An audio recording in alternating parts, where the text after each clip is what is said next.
Although I know that I might never have another chance after Tang Poyu leaves, if I don't show off now, why should I show off when I'm about to get beaten up again? We utterly crushed the ice, rock, and fire elements. In the end, even the dean was alarmed. Fearing the fire elementalists might die, he personally intervened to stop them. Isn't that impressive? Zhou Xiao said at this moment. Don't get cocky. Tang Poyu deserves most of the credit this time. Of course, the rest of you performed well too. At least from the course of your battle, it's clear that you're no less capable than those from other factions. The resources will be distributed tomorrow, and there will be a lot of them this time, so I'll explain the allocation method here. Tang Poyu will get 80, and the rest will get 20 each. Any objections? The puppet department originally only had about 20 people, and the resources allocated to them were not much less than those allocated to other departments with several hundred people. From the very beginning, the Academy intended to distribute these resources to other departments, with the puppetry department acting as an intermediary to create a competitive process for them. In that month, who knew that the puppet faction not only preserved its resources, but also won a third of the resources from the three major elements of ice, rock, and fire. This is a resource for hundreds of people. Therefore, the resources obtained by the puppet system this time are estimated to be enough for each of them to use for a year. No objections. The puppeteers chorused. Tang Poyu gets 80, and the rest of the people split 20. The distribution method seemed unfair, but no one objected. They knew in their hearts that without Tang Poyu, they would have nothing.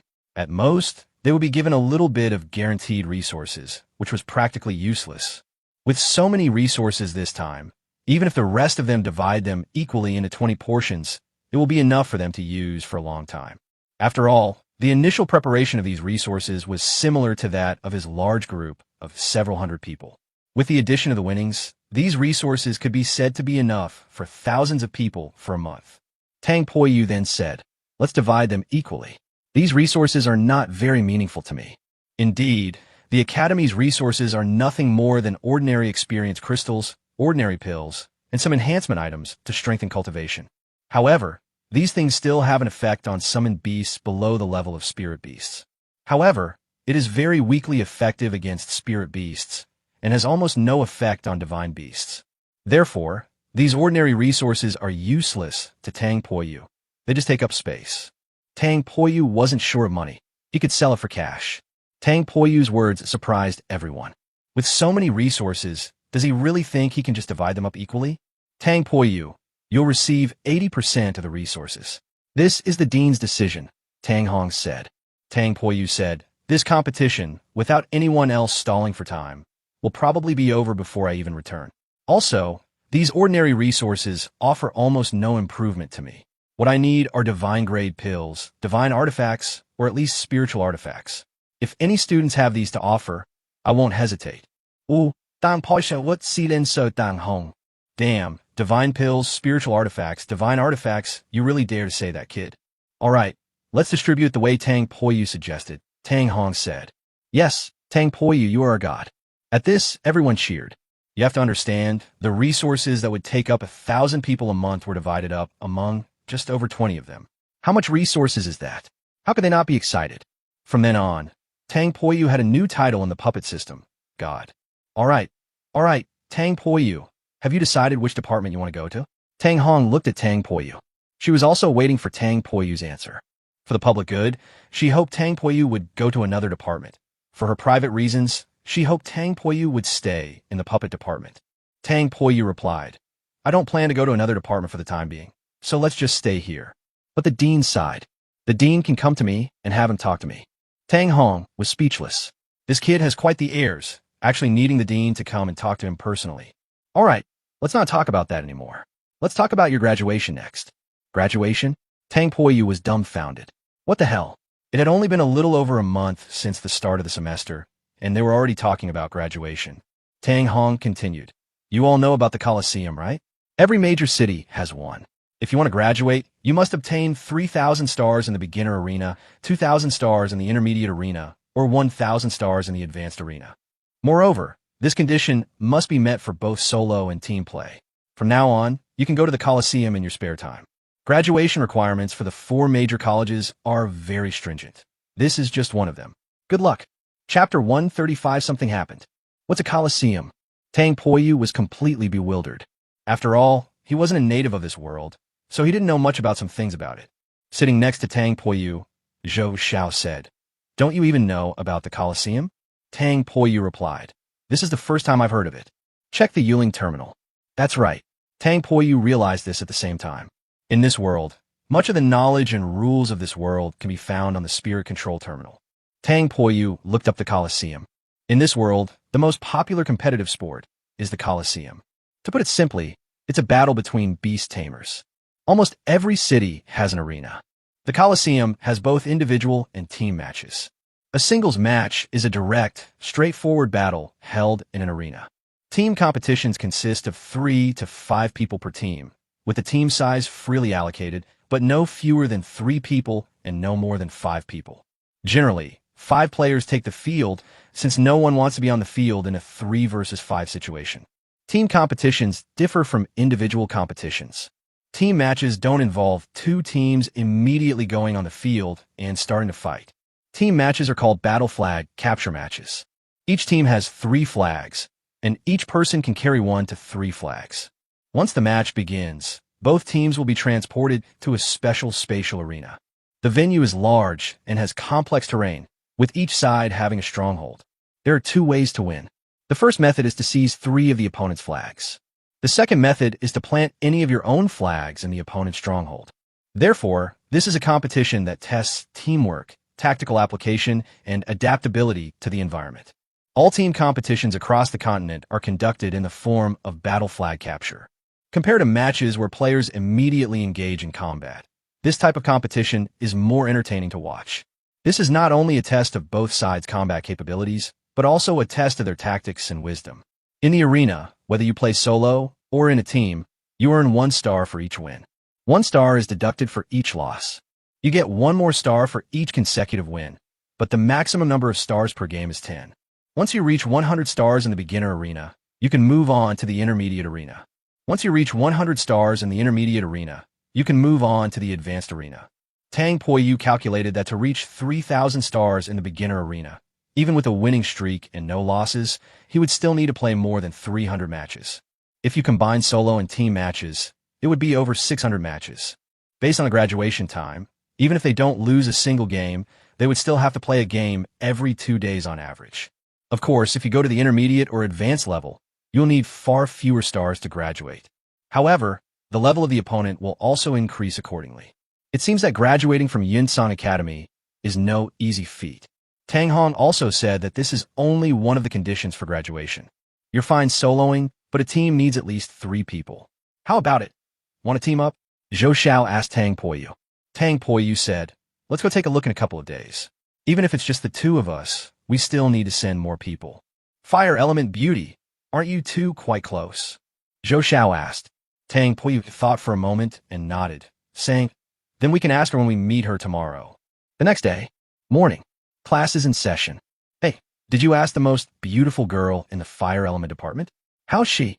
Does she want to team up with us?" Zhou Xiao asked Tang Poyu.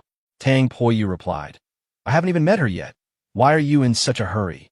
Zhou Xiao replied, "Of course I'm anxious. I need to find a strong teammate. If I team up with you guys, at least I won't have to worry about finding a star player." Okay, I'll go ask her later," Tang Poyu said. Just then, a girl rushed into the classroom. "What department are you in?" "We're in class. What are you doing?"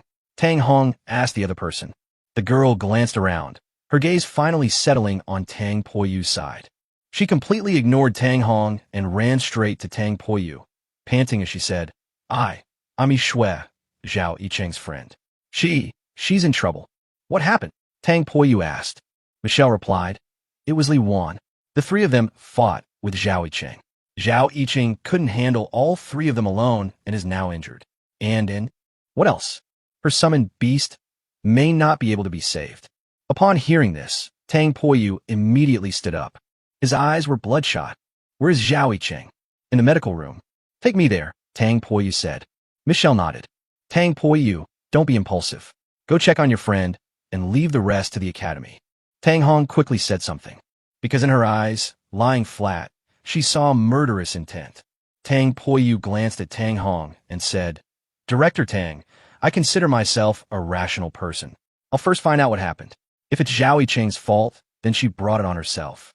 If it's not her fault, then I'm sorry. Whoever hurt her must pay the price. No one can protect them. Tang Poyu left with Mi Shui. At this moment, Tang Hong also hurriedly left to find Qi Feng. She knew that Tang Poyu's current emotional state might cause a big problem. They followed Michelle to the infirmary. At this moment, Zhao Yiqing was lying in a hospital bed.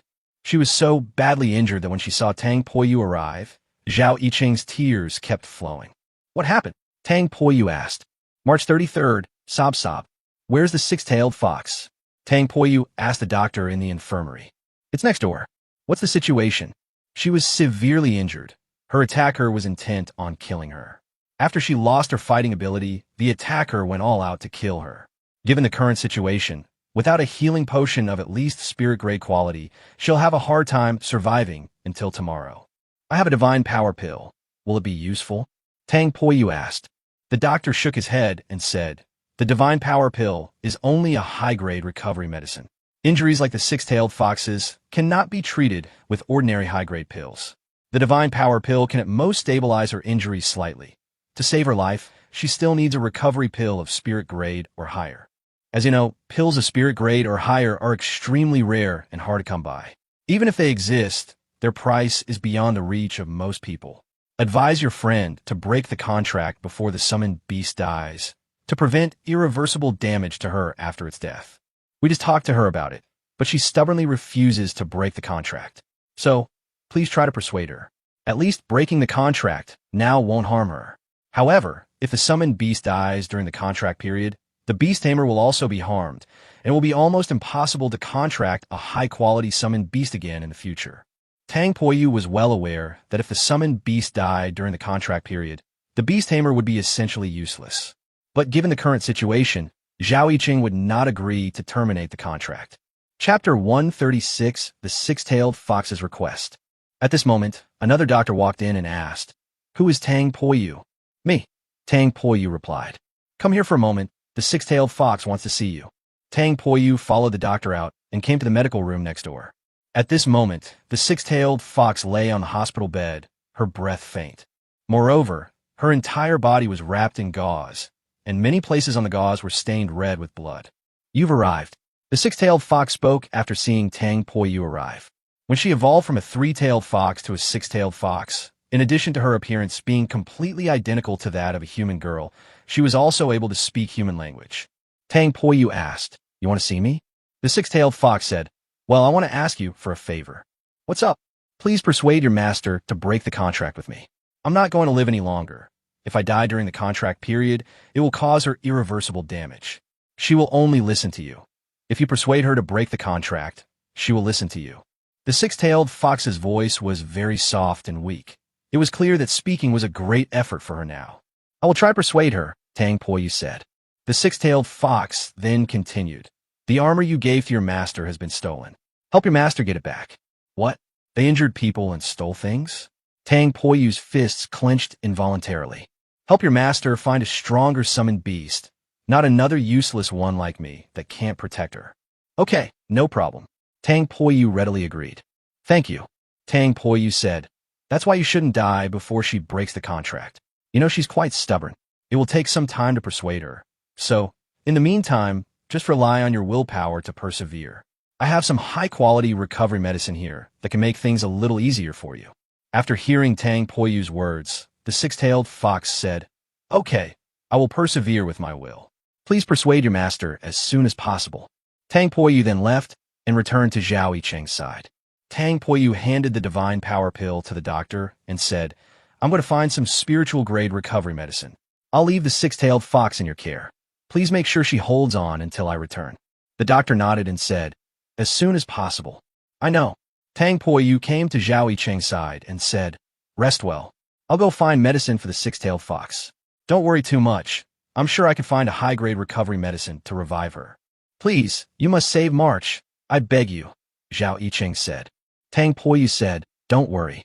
Then Tang Poyu looked at Mi Shui and said, Your name is Mi Shui? Yes, Michelle. Come out with me for a moment. Michelle followed Tang Poyu outside. Tang Poyu asked, What exactly happened?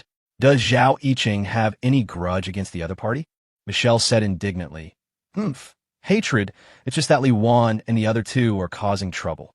The three of them were fans of Duanmu Zhe, and Zhao Yiqing rejected Duanmu Zhe's confession, which angered Li Wan and the other two. From then on, the three of them began to target Zhao Yiqing in the dormitory. I heard that Li Wan and her friends started bullying Zhao Yiqing last night, and Zhao Yiqing had been putting up with it. But today she couldn't take it anymore and finally took action. However, Li Wan was no match for Zhao Yiqing at all.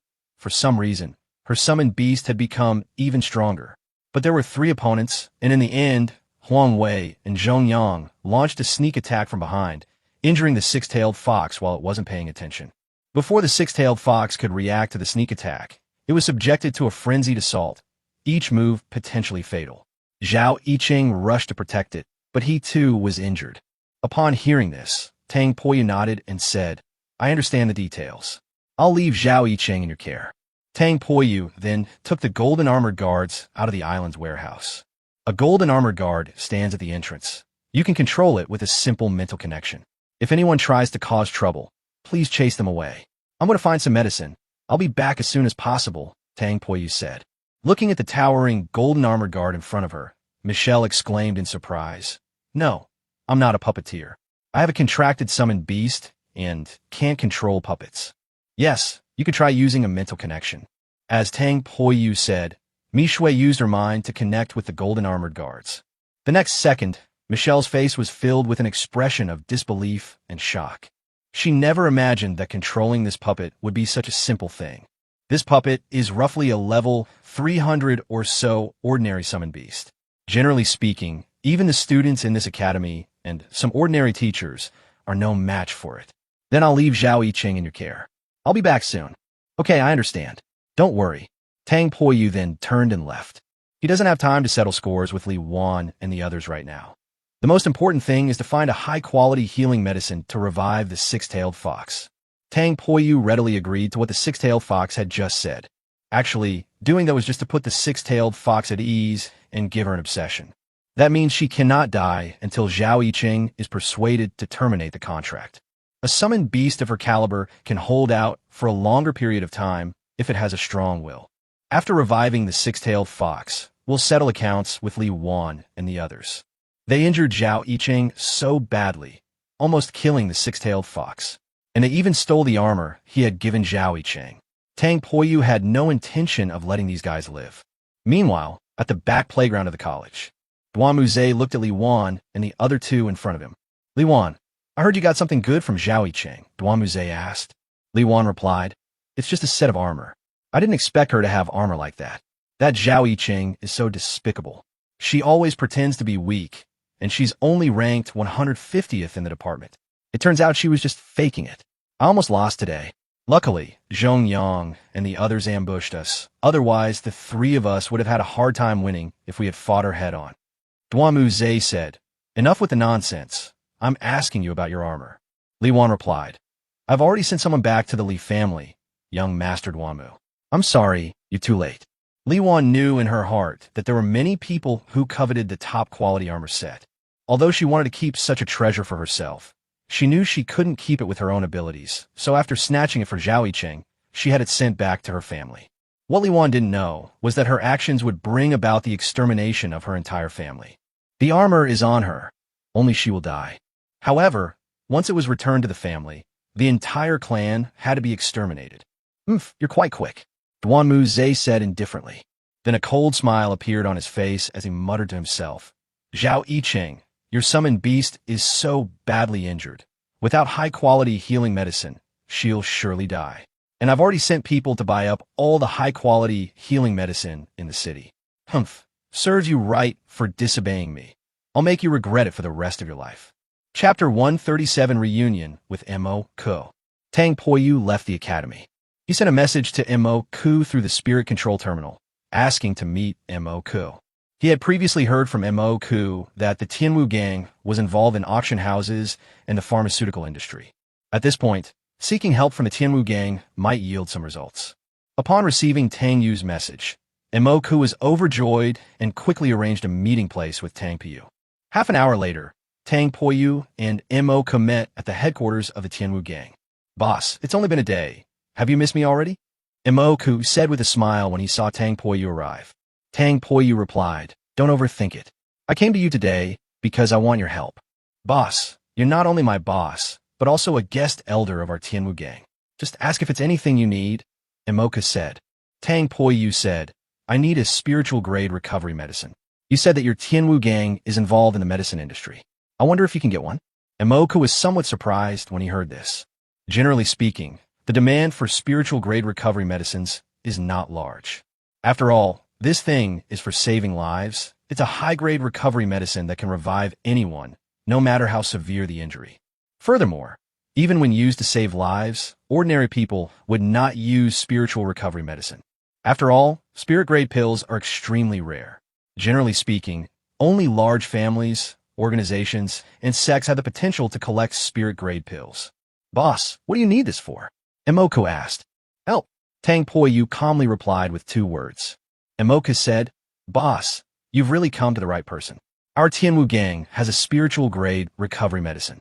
We keep it in reserve for emergencies, but since you need it, I'll gladly give it to you." "I'll pay for it," Tang Poyu said. Imoka said, "We only give them away. We don't sell them. Either we give them away or we have nothing at all." "All right, see him off," Tang Poyu said. "Elder Chun is keeping this medicine safe. I'll have someone bring him over right away. Someone come here. Young master, what are your orders?" "Call Elder Chun over and have him bring that spiritual-grade recovery medicine." "Yes."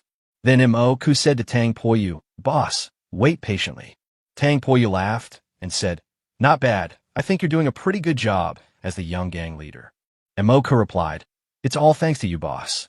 Without you, I probably would have died at Ma Bei's hands sooner or later. However, I'm still young, so Elder Chin usually handles the affairs of the gang, big and small. He was the person my father trusted most. He was originally imprisoned by Ma Bei, but we got rid of Ma Bei yesterday, and that's how we released Elder Chin." After a while, an elderly man with gray hair came into the hall. "Young master, did you call me?" Imoka said, "Yes, let me introduce you. This is my boss, Tang Poyu. He was a great help in getting rid of Ma Bei this time." Elder Chin glanced at Tang Poyu with disdain. Yesterday, he heard about Tang Poyu from Ma Bei, and he really wanted to meet this master. But seeing him today, isn't he just a greenhorn? This made Elder Chun begin to doubt the veracity of what Imoka had said. Is getting rid of Ma Bei really related to this kid? "I heard the young leader mention you yesterday. I didn't expect you to be so young," Elder Chun said. "Hello, Elder Chun," Tang Poyu said. Imoka asked, "Elder Chun, what about the spirit-grade recovery medicine that the gang had previously collected? Boss needs it now." After hearing this, Elder Chun said, "Young master, spiritual-grade recovery medicine is priceless and hard to find. How can you just give it away like that?" "No need to pay, I'll buy it," Tang Poyu said. Elder Chun sneered after hearing this. "Buy? What are you going to use to buy it? Do you know the value of spirit-grade pills? Even if it's just a recovery medicine, as long as it's spirit-grade, the final transaction price will be over 8 figures. It's not something a kid like you can afford." Upon hearing this, Tang Poyu frowned slightly. What does this old guy mean? Is he trying to kick someone after they've served their purpose? Has he forgotten his days as a prisoner? He was just rescued, and now he's handling all the big and small affairs of the gang. He's already become incredibly powerful. "Elder Chun, don't forget, if it weren't for my boss, you'd still be a prisoner. And who knows when Ma Bei might kill me.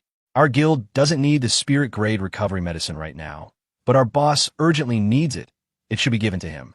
Although you're handling guild affairs now, I'm the guild leader." Imoka was slightly angry. Tang Poyu looked at Imoka. This kid, despite being only 10 years old, is quite capable when it comes to handling things.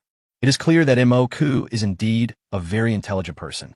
Seeing that Imoku was somewhat angry, Elder Chun was also a little surprised, but he dared not disobey Imoku's wishes. After all, Ma Bei was eliminated, and now, all of Ma Bei's former cronies listened to Imoku. After all, Ma Bei's henchmen watched as Ma Bei's summoned beast was instantly killed. Having witnessed Tang Poyu's strength, and knowing that he was Imoku's boss, none of them wanted to become the next Ma Bei, so they naturally listened to Imoku. Ma Bei's henchmen listened to Imoku, which made Elder Chin dare not have any disloyal thoughts.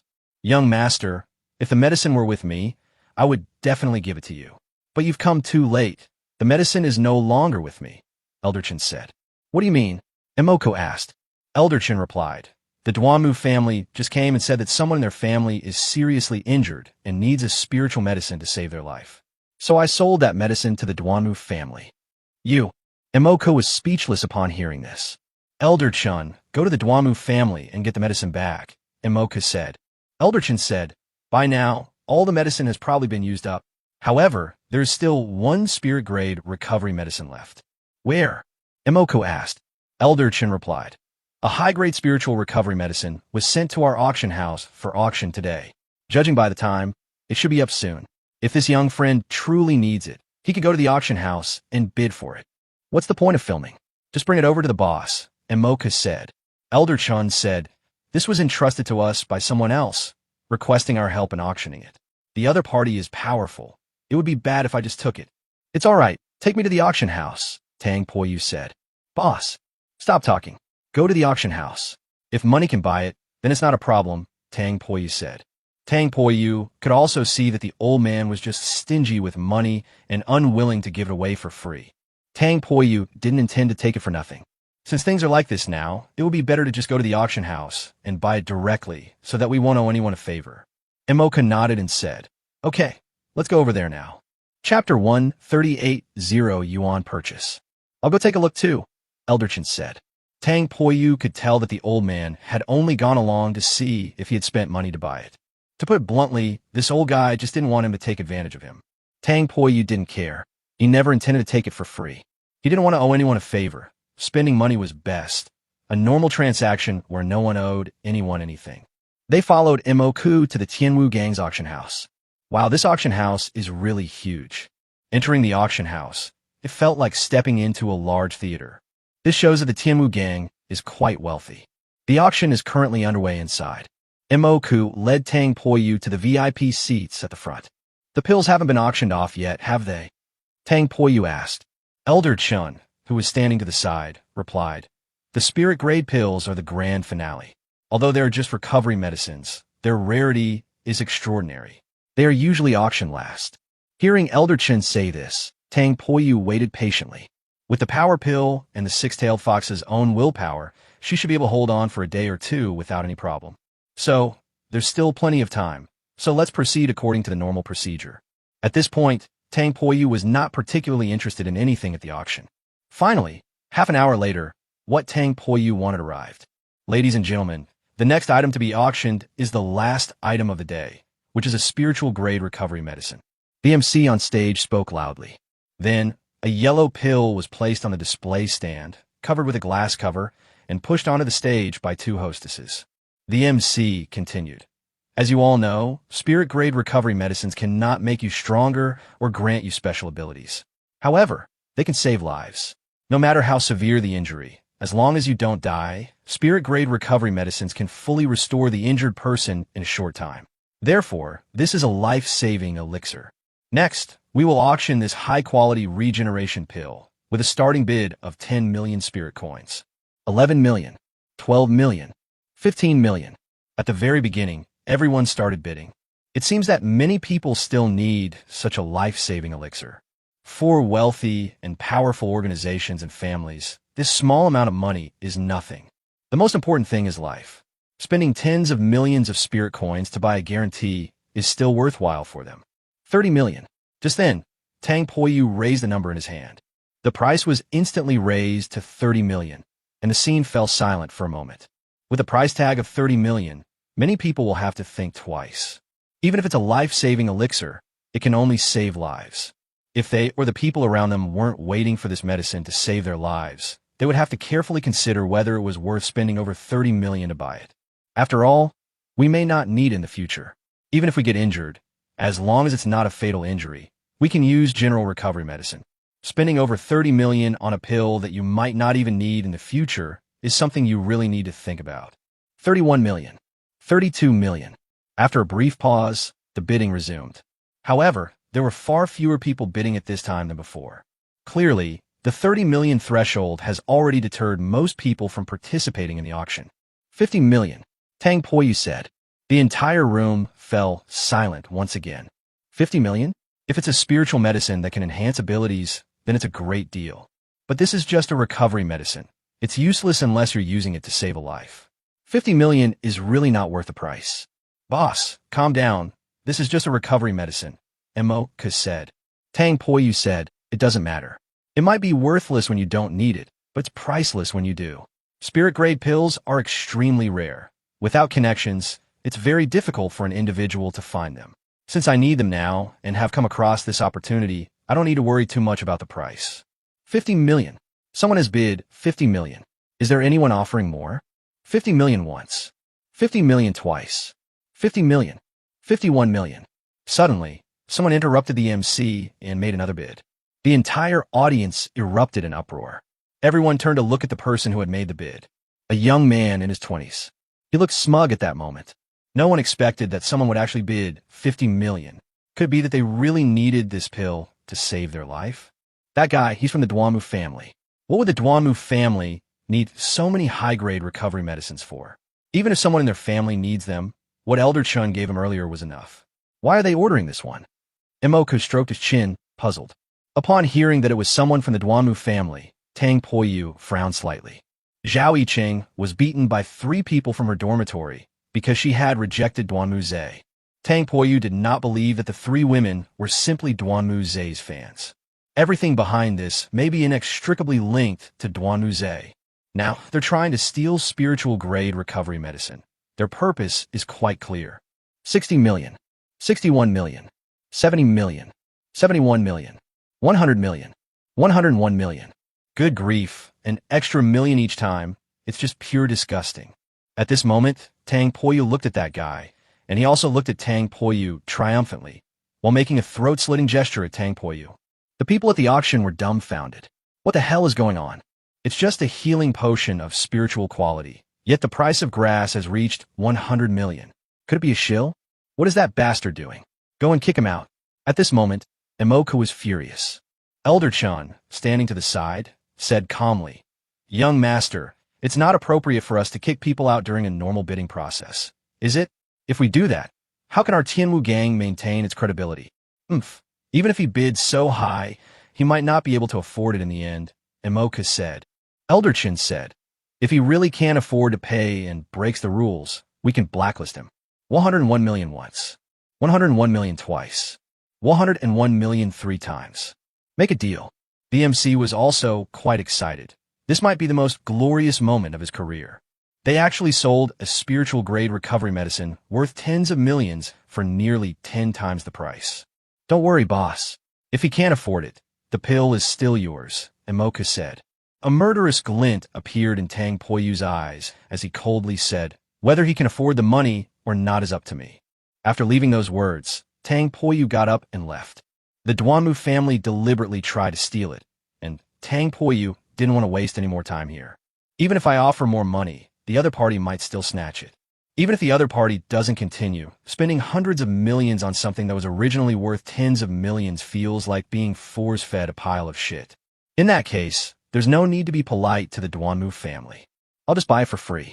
Chapter 139, Elder Chen's Betrayal. Seeing Tang Poyu leave, Imoku quickly followed. At the same time, he used the spirit control terminal to send a message, asking the Tianwu gang members inside the auction house to come out. Seeing this, Elder Chen followed him out. He wanted to see what Tang Poyu was up to. What are you doing following me out? Tang Poyu asked, noticing that Jian Mok and Elder Chun had followed them out. Imoku replied, Boss, call out all the gang members at the auction house. They'll all follow your orders later. Imoku knew very well that with this kind of situation happening today, their Tianwu gang could simply stay out of it. Not intervening in their Tianwu gang will neither benefit nor harm them. If they want to continue interfering, then it depends on which side they are on. Should we side with Tang Poyu or with the Duanmu family? Now that Imoku has summoned his men and ordered them to follow Tang Poyu's instructions, it's clear that he has decided to continue interfering and has already chosen sides, regardless of whether the Tianwu gang will bring any harm or benefit. However, if you take the right side, you will definitely reap great benefits. If they choose the wrong side, the martial arts gang might not exist anymore. It can be said that Imoku's courage is unmatched even by some adults. For a boy of about 10 years old to make such a decision so quickly, his courage is truly remarkable and beyond the reach of most people. If his choice this time is correct, then this kid is destined for greatness. Young master, what are you saying? Elder Chun tensed up upon hearing this. Is this some kind of reckless act? Are you trying to drive the Tianwu gang to its doom? At this moment, the members of the Tianwu gang came out of the auction house. Young master, Elder Chun, guest elder. Some of these people had been with Mob Bay yesterday, so they said they knew Tang Poyu and that he was a guest elder of the Tianwu gang. And Mo Ku said, later, you will all follow the instructions of the guest elder. Whatever he says, you will do. Yes. Young master, this is impossible, absolutely impossible, Elder Chun said. And Mo Ku looked at Elder Chun and said, Elder Chun, although you are in charge of making decisions on internal affairs, I am the one who ultimately makes the final decision. You used to be the person my father trusted most, so I was willing to trust you as well. But now it seems that you've lived more than 60 years in vain. For a moment, Elder Chun was rendered speechless by Mo Ku's retort. After being released yesterday, Mo Ku put him in charge of the gang's affairs. Elder Chun thought that Mo Ku was still young and that he would be in charge of the gang in the future, and that Mo Ku would have to listen to him obediently until he came of age. Now it seems I was overthinking things. This kid, though young, has his own ideas. Everyone waited outside for a while. The person from the Duanmu family who won the bid for the spiritual grade recovery medicine has come out. Tang Poyu walked straight up and blocked his way.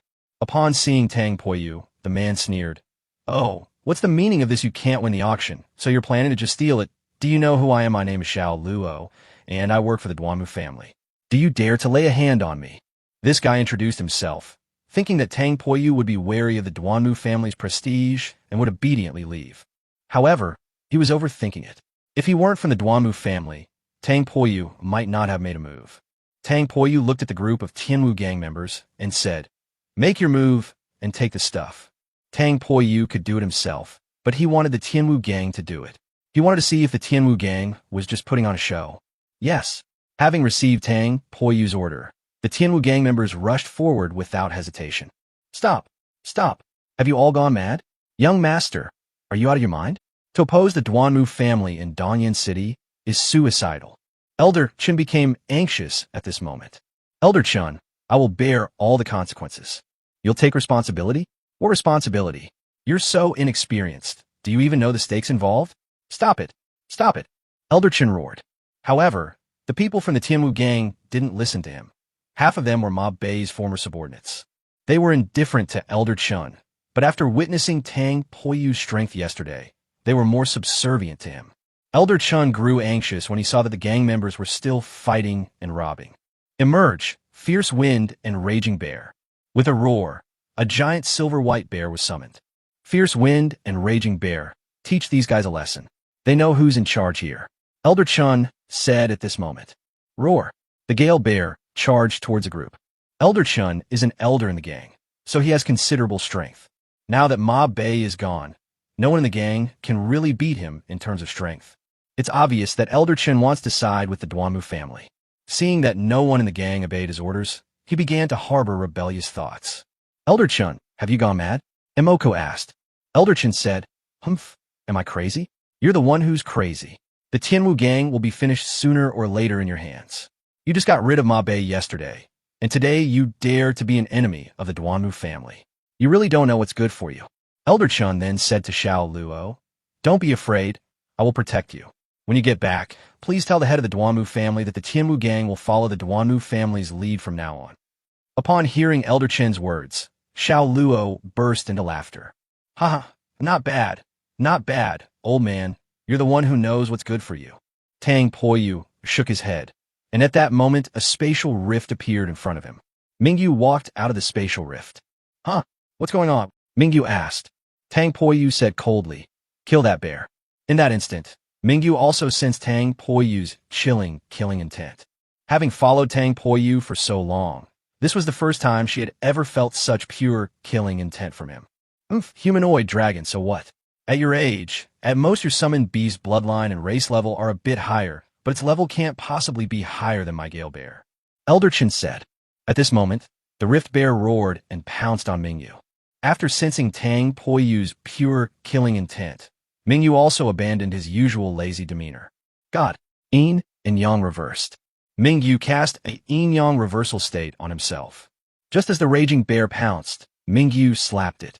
With a resounding crack, As the roles of defense and attack were reversed, this slap instantly turned the Gale Bear into a bloody mist. Congratulations on defeating the summoned Beast Gale Bear. You have been awarded 2,340 points. No, my Raging Wind Bear. In an instant, Elder Chun collapsed to the ground. Xiao Luo turned pale upon seeing this. But he did not forget the task that Duanmu Zhe had given him. At this moment, he took out the elixir and swallowed it in one gulp. Haha, I've already taken a medicine. It's all gone. What are you guys fighting over? Xiao Luo said. Then, Tang Poyu's next words plunged Xiao Luo into despair. They proceeded to cut open the abdomen and extract the medicine. Chapter 140, The Moving Island. What are you trying to do? Don't mess around. I'm a member of the Duanmu family. If you dare to touch me, the Duanmu family won't let you off the hook. Upon hearing Tang Poyu say that he would cut open his abdomen to retrieve the medicine, Xiao Luo turned pale with fright. Tang Poyu said, so what if it's the Duanmu family? If the Duanmu family wants to die, I'll play along. Go cut open their abdomens to get the medicine. Yes, a member of the Tianwu gang responded.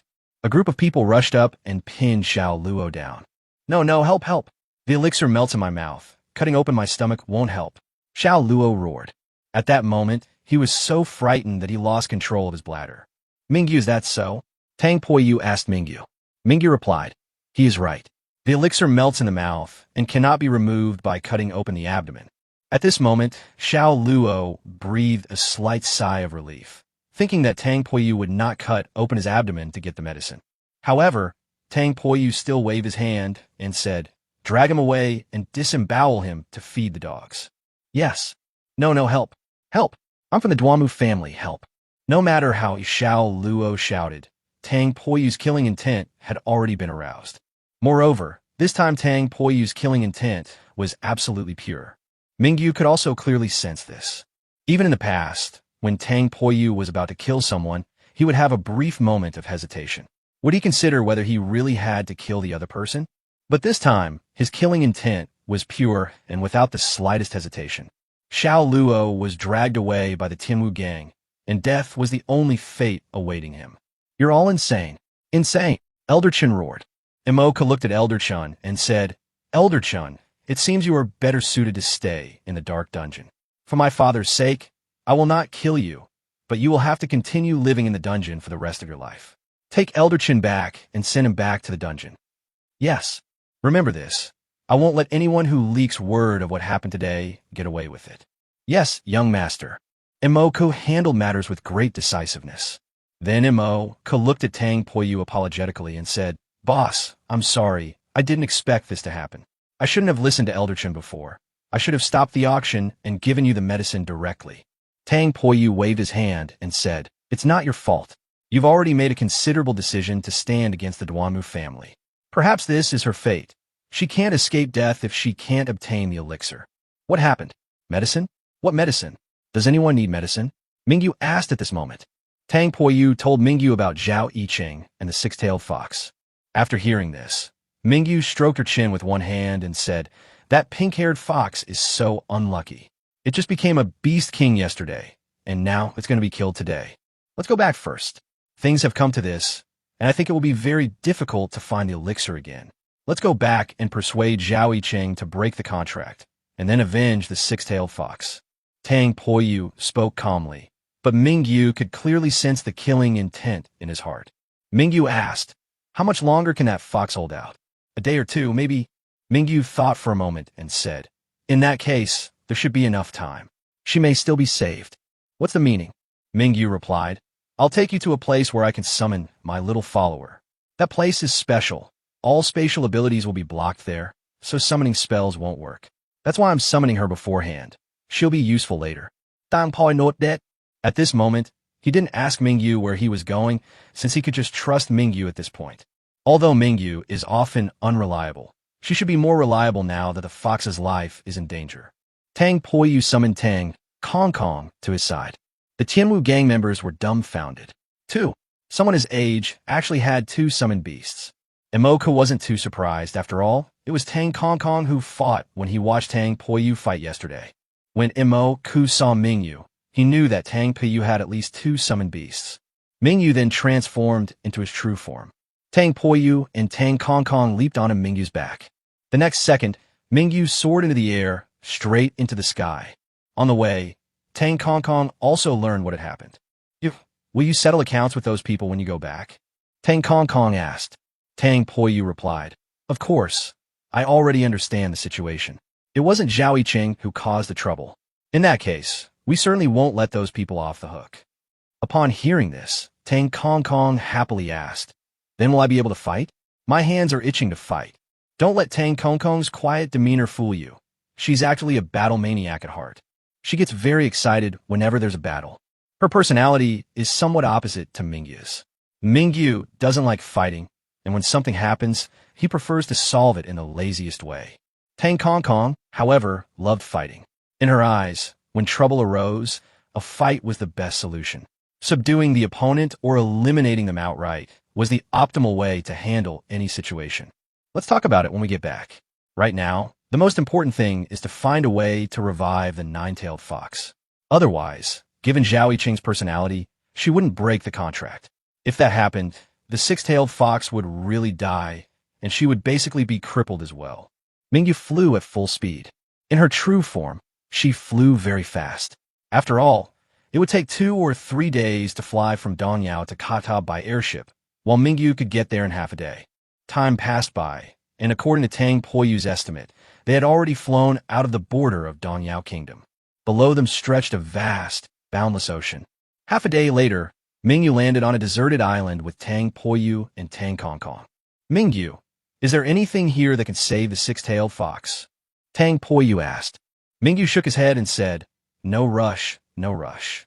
As she spoke, Mingyu transformed into human form, and then her hands began to search her body incessantly. What are you looking for? A seashell. Finally, Mingyu pulled out a seashell from somewhere. Facing the boundless sea, Mingyu blew the conch shell. The conch shell makes a loud, piercing sound. Tang Poyu never expected that this palm-sized conch shell could make such a loud sound.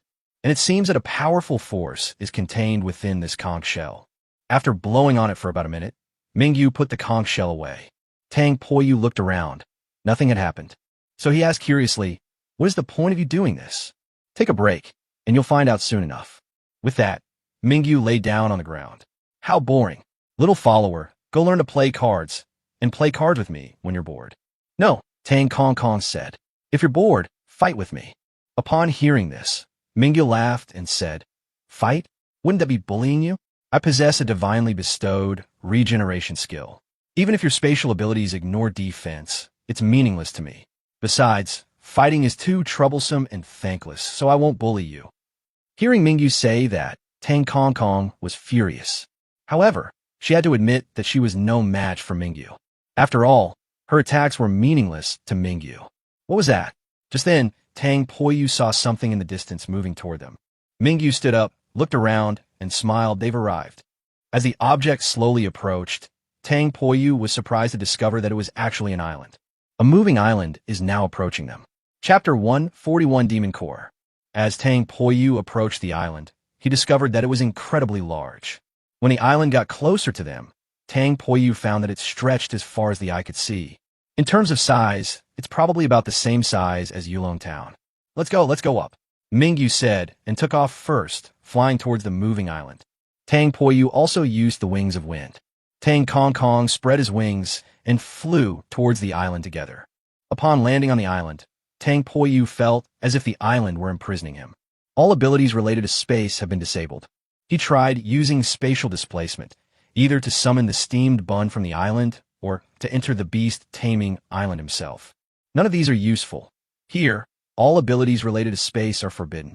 Mingyu saw through Tang Poyu's thoughts and said, Don't try. This island is a very special place. You could even call it prison. To ensure that person doesn't escape or get rescued, the island will constantly move randomly at sea. Furthermore, all abilities related to space are restricted here. Moving randomly at sea, in such a vast area, how could an island arrive so quickly just by blowing a conch shell? Mingyu laughed and said, I can sense the approximate location of this island, so all I need to do is fly to its vicinity and blow the conch shell. Before Tang Poyu could ask any more questions, someone from the island came over. There were about a dozen people on the other side, all of whom were carrying harpoon-like weapons. These people were dressed scantily, using seashells as underwear and pearls as decorations. Their ears are also like fish fins. Tang Poyu could see gill-like organs on their ribcage. It's the Tide clan, Mingyu said. Tang Poyu had previously learned about the Shi clan through the spirit control terminal. This is a race capable of amphibious survival. However, they are rarely seen on land. Generally, the Tide folk live either in the deep sea or on islands near the sea. While the Tide clan and the human clan are not enemies, they are not exactly on good terms either. Therefore, there was very little interaction between humans and the Tide folk. At this moment, the group of Tide folk surrounded them. To be honest, this group of Tide folk are all handsome men and beautiful women. People from the Shi tribe are generally very good-looking. Even the ugliest among them would be considered above average among humans. The Tide-born are natural singers. Their songs are magical, so they often use their voices in battle. Just then, an elderly Tide-born with a cane stepped out from among the group of young Tide-born. Is this Mingyu? You haven't been to Lingxi Island in a long time, the elderly member of the Tide clan said. Mingyu smiled and said, Grandma, it's been a long time. Long time no see, what's up? Did you bring friends this time? The old Tide clan member's gaze fell on Tang Poyu and Tang Kong Kong. Mingyu said, She is Tang Poyu, my current master. And this one, you can see her as the reincarnation of Lirue Shinya. This one is the patriarch of a Shi clan. The elderly Tide clan member looked at Tang Poyu, a hint of surprise flashing in her eyes. Then she looked at Tang Kong Kong, her eyes filled with a complex emotion. At this moment, she took 2 steps forward and came to Tang Poyu, saying, Hello, I am the patriarch of the Shi clan, and my name is Shifeng. Hello, Chief Shifeng. Shifeng nodded, then she went at Tang Kong Kong's side. Her hands trembled slightly as she tried to touch Tang Kong Kong's face. However, Tang Kong Kong took a step back warily.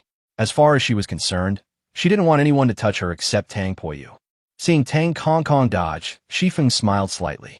She turned to Mingyu and asked, Mingyu, you don't come here without a reason, especially since you've brought 2 special guests today. Tell me your purpose. Mingyu replied, Mother-in-law, we want to see her. Upon hearing this, a look of surprise flashed across Shifeng's face. To see her? Why? A friend of ours has had his summoned beast injured and is in critical condition. It needs a healing potion of at least spirit grade to save it, but all the spirit grade potions we could find were snatched up by someone else. So now we have no choice but to turn to her. With her abilities, she should be able to refine a magic pill of the corresponding quality. Demon pill. This was the first time Tang Poyu had ever heard this term. Even when searching the spirit control terminal, there is no explanation for this term. Upon hearing Mingyu's words, Shifeng said, Mingyu, are you aware that she is a prisoner on this island? My clan, acting on Lord Biter's final orders, imprisoned her here. The things she concocts are all dangerous. They may save lives, but they could also turn your friend's summoned beast into unknown monsters. Mingyu said, I know, but her life hangs in the balance, and this is the only method we can try. If she ultimately becomes a monster, I will end her myself. If she can change for the better, then it proves that she is not destined to die. Wait, what's going on? What are you talking about? I don't understand, Tang Poyu asked. Mingyu said, I just said that this island is a prison. I've also mentioned before the invasion of this continent by the underworld clan, haven't I? Yes. Tang Poyu note that. Mingyu continued. After that great battle, the 3 great gods joined forces to suppress the underworld clan into the dark underground world. However, some of their prisoners were not suppressed. So, those who could be killed were killed, and those who could not be killed were imprisoned. And this island was one of those prisons. You mean, the people we're going to meet are the underworld clan who invaded this continent back then? Mingyu nodded and said, That's right. She's a witch doctor from the underworld. She possesses powerful medical skills, but her skills only kill, not heal. The pill she concocts can turn ordinary people into monsters with unparalleled combat power. Monsters that only know how to fight and have no self-awareness. Upon hearing this, Tang Poyu frowned. You mean you want her to concoct medicine for the 6-tailed fox? If that's the case, what will the 6-tailed fox become? Tang Poyu asked. Mingyu replied, I don't know, but this is currently the only possible way to save her life. Otherwise, we wouldn't have been able to find a spiritual grade recovery medicine in such a short time. It's inevitable that her body will change after consuming the demon pill. However, change isn't necessarily a bad thing. If her bloodline power is strong and her will is firm, she will evolve to become even stronger. Conversely, if her bloodline power is weak and her will is not firm, she will become a monster that only knows how to kill and has no self-awareness. If it really comes to that, we'll have to end her life ourselves. So, the demon core is a double-edged sword. We don't have the right to decide. That power lies with Zhao Yicheng. Of course, obtaining the demon core won't be easy either. After all, that creature has been imprisoned here for thousands of years. Her heart is filled with hatred for us. Moreover, she was an alien being who invaded this continent. She's not someone to be trifled with. So, should we go see her? Chapter 142, Underworld Witch Doctor. For Tang Poyu, this amount of information was a bit too much. Since we're already here, we should at least meet them, Tang Poyu said. Mingyu looked at Shifeng and said, Grandma, thank you for your help. Shifeng hesitated for a moment, then said, In that case, come with me. Shifeng then led the way. Tang Poyu, Mingyu, and Tang Kongkong followed behind Shifeng. They were still some distance from their destination when Tang Poyu asked, What's the principle behind this island's movement? Is it another creation of the gods? This thing is enormous, like a small town. Generally speaking, this is not something an ordinary person could create. Shifeng turned to look at Tang Poyu and replied, No, we are on Hermes' back. Hermes? What is that? Mingyu explained. Hermes is a giant sea monster and one of the most ancient divine beasts. Upon hearing this, Tang Poyu was shocked for 100 years. He never expected that they would be on the back of a mythical beast. This mythical beast is way too big. This island that stretches as far as the eye can see is just its back. And carrying these trees and mountains on its back, it is amazing that it can move freely on the sea. It used to be the pet of Biter, one of the three gods. Mingyu continued. This was quite a shock to Tang Poyu. After walking for about 10 minutes, they arrived at the entrance of a cave. The cave was sealed by a special magic array. At this moment, Mingyu walked to the magic circle and said, This magic circle can only be opened by the power of the three gods. I possess the bloodline of the Sky Dragon. My little follower is the reincarnation of Lyrixinia, and Granny Shifeng is a descendant of Biter. Therefore, only when the three of us use our power simultaneously can this magic circle be opened. As she spoke, Mingyu stretched out her hand and slowly poured her power into the magic array. Tang Kongkong stepped forward and, following Mingyu's instructions, infused power into the magic array. Finally, Shifeng also channeled power into the magic circle. With the injection of three forces, the magic circle slowly disappeared. Shifeng said, Go in, but try to be quick. Reactivate the magic array after you come out, because that guy inside is extremely dangerous. Thank you, Tang Poyu said. Mingyu then instructed Tang Kongkong to stand guard outside the cave, with Shifeng to prevent any accidents. She entered the cave with Tang Poyu. It was very dark inside the cave. Mingyu snapped his fingers, and torches lit up on both sides of the cave. As Tang Poyu and Mingyu ventured deeper, they entered the interior of the cave. The area is quite spacious, and inside, you can see a hunched figure. This figure was bound by multiple iron chains. Tang Poyu and Mingyu approached each other. At this moment, Tang Poyu also saw the figure clearly. She had very long hair, and as she knelt on the ground, her hair, which resembled dry straw, was already dragging on the ground and coiled around her body several times. Her clothes were also peculiar, seemingly made of the feathers of some kind of bird or animal. When she sensed someone approaching, she looked up and saw a blue face. The skin of these netherworld beings all appears to be blue. This face looks somewhat old, and the flesh on the skin has lost its elasticity. At this moment, she made a strange sound. What is she doing? Tang Poyu asked. Mingyu replied, This is their netherworld language, and it roughly means asking us what we want to do. At this moment, Mingyu said to the netherworld witch doctor, Speak human language. You can speak our language. At this moment, the underworld healer said, There's an aura about you that I find repulsive. It's the aura of that dragon. However, your aura isn't as strong as hers, and the pressure it exerts on me is insufficient. Mingyu said, I came to see you today because I want you to help me refine a magic pill. Mingyu got straight to the point. Mingyu knew very well that beating around the bush with the underworld clan was pointless. Just tell me what you want to do. The people of the underworld love to negotiate. Just say what you want to say and then negotiate the terms with them.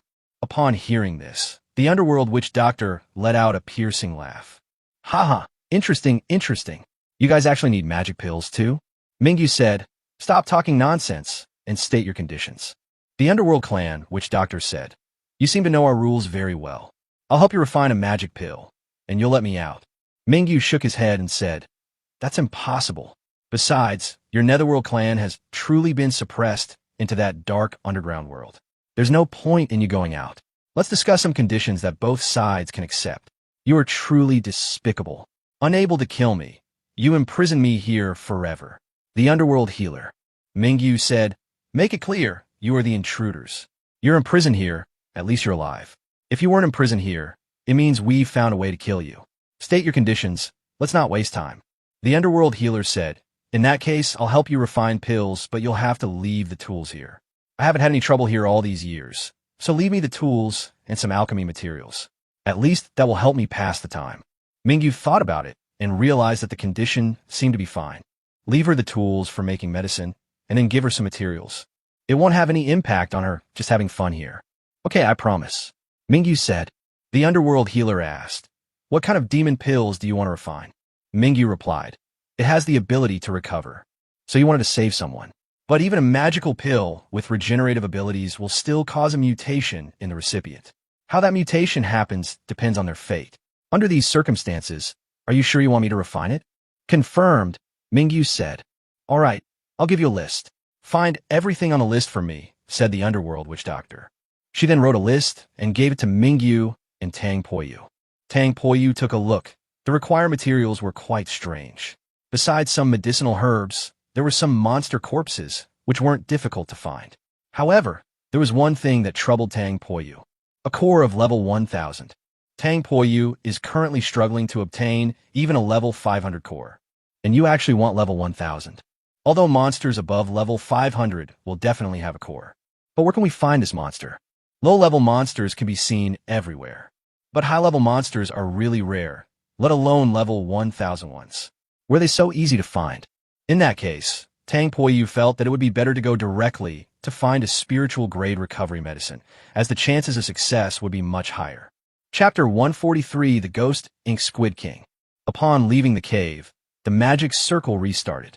Tang Poyu was somewhat troubled as he looked at the list given to him by the Netherworld Witch Doctor. Other things are easy to find, but where can we get this level 1000 core? Tang Poyu asked. Mingyu replied, although I know where there are monsters of level 1000 or higher, that place is too far away from here, in the west of the continent. Even if I flew there, it would take me a day or two, and the round trip would take too much time. Besides, those monsters are all living peacefully in their own territories, so it doesn't seem appropriate for us to suddenly run off and kill them. Tang Poyu frowned deeply. This was truly troublesome. He looked at the spirit control terminal, wanting to search within the Adventurers Guild for information on high-level beasts. However, Tang Poyu's current adventure level is not high enough, so he cannot access monster quests with a level of 1000 or higher. Shifeng leaned over to take a look and said, apart from this level 1000 core, we have everything else on our island. Tang Poyu said, what's giving us the biggest headache right now is this level 1000 core. We don't know where to get it. In that case, we might have a better chance of finding some spirit-grade recovery medicine. Shifeng said, I know where it is. Really? Tang Poyu perked up instantly upon hearing this. Shifeng replied, we recently encountered a king ink squid in the nearby waters. It attacks ships that come and go in the vicinity. If you sail over there, you can lure it out. A ship? Are there any ships on the island? Tang Poyu asked. Shifeng nodded and said, there is a small boat that you can use. And if you keep heading south, you will soon reach the territory of the Ghost Ink Squid King. Okay, we understand. Thank you, Chief Shifeng. You're welcome. Let's go. I'll take you to the boat. Led by Shifeng, Tang Poyu and his group arrived at a small boat. Tang Poyu, Mingyu, and Tang Kongkong boarded the ship. They then headed towards the territory of the Ghost Ink Squid King. Once outside the area of Lingxi Island, Tang Poyu was able to use his spatial abilities. At that moment, he summoned the steamed bun. After all, they were about to face a level 1000 monster, and Tang Poyu would no longer hold back at this point. Mingyu has already used Yin-Yang reversal today, so his only remaining fighting force is Tang Kongkong. However, Tang Kongkong's level was far too different from the opponent's. Therefore, we must send Mantu and Tang Kongkong together. As Tang Poyu's small boat moved further and further away from Lingxi Island, they also drew closer and closer to the territory of the Ghost Ink Squid King. About half an hour later, they had entered the territory of the Ghost Ink Squid King. Will that guy come out? Tang Poyu asked. Mingyu replied, probably. According to Grandma, it attacks passing ships. Now that we've entered its territory, it has no reason to leave us alone. Just then, the calm seaside began to churn. It's here, Mingyu said. At this moment, Tang Poyu stood on the boat and looked down and could clearly see a huge black shadow swimming past their boat. Judging from the shadow below, that house is quite large. Suddenly, the sea churned violently, and in an instant, waves tens of meters high were created. With a crash, the waves pounded down, completely engulfing Tang Poyu's small boat. At this moment, Tang Poyu and Mingyu used the wings of wind to levitate in the air. Tang Kong Kong spread her wings. At this moment, Manta also used the symbiotic skill and merged into Tang Kong Kong's body. There was a bang. The sea was churning, and at that moment, a giant squid emerged from the water. Tang Poyu took a look and exclaimed, "Good heavens, this squid is enormous." Not to mention the part that is in the sea. Even the part that is currently above the water is as high as 20 or 30 meters. Is this the Ghost Ink Squid King? It's huge. How long would it take to grill it? Tang Poyu said, "You can't eat this thing. It's completely poisonous. If you eat its flesh, you're as good as dead," Mingyu said. Tang Poyu was somewhat disappointed upon hearing this. It's a pity we can't eat it. Just then, the Ghost Ink Squid King raised its hand. Good heavens, just the thickness of its tentacles is so great that a person could barely wrap their arms around them. The thick tentacles slammed towards Tang Poyu and the others. Tang Poyu quickly flew upwards, increasing his altitude so that the tentacles of the Ghost Ink Squid King could not touch him.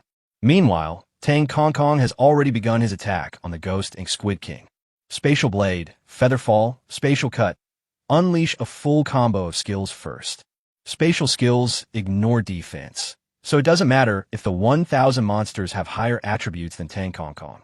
The space was torn apart, directly ripping apart the body of the Ghost Ink Squid King. But such an attack was not enough to kill the Ghost Ink Squid King. However, Tang Kong Kong now lives in symbiosis with Mantu, and Mantu's immortality ability is also shared with Tang Kong Kong. Therefore, Tang Kong Kong could use his immortality to wear down the Ghost Ink Squid King. This monstrous Squid King is really unlucky. If Tang Kong Kong didn't have spatial attributes, or didn't have such a monstrous accessory as Mantu, Tang Poyu and the others wouldn't have been able to deal with this giant squid today. After all, apart from spatial skills, other skills simply cannot break through the Ghost Ink Squid King's defense when the attributes of the two sides are so different. Without steam buns, Tang Kong Kong didn't dare to keep wasting time with a monster whose attributes were much higher than hers. Now that both conditions have been met, today is truly an unlucky day for the Ghost Ink Squid King. Even level 1,000 monsters possess a certain level of intelligence. The moment Tang Kong Kong used his spatial abilities, it knew it was in for some trouble. However, it also noticed that Tang Kong Kong's level wasn't very high, and it initially thought that the difference in attributes between itself and the opponent was significant. It realized that it could make many mistakes, but Tang Kong Kong could only make one or two. After all, given the huge difference in attributes, I have the ability to instantly kill you. However, after the battle, the Ink Squid King realized that it was wrong, terribly wrong. It discovered that when fighting it, Tang Kong Kong didn't need to deliberately dodge its attacks. Taking the attacks head-on seemed to be no problem. Moreover, every time it came into contact with Tang Kong Kong, it was surprised to find that its power was being absorbed by the other party. It was intelligent enough to know that if it continued to waste time, it would die. Now all it can do is run away. After all, this is its home turf, and its opponents are all land creatures. As long as it dives into the sea, they have no way to catch it. It's running away. At this moment, Tang Kong Kong, who was in the middle of the battle, sensed the Ghost Ink Squid King's intention. Tang Poyu said, "Run? Can he escape? The frozen wasteland." At this moment, Tang Poyu used his ultimate ice-type skill. As the sky wristband on his wrist glowed, the surrounding temperature instantly dropped. The next second, a cold wind swept by, and the surroundings instantly turned into a white world. The seawater in this area was instantly frozen. Chapter 144: The Judgment of the Soul Feather. The ultimate skill of the ice element, while not having strong offensive capabilities, boasts an incredibly wide range of control that is no joke. The area within a radius of several miles was frozen in an instant. Meanwhile, the body of the Ink Squid King was stuck on the frozen sea surface. It struggled desperately to escape. After all, a behemoth of this size must possess considerable strength. As it struggled, cracks appeared on the ice. If this continues, he will break free very soon. Space Blade. Tang Kong Kong would not give it a chance to escape. The spatial blade sliced through the body of the ghost Ink Squid King. Of course, the space blade alone is not enough to kill the ghost Ink Squid King. Tang Kong Kong was aware of this, but she didn't want to waste any more time with the other party. Although, continuing this stalemate will eventually wear down the opponent. However, the other party will not continue to waste time with her. Once they break free from the control of the frozen, desolate domain, they will definitely dive into the deep sea to escape. Tang Poyu and his companions, however, had no ability to move around in water. The judgment of God, the soul, and the feathers.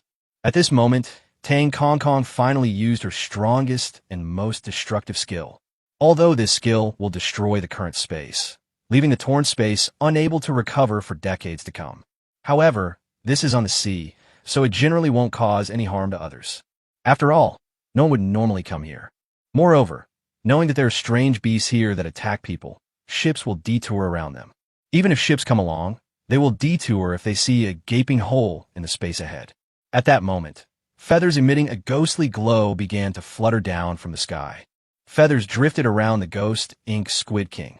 Around the ghost Ink Squid King, the feathers instantly froze. At that moment, it was as if time had been frozen, and the feathers that were originally fluttering were eerily frozen in the air. This scene panicked the Ink Squid King. After all, it was a monster that had lived for a very long time. It could sense the unstable spatial energy fluctuations around it. If it were to be hit by this skill, it would definitely die. Its struggles intensified, and the cracks on the ice are becoming more and more numerous. It looked like the Ink Squid King was about to break free from the confinement of the frozen wasteland. At this moment, Tang Kong Kong's eyes emitted a dark purple light. The trial began. The next second, these feathers exploded instantly, each exploding feather creating a torn space. The torn space pulled the body of the ghost Ink Squid King, and the space is torn apart in all directions. And this traction force comes from all directions. In this situation, the body of the Ink Squid King was torn to shreds by multiple pulling forces. At this moment, Tang Kong Kong used a spatial displacement technique to appear in front of the ghost Ink Squid King. At this point, the ghost Ink Squid King had already been reduced to fragments. Among the fragments, Tang Kong Kong grabbed the core of the ghost Ink Squid King. She then used her spatial location to return to Tang Poyu's side. Ultimately, the fragments of the ghost Ink Squid King's corpse were swallowed up by these torn spaces. These torn spaces gradually merged, forming a larger torn space. And this torn space will remain here for decades before slowly disappearing. This is also the most terrifying aspect of this skill. Moreover, this is not even used in the realm of gods. If used in the realm of gods, the area of destruction would be dozens of times larger. If such a fractured space exists within a city, then that city would essentially become uninhabitable for humans. Because the torn space not only exists here, it also pulls surrounding objects toward its center. This torn space will slowly devour a city. Fortunately, this happened at sea, so the impact was not significant. Since this skill wasn't used within the divine realm, the resulting tearing space wasn't very large.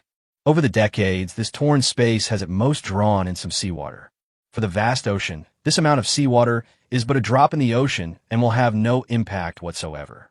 The Judgment of Soul Feathers is an upgraded version of the Falling Feather skill. The power of the falling feathers was increased by hundreds of times, and the duration of the spatial tear caused by the falling feathers was also increased by several decades. Congratulations! You have defeated the monster Ghost Ink Squid King and earned 30,000 points. Goodness, level 1,000, and it even has the bloodline of the Beast King. This guy would be a local tyrant no matter where he is placed. Unfortunately, it ran into someone who was cheating.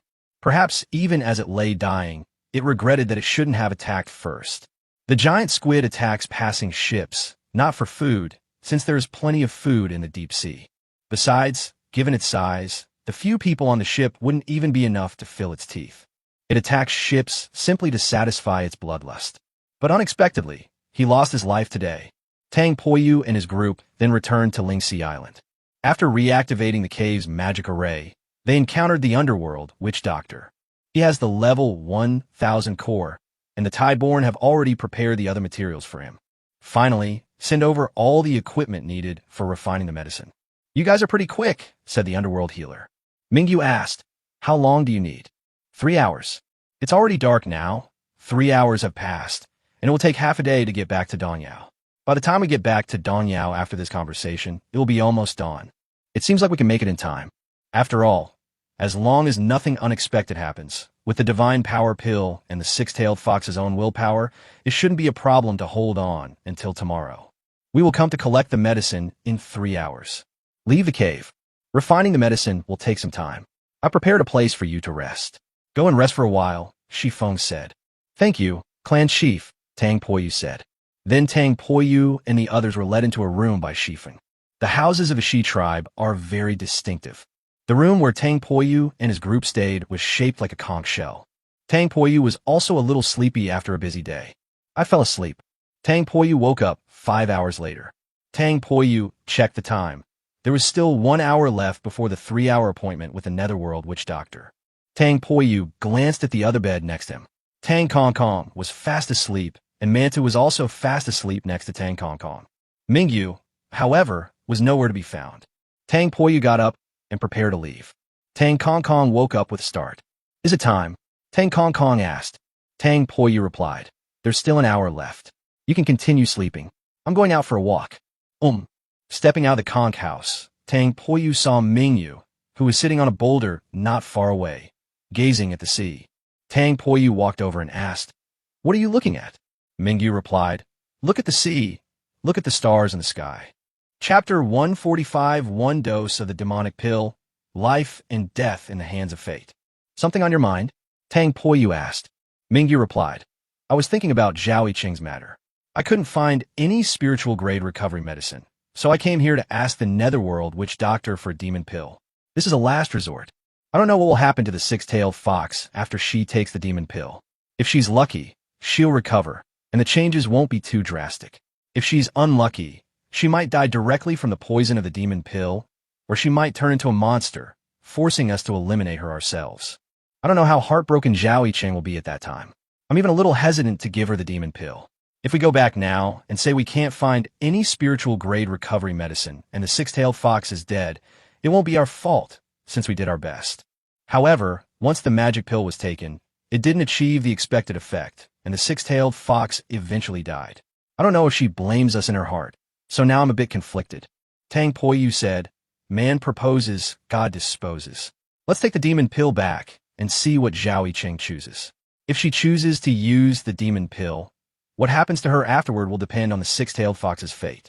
Whether she lives or dies, we just need to have a clear conscience. Mingyu nodded. When the time came, Tang Poyu and Mingyu went to see the Netherworld clan's witch doctor.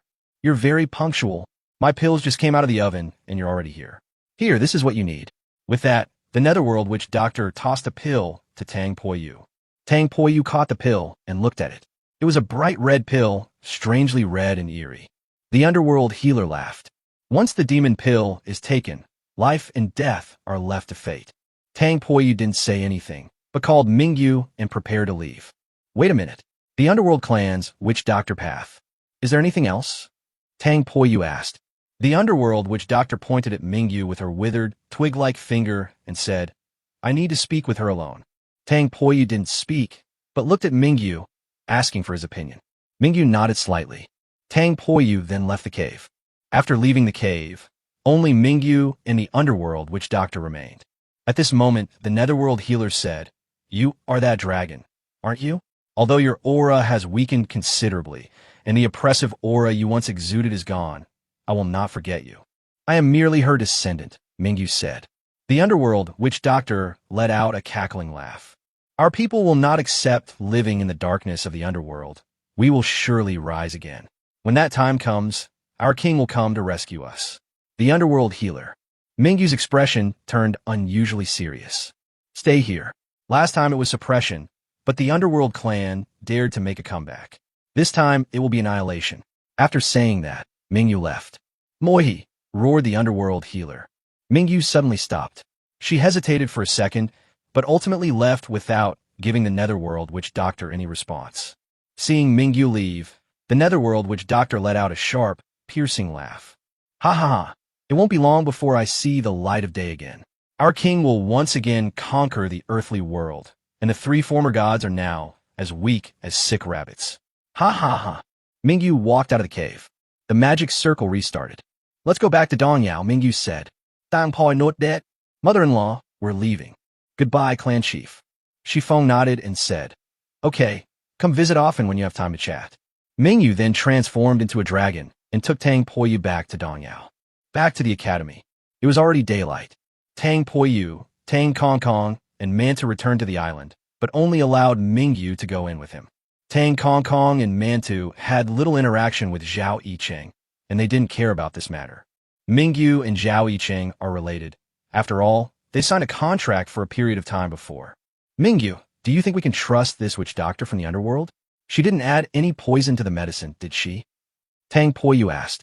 Mingyu replied, The demon pill is inherently poisonous, but after refining, the poison is easily suppressed. You don't need to suspect that she did anything tampering with it. Although the Netherworld clan is brutal, they do have one redeeming quality. They keep their word. The people of the underworld are straightforward and honest. Once they agree on a deal, they will honor it. Therefore, she wouldn't try anything underhanded. Hearing this, Tang Poyu was relieved. Tang Poyu and Mingyu arrived at the academy's infirmary.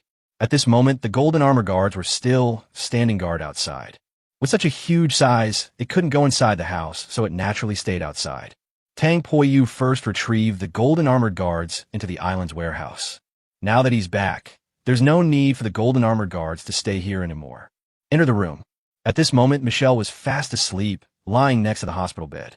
Zhao Yicheng has woken up, but she looks very tired, so she probably didn't sleep last night. Upon seeing Tang Poyu and Mingyu arrive, Zhao Yicheng quickly asked, You're back. Have you found the elixir to save Sanyue? Tang Poyu said, We encountered some obstacles along the way. Some people did not want us to save the six-tailed fox, so we did not find the elixir. Hearing this, Zhao Yicheng looked disappointed.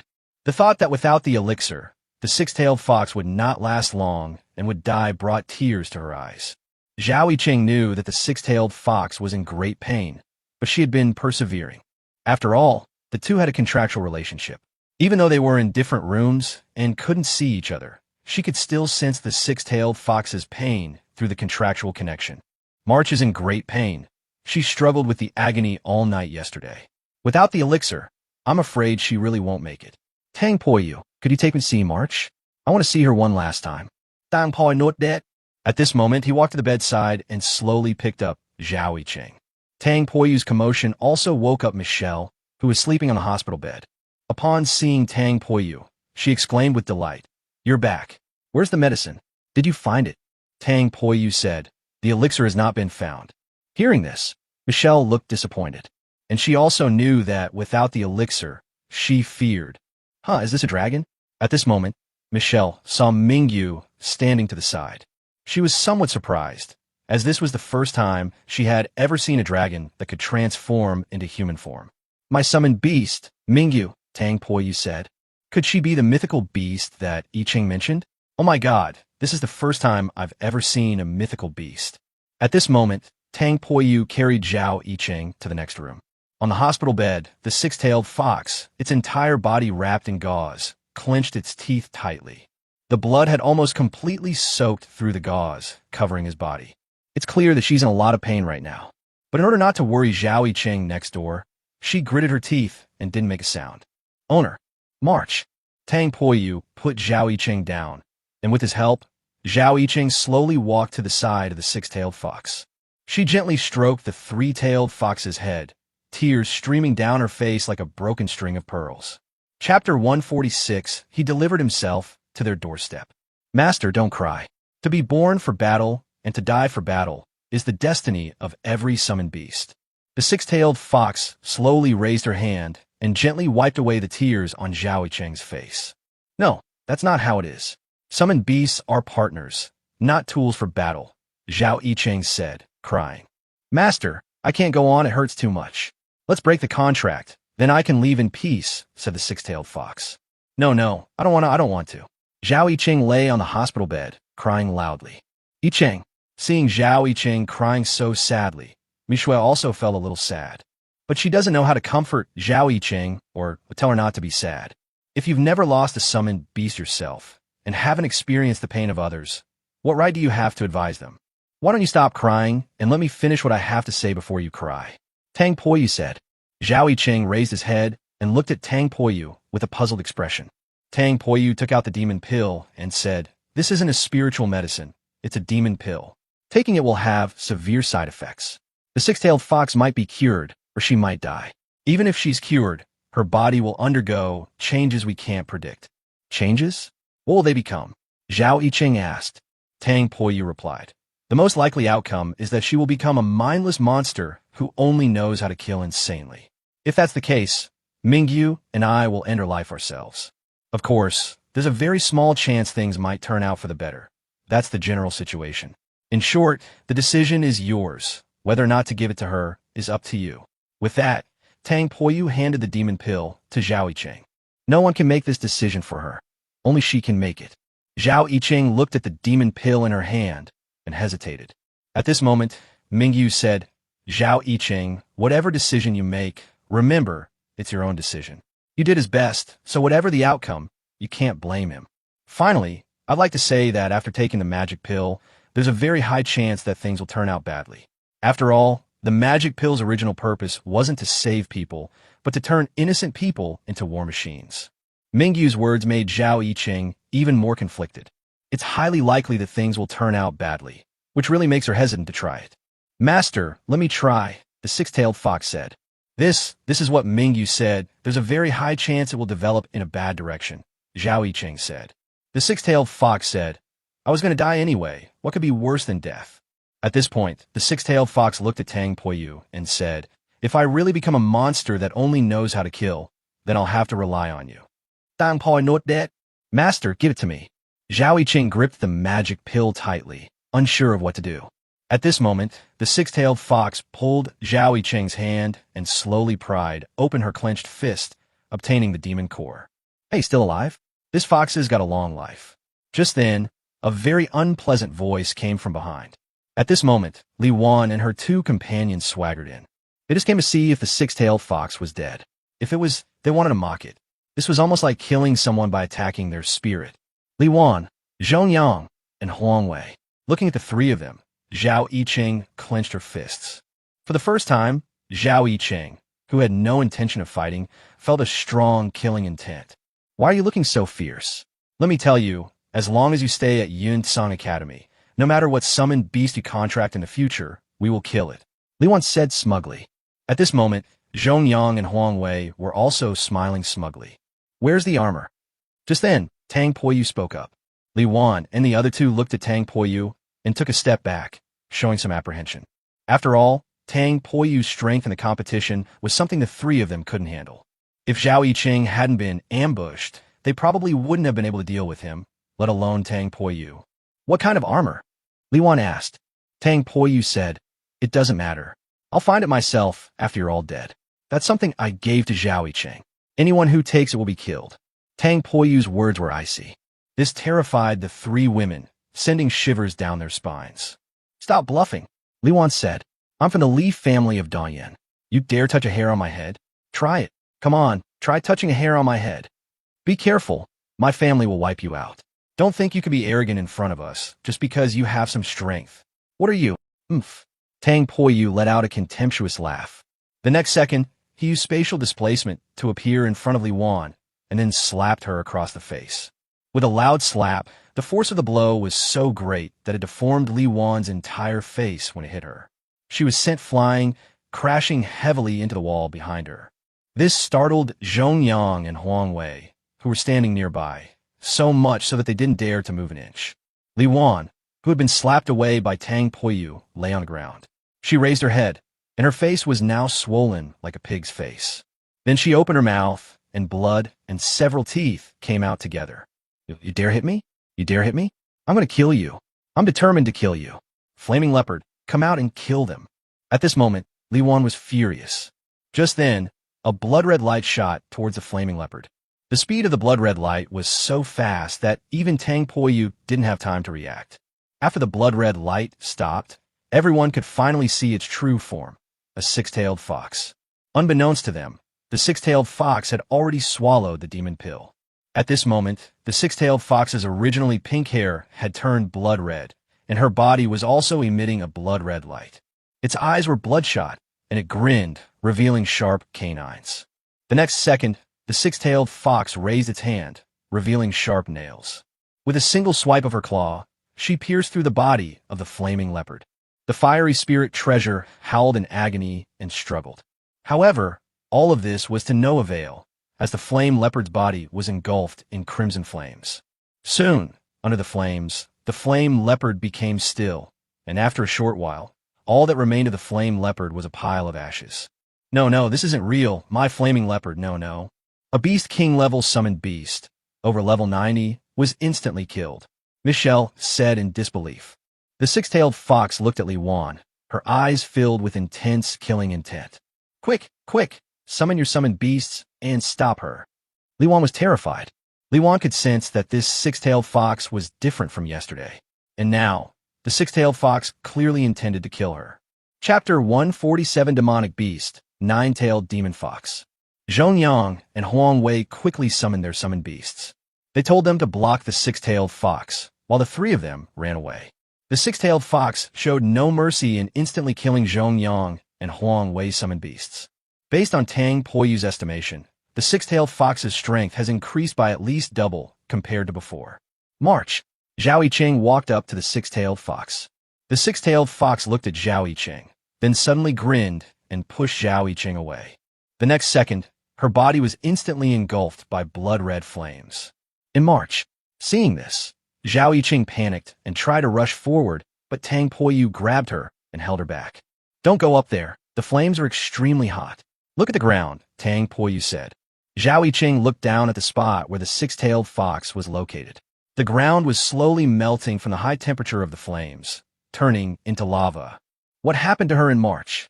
Zhao Yicheng asked. Tang Poyu replied, I don't know. Mingyu said, this is the effect of the demonic pill. Her body will undergo changes, whether for better or worse depends on her. If her bloodline power is strong enough and her willpower is strong enough, it will develop in a positive direction. Conversely, it will develop in a negative direction. Her bloodline power. She is of the Beast King's bloodline, so it shouldn't be weak, Tang Poyu said. Mingyu shook his head and said, when I say bloodline is strong, it has to be at least a spirit beast bloodline to be considered strong. Beast King level, that's just so. If that's the case, then she. Mingyu replied, actually, the strength of a bloodline is not determined by its current form, but by its hidden form. Hide. Mingyu nodded and said, that's right.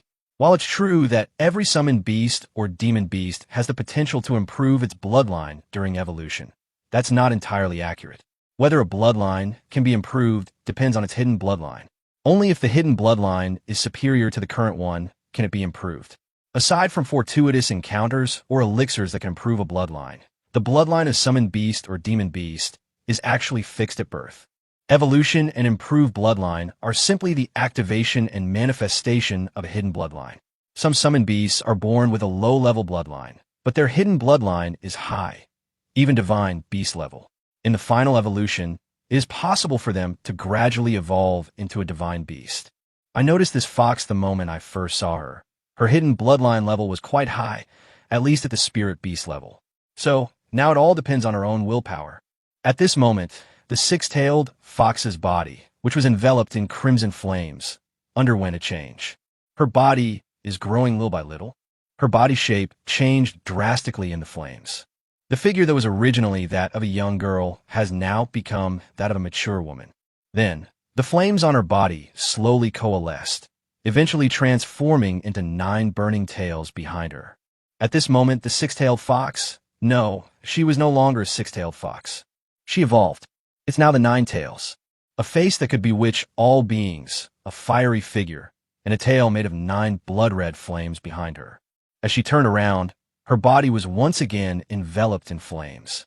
However, this time the flames quickly disappeared, replaced by a gorgeous red outfit. Red hair, blood-red eyes, and 9 tails made of blood-red flames. Indeed, she has evolved once again. The route taken by the young fox. Young foxes, 3-tailed foxes, and 6-tailed foxes. Then there are 2 branches, the 9-tailed celestial fox and the 9-tailed demon fox. Finally, the 9-tailed fox has a hidden evolution. It can evolve into the 10-tailed celestial fox. The 9-tailed fox can evolve into the 1,000-feathered fox. Tang Poyu had seen a 9-tailed celestial fox before. Among the 3 initial choices, Tang Poyu selected a 9-tailed celestial fox, a 9-tailed celestial fox with divine beast-level bloodline. Tang Poyu had never seen a 9-tailed fox in real life, but he had seen it on the spirit control terminal. Even the 9-tailed fox doesn't look like this, which means that her current evolution doesn't belong to either of the 2 branches. It is said that due to the effect of the magic pill, she evolved into a new branch. Zhao Yicheng, what is her current attribute? Tang Poyu asked. Zhao Yicheng stood there stunned. Tang Poyu called her name several more times before she came to her senses. The 6-tailed fox suddenly evolved, and along a completely new evolutionary path, leaving Zhao Yicheng stunned for a long time. I displayed her information on the spirit control terminal, Zhao Yicheng said. At this moment, Tang Yu checked the status using the spirit control terminal. Name, 9-tailed fox Sanhua. Race, Phantom Demon Clan Mutant. Attributes, Fire, Illusion, Poison, Strength. Bloodline, Monster-level mutation. Level, 70. Attributes, Strength 1898, Agility 1598, Defense 1555. Skills, Magic, Dream of the Void, Charm, Magic Flame Clone, Heavenly Incineration, Magic Poison, Claw Tier. Owner, Zhao Yicheng. It's mutated, Tang Poyu said. This was the first time Tang Poyu had ever seen a mutated summoned beast. And how could this bloodline be at the level of a magical beast? In Tang Poyu's understanding, after the Beast King comes the Spirit Beast, then the Divine Beast, and finally, the God level. I've never heard of anything at the Warcraft level. Moreover, she also possesses a magical skill. Mingyu, what's wrong with her? Tang Poyu asked. Mingyu replied, the bloodline of magical beasts did exist before. When the Netherworld clan invaded, they modified some of the strange beasts, resulting in a new bloodline, magical beasts. However, after the Netherworld clan was suppressed, the summoned beasts with the bloodline of magical beasts gradually disappeared over time. Because the bloodline of magical beasts was so rare that their numbers were small and they could not reproduce normally, they eventually became extinct. The summoned beasts with the bloodline of demonic beasts are also the most successful summoned beasts produced during the Netherworld clan's modifications. They not only retained their original consciousness, but also received a significant boost in strength. The bloodline level of a monster-level bloodline corresponds to that of a spirit beast. If it can evolve to the level of a demon king-level bloodline, then it corresponds to the level of a divine beast-level bloodline. And the bloodline level of a demon god-level bloodline corresponds to that of a god. Of course, we won't talk about the demon god level. Back then, the Underworld clan only managed to create 2 demon king-level summoned beasts. So, what impact will March have on her? Will there be any side effects? Zhao Yicheng asked. The 6-tailed fox has changed drastically, and Zhao Yicheng is very worried about what side effects it might have. My strength has indeed increased a lot, but doesn't such a sudden increase in power come at a price? Mingyu replied. She's doing in a positive direction. She's been very lucky. My original expectation was that her injuries would heal and she would become a bit more bloodthirsty, but she would still retain her self-awareness. From what we've seen so far, this is developing in the best possible direction. When we return to Dragon Town, let's visit the ancestral graves to pay our respects. For her to evolve into a magical beast is truly a stroke of good fortune. Of course, her personality might change somewhat, but don't worry, her consciousness is still the same, and her memories are intact. At most, her personality will just be slightly different from before. That's great, March, you're all right. As he spoke, Zhao Yicheng went up and excitedly hugged the 9-tailed fox. However, at this moment, the 9-tailed fox pushed Zhao Yicheng away with a look of disgust, and then said in a disdainful tone, "Teach, don't touch me. You're so weak. What right do you have to be my master?" Chapter 148. Born with a rebellious spirit. Zhao Yicheng was stunned for a moment. She hadn't expected the 9-tailed fox to say such a thing. "It's March, it's me. Don't you recognize me?" Zhao Yiqing asked. The nine-tailed fox said impatiently, Get to know me, get to know me, stop crying all the time, I'm really getting tired of your crying face. Mingyu, why did March turn out like this? Zhao Yiqing asked. Mingyu replied, As I just said, using a magic pill usually changes one's personality. This is just a normal change for her.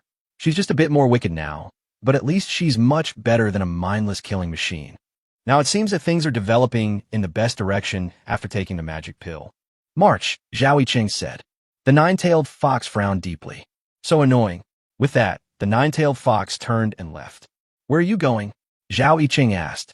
Zhao Yiqing wanted to chase after them, but she was injured. She can move short distances without any problem, but she still needs someone to help her move long distances. That's none of your business, the nine-tailed fox replied. March, march, Zhao Yiqing called from behind. The nine-tailed fox left without looking back. Mingyu, what do we do now? Zhao Yiqing asked. Mingyu replied, What can we do? She can go wherever she wants, as long as she doesn't cause trouble. You have a contractual relationship with her, and you can summon her to your side at any time. It seems that she doesn't have any major problems now. Although her personality is a bit awful, she doesn't have any other issues. Is she still my March? Zhao Yiqing asked. Mingyu replied, Of course, a person's personality will change after experiencing a major upheaval, let alone a summoned beast. Her personality is pretty good now.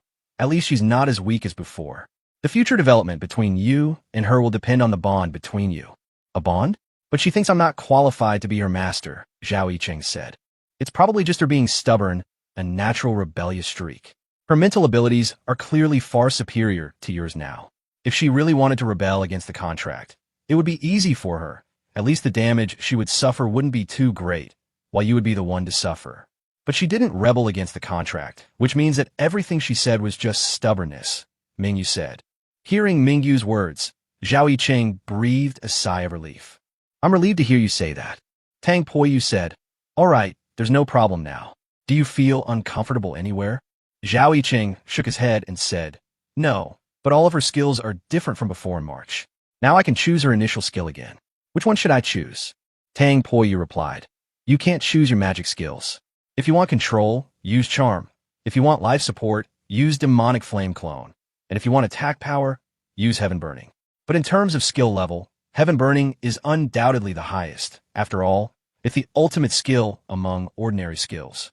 You saw the effect of using burning heaven in the match the day before yesterday. Warcraft is compared to Spirit Beast. Although the power of burning heaven will be reduced, it is undoubtedly the best in terms of both attack and deterrence. Zhao Yiqing nodded and said, I understand. Then I choose to burn the heavens. Yicheng, you're amazing. Burning heaven is a skill that all of us fire-type summoners dream of having our beasts learn. And normally, this kind of ultimate skill doesn't appear in the initial skill list. So beast tamers don't even have a chance to choose it. Michelle said with a look of envy. Zhao Yiqing replied, I don't know what happened either. Logically speaking, the nine-tailed fox evolved from the six-tailed fox, so her original skills should have been retained.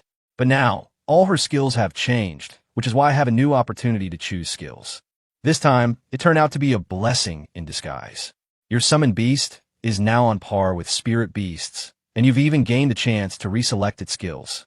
Now, not only is it no match for fire-type skills, but it could easily rank in the top 10 throughout the entire academy.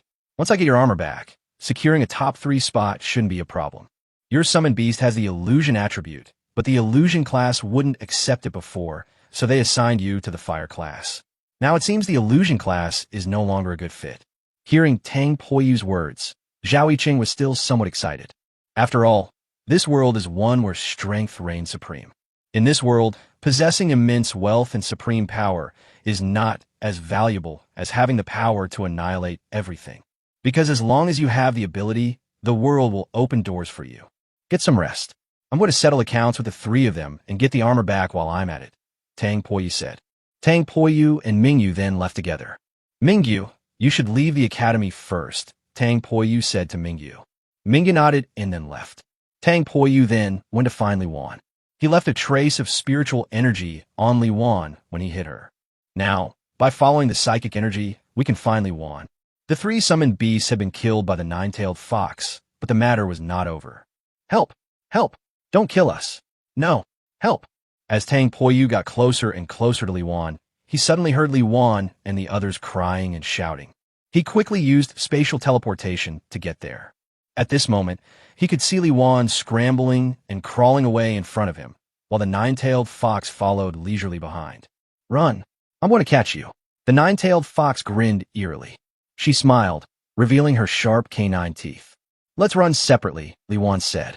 At this point, the three of them split up and fled. "Want to play hide-and-seek with me? The more you do this, the more excited I get," Demon Flame clone. At this moment, the nine-tailed fox's burning tail flickered, and two balls of blood-red flame fell to the ground. Then the flames slowly mutated, transforming into the form of a nine-tailed demon fox. Of course, it only resembles a nine-tailed fox in form, but in reality, it is still two burning flames of blood. At this moment, the nine-tailed fox's true form went to chase after Li Wan. Meanwhile, the two demonic flame clones went after Zhongyang and Huangwei. "Run fast, or you'll die if I catch you." At this moment, everyone around kept their distance when they saw this scene, and no one dared to approach. Tang Poyu then arrived at the side of the nine-tailed demon fox. "It's you. What? Are you going to stop me? I've become a bloodthirsty monster. Are you going to kill me?" the nine-tailed fox said. Tang Poyu said calmly, "They deserve to die. I don't care about you. If one day you start killing innocent people indiscriminately, then I will have to stop you. But for now, without my help, you might not be able to kill them." Hearing this, the nine-tailed fox looked unconvinced. "Heh, the way you talk is really annoying. I want to tear you to pieces. Those three idiot summoned beasts are all dead, and I can't even kill them?" Tang Poyu said calmly. "Don't even think about tearing me apart. Your attack power can't break through my defense. Do you think the teachers at Yinsong Academy are pushovers? Do you think they'll allow you to run wild here? Look closely. Someone's already coming to stop you. Even if you're on par with a spirit beast, you're only level 70, and your attributes are still limited. You better not cause trouble for Zhao Yicheng. Leave this to me. Afterwards, have Li family come to me, not Zhao Yicheng." After saying that, Tang Poyu waved his hand, and a spatial rift appeared. Subsequently, Tang Poyu summoned the golden armored guards from the island's warehouse. Chapter 149, Then I'll Have to Offend You. What do you want to do? 5 teachers arrived and blocked Tang Poyu and the nine-tailed fox's path.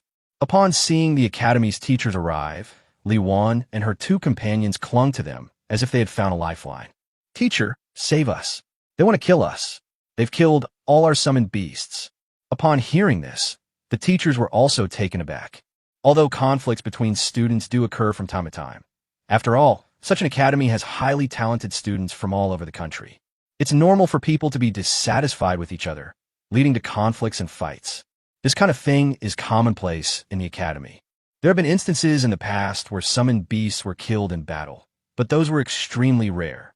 This time, it wasn't just killing the summoned beast. They even killed someone, making the nature of the crime extremely heinous. "Hey student, and you summoned beast over there, stay where you are, or we won't be so polite," one of the teachers said. Tang Poyu said, "You're welcome. Why are you being impolite to us? You killed someone else's summoned beast, and now you're trying to kill someone. Why are you so wicked?" "I see. What about them? What about the student they injured yesterday? Weren't they also planning to kill the summoned beast, or even kill someone? It's been a day since the incident. Has your academy done anything about it?" They just sent the person to the infirmary and then stopped following up. Indeed, Tang Poyu was furious with how the academy handled Zhao Yicheng's situation. Yesterday's incident resulted in Zhao Yicheng being injured and the six-tailed fox nearly being killed. If Tang Poyu and Ming Yu hadn't gone to great lengths to obtain the demon pill and revive the six-tailed fox, she would have undoubtedly died. In such cases, the college's approach is to handle them with a cold shoulder. They ignored the matter. He also knew that Li Wan and Zhongyang were both quite strong in the fire element, ranking around 50 or 60. Zhao Yicheng's fire element ranking is 150. Because of this, Zhao Yicheng was injured, and his summoned beast was almost killed. The academy had no intention of dealing with Li Wan and the other 2, and simply ignored the matter. Tang Poyu was furious about this. Since they didn't care, how can they now try to stop him? The academy will handle this matter, but now you have killed someone else's summoned beast and are also killing people. This is a serious crime, and you can be directly handed over to the spirit management team. You really know how to cover things up. You turn a blind eye to their actions, but when we do, it's a serious crime. How ridiculous. In that case, I'll have to offend you, Tang Poyu said. At this moment, the golden armored guard moved, wielding its giant ruler as it attacked. Humph, you overestimate yourself. You don't really think you have the power to stand up to us teachers, do you? As they spoke, the five summoned their summoned beasts. Tang Poyu was too lazy to look at the detailed information of the five summoned beasts in the spirit control terminal. At first glance, all five were just the lowest level beastmen. Generally, the bloodline level of such summoned beasts is not high. By feeling the power they unleash, you can also get a sense of the approximate level of these summoned beasts. The five summoned beasts likely have low bloodline levels, and their levels are probably around 200. As expected of Yunsong Academy, one of the 4 great academies. Every teacher here is a heavenly level beast tamer. But for Tang Poyu now, let alone a heaven level beast tamer, he doesn't really care about dragon level beast tamers.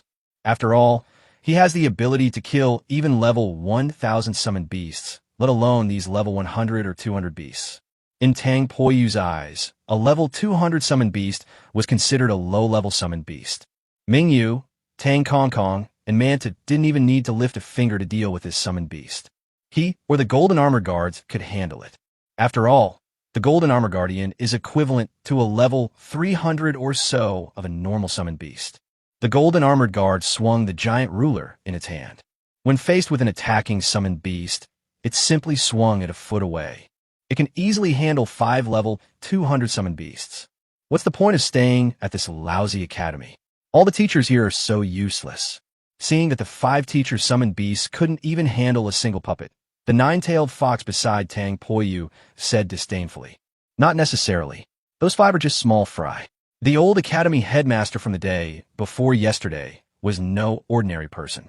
Although I haven't seen his summoned beasts, the spiritual energy he exuded was quite strong. He was at least a dragon-level beast tamer, and he probably had more than 2 summoned beasts under his command. TCH, what's the big deal? 1 burning heaven spell will burn down this lousy academy. I've already said, don't hurt innocent people. These 3 caused this trouble, so don't drag innocent people down with them. Didn't you use the burning heaven technique the day before yesterday? I knew someone would stop it. After all, so many teachers were watching, they couldn't just stand by and watch the academy be destroyed. And I guarantee that even if you used burning heaven now, someone would still stop you. At least for now, that old dean is still watching us. The 9-tailed fox was slightly startled upon hearing this. Where's that old man? Tang Poyu replied.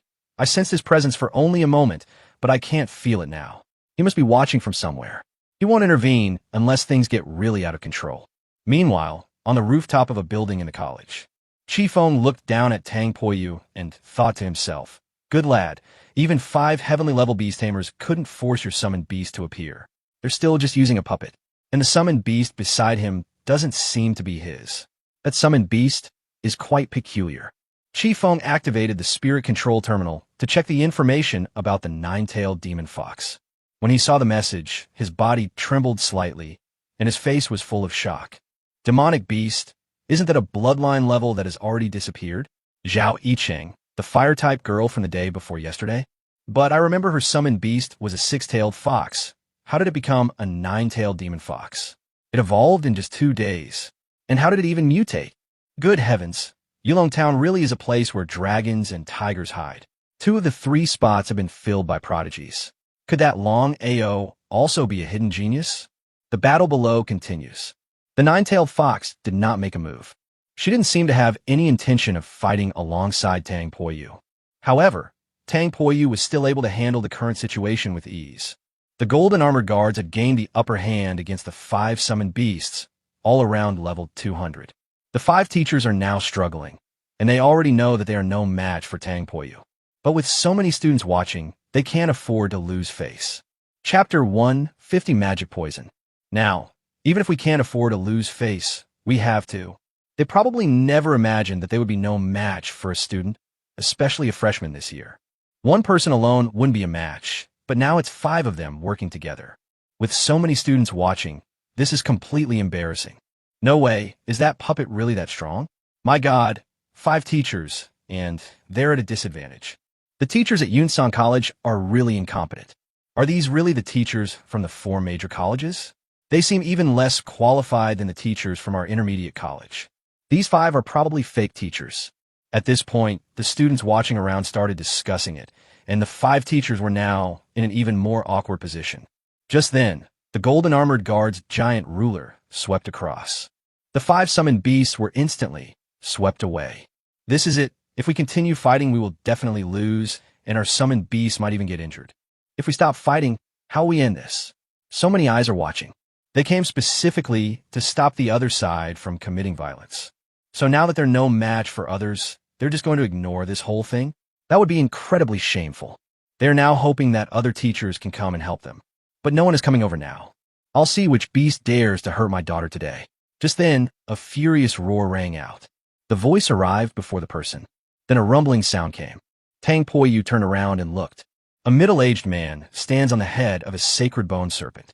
This sacred bone serpent is over 30 meters long, and its height is about 10 meters when it raises its head and moves. It would take about 2 or 3 people to hug its body. The head of the sacred bone serpent is covered by bones, making it extremely defensive. Dad! Li Wan cried out as she saw the man, hiding behind the 5 teachers. Just after her summoned beast was killed, she sent a message to her father, Li Tiansong, through the spirit control terminal. The Li family lived in Dongyan City. After learning that his daughter's summoned beast had been killed, Li Tiansong immediately rushed over from home. His sacred bone serpent possesses beast king level bloodline and has reached level 350. Of course, such a level of summoned beast was far too low level for Tang Poyu. Nowadays, it's difficult for Tang Poyu to take anything seriously unless it's a summoned beast that's at least level 1000. But Li Tiansong didn't think so. Wasn't it as easy for his summoned beast to deal with a freshman in the academy as crushing a bedbug? Moreover, given the Li family's status and the intimidating presence of the Li family patriarch, even if he killed the person who injured his daughter in the academy today, the academy wouldn't say anything. Li Tiansong jumped off the snake's head. Li Wan ran up to Li Tiansong, hugged him tightly, and then burst into tears. Dad, it's him. He's gonna kill me, and that fox too. She killed my summoned beast. Wah. Li Tiansong gently stroked Li Wan's head. Then his gaze fell on Tang Poyu and the 9-tailed demon fox. 2 beasts courting death. Those who injured my daughter, those summoned beasts who killed her. Today, I will tear you to pieces. Li Tiansong said. What makes him so special? This earthworm. The 9-tailed fox scoffed. You beast, still so stubborn even when you're about to die, Li Tiansong said. Tang Poyu said, you don't even know who will die when death is imminent. Your daughter is an adult, and as an adult, she has to take responsibility for her actions. You little bastard, go ask around Dongyan City and find out about my Li family. Judging from your accent, you don't seem to be from Dongyan City, do you? A kid from out of town studying here, daring to be so arrogant. Let me tell you, today, I, Li Tiansong, will tear you to pieces right here, and no one will dare to say a word. Oh, really? Tang Poyu asked with a smile. His gaze fell upon the sacred bone serpent. At level 300 plus, there's a chance the core will appear. Although a core of level 300 or so is low level, if given a Tang Kong Kong, it should be able to create a decent puppet. Dad, kill them. You must kill them. Li Wan, emboldened by her father's presence, became arrogant. Don't worry. They must die, Li Tiansong said coldly. The sacred bone serpent killed them. Roar. The sacred bone serpent raised its head, and a plume of green smoke instantly spewed from its mouth. Good heavens, this guy can spit poison, Tang Poyu said. The 9-tailed fox raised a contemptuous smile and said, Poison? Judging from this, it's still animal poison, but in the face of my magical poison, it's a joke. As she spoke, the 9-tailed fox leaped in front of Tang Poyu. The next second, blood-red smoke appeared around her. When the poison of the sacred bone serpent touched the magical poison of the 9-tailed demon fox, it instantly turned blood red, as its poison was directly assimilated. There are 4 main categories of toxins: plant toxins, animal toxins, magical toxins, and mineral toxins. Of the 4 types of poison, magical poison is the most potent, because it has the ability to assimilate all toxins. There is no antidote for those poisoned by magic. The only way to survive is to use one's own spiritual energy to neutralize the toxins. If this is not possible, the magical poison will rapidly erode the entire body. Damn it, this beast actually knows magical poison. Li Tiankon Fronat. At that moment, a gentle breeze blew by. The assimilated magical poison began to drift away on the wind. Seeing this, Tang Poyu said, "Quickly withdraw the magic poison. The wind is picking up. If this continues, the others in the academy will suffer." The nine-tailed fox said, "What do the others have to do with me? It's not too late to take them back after I kill that guy." The nine-tailed fox spirit, whose personality has changed, will not kill innocent people indiscriminately, but she will not care about the life or death of others no matter what she does. She only cares about achieving her own goals, and she doesn't care at all about what others do. Tang Poyu frowned deeply. It seemed he had to stop the nine-tailed demon fox. Once the poison gas dissipates, all the students in this academy will die. Given their strength, they are not capable of using their psionic powers to resist magical poison. Just then, a tornado suddenly struck. The tornado engulfed all the poisonous fog before rising into the air and dissipating. The next second, Chi Feng appeared in front of them.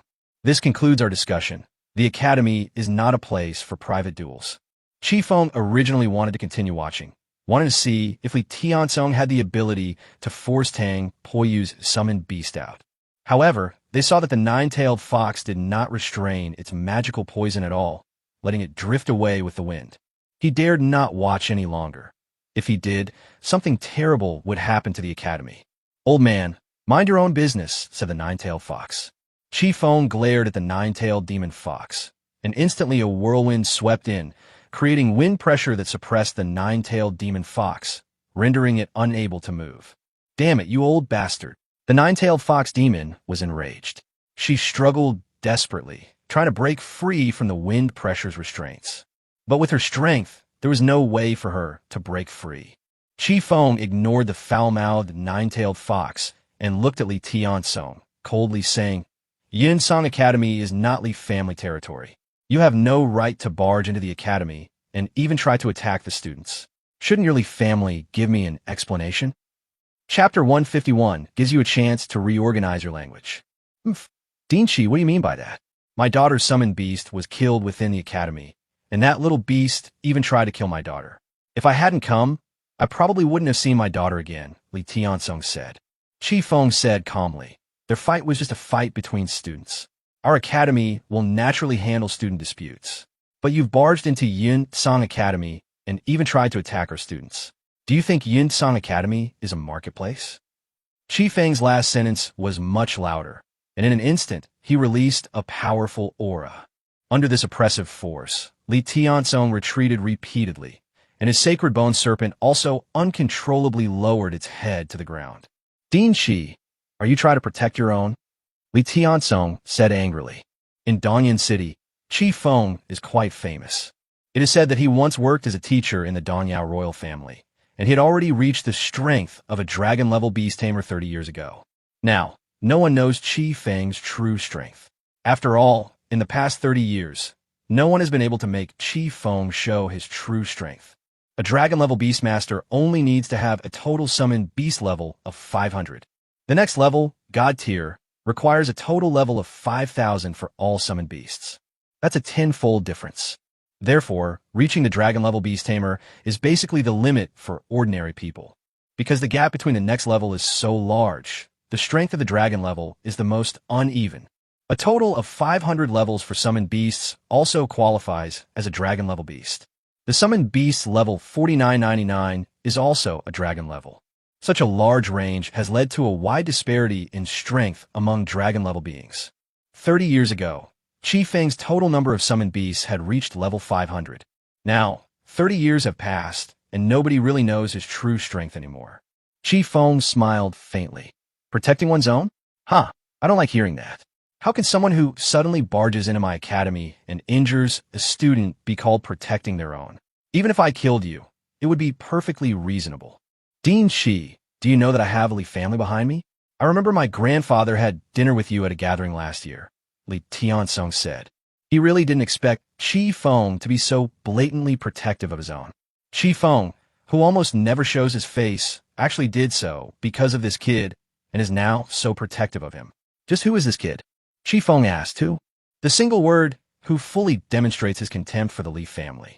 Li Tiansong brought up his father-in-law to make Chi Feng somewhat wary. But Chi Feng's use of the word, who expresses his contempt and indifference towards the Li family. For a moment, Li Tianzong was speechless. In Dongyan City, no one dared to offend this beast tamer who had reached the dragon level 30 years ago. Moreover, putting aside their abilities, let's talk about their connections and backgrounds. He used to be a teacher in the royal family, and his students have all grown up and are now in power in the Dongyan royal family. So when it comes to comparing connections and backgrounds, no one dares to compare. At least in Dongyan City, no one dares to compare. Dean Shi, my daughter's summoned beast, was killed, and I've come to take her home to recuperate. Faced with Qi Feng's intimidating presence, Li Tianzong had no choice but to back down. He figured there would be plenty of opportunities to get rid of Tang Poyu in the future, so there was no need to get into a fight with Qi Feng here. Whatever. Qi Feng laughed. Li Tianzong then took Li Wan and prepared to leave. Wait a minute, Tang Poyu said. Li Tianzong said coldly. Kid, you're lucky today that Dean Shi has stepped in. Don't push your luck. Tang Poyu said, make her return the armor set that she stole. Upon hearing this, Li Tianzong laughed and said, Humph, brat, that set of armor is in the Li family. If you have the ability, come and get it from the Li family. The Li family won't easily return that set of armor. Now, their old man is so fond of that set of armor that he can't put it down. Returning it is out of the question. He said this because he was certain that Tang Poyu would not dare to go to the Li family. Even if he dared to go, he would be more than happy to, because that would mean this kid had broken into our Li family. When the time comes, whether to kill or dismember will be up to the Li family. Tang Poyu laughed and said, I'll give you a chance to rephrase your words. Are you sure you want me to go to the Li family? If I really go, the Li family might disappear from Dongyan City. Hearing this, Li Tianzong threw his head back and laughed loudly. Huh, you little brat. Don't think you can act recklessly just because you have Dean Shi backing you up now. You dog who relies on his master's power. You dare to come to the Li family and try it. I'll lend you the guts. After saying that, Li Tianzong pulled Li Wan and jumped onto the head of the sacred bone serpent. The giant serpent of sacred bones wriggled its body and left. Tang Poyu shook his head and said in a low voice, Some people just won't listen to advice. There's nothing we can do about it. Qi Feng then walked up to Tang Poyu and said, The Li family is quite powerful. Their patriarch is already at the dragon level. So, it's best not to go against the Li family. Tang Poyu laughed and said, Thank you for helping me out of that predicament, Dean. It was too dangerous just now. If you hadn't arrived in time, I probably would have been killed by that guy. It scared me to death. Does your expression look like you've been frightened? Qi Feng asked. Tang Poyu replied, A summoned beast over level 300. How am I, a freshman, supposed to face that?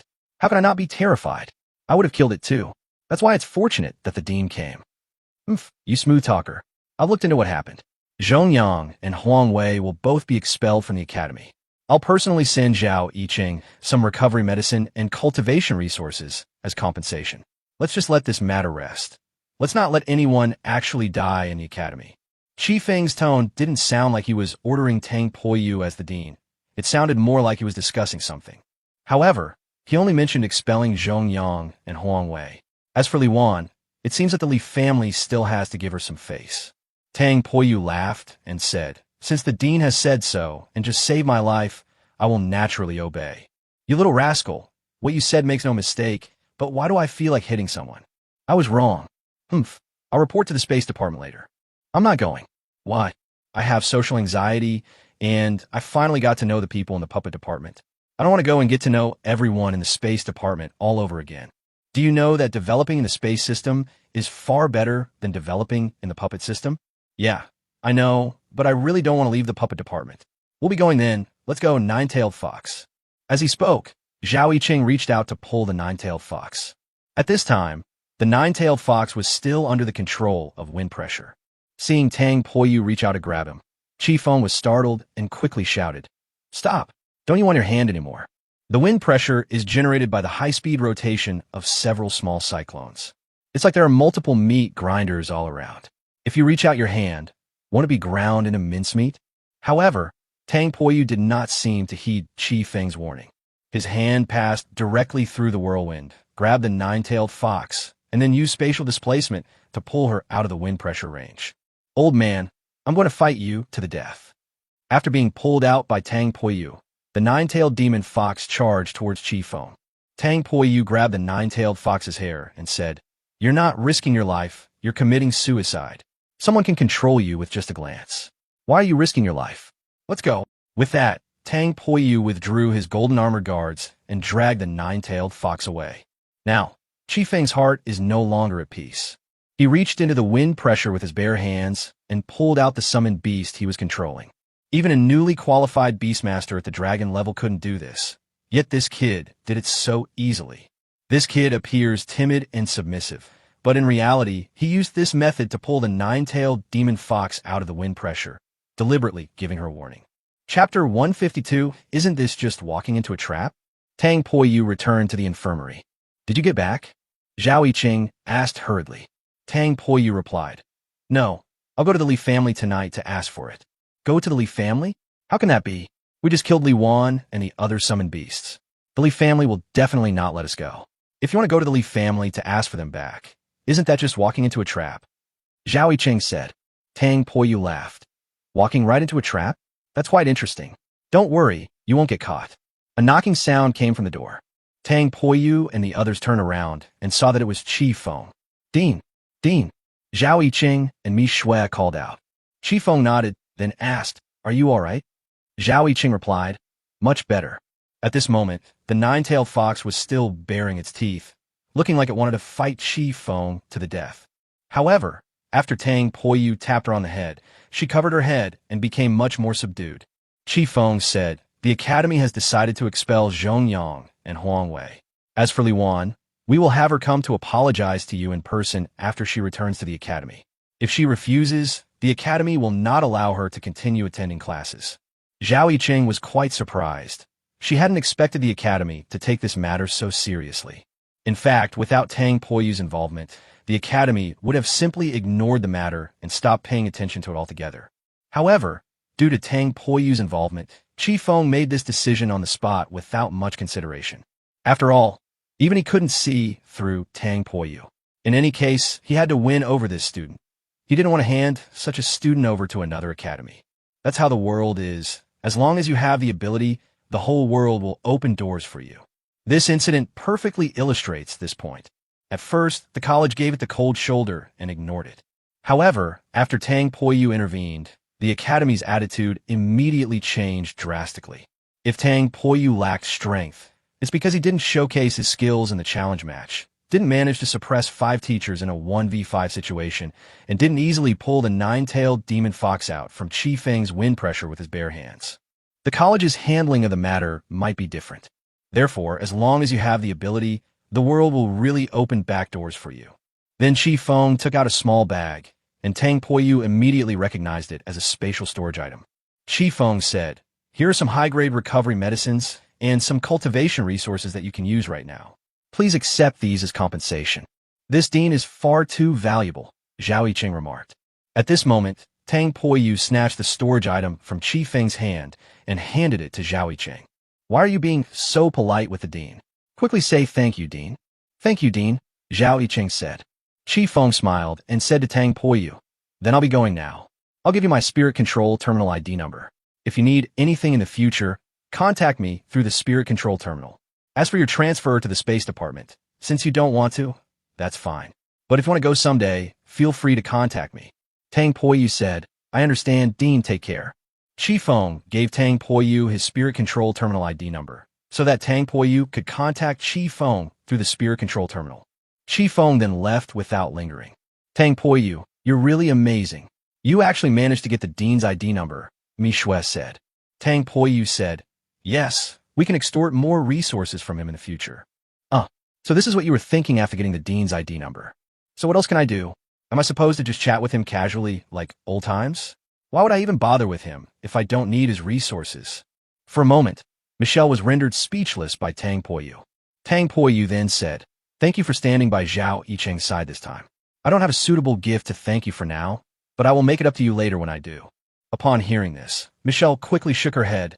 No need. I'm Yiqing's friend. I'm not standing on her side to gain anything. Now that you're back, I'll go to class if there's nothing else. You stay with her. Tang Poyu not dead. Yiqing, let's go look at houses together after you feel better. I have to go now. Okay, sure. Michelle left, and a nine-tailed fox disappeared in the blink of an eye. There were no medical staff present at the time. Only Tang Poyu and Zhao Yiqing were in the room. Thank you, Zhao Yiqing said. Thank me? Why are you suddenly thanking me? Zhao Yicheng said. It seems like I've always been causing you trouble, ever since before. And this time, we just met, and I've already caused you trouble again. If it weren't for you and Mingyu, Sanyue might not have survived. Although her personality has changed a lot, she is still alive. I will gradually adapt to her current personality. Anyway, thank you. Tang Poyu waved his hand and said, don't be so polite. I also received your help when we were in Yulong Town. I just heard Mi Shui say that you were going to look at houses.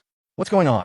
Zhao Yicheng replied. Because Li Wan and the others were targeting me, I was thinking of moving outside the academy.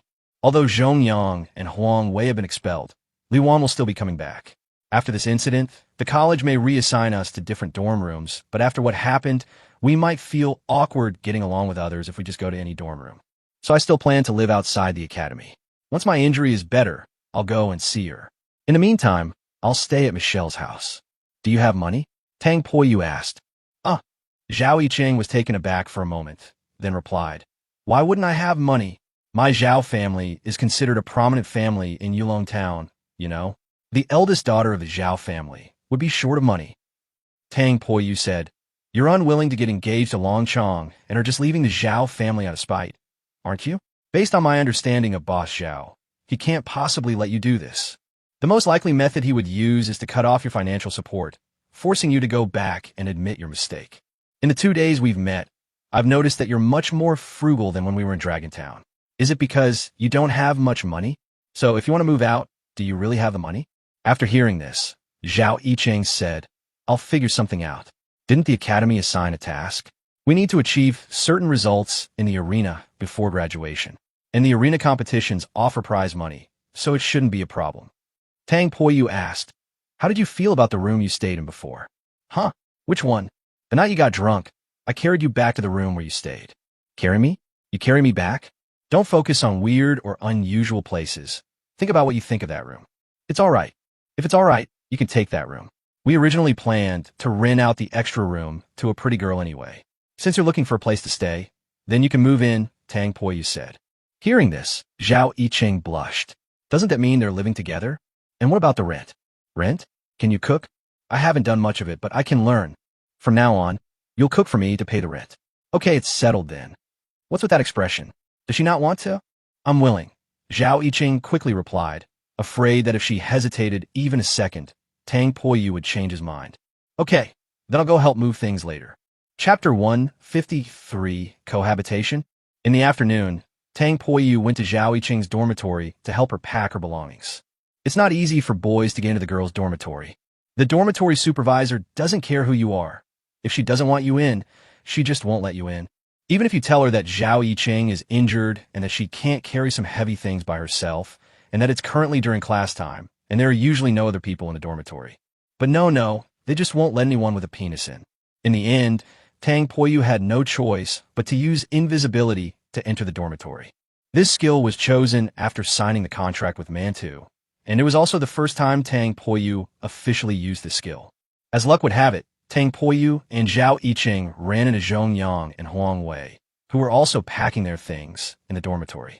They had already received their expulsion notices from the college and were now packing their things to leave. At this point, it was too late for either of them to regret it. Being able to attend Yunsang Academy was originally a glorious thing for his family, but now he has been expelled from the academy. Not only that, the summoned beast also died during the contract period. Their mental strength was greatly damaged, and at least they will no longer be able to contract summoned beasts of high bloodline and high race in the future.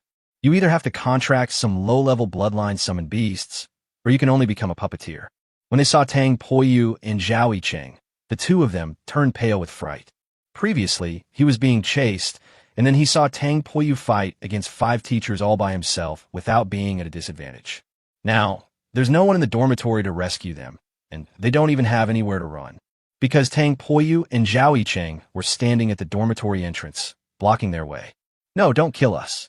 We've already been fired, and our summoned beasts are dead. We were just following Li Wan's orders. We know we were wrong. Please don't kill us. Huang Wei's eyes were red, and tears were about to fall. I don't know if she looked scared or regretful. Was the armor set you stole from the Li family? Tang Poyu planned to confirm with the two whether what he wanted was at the Li family's house. If it was, he would have to go there tonight. Zhongyang quickly replied. Yes, Li Wan originally intended to keep it for herself after she snatched it.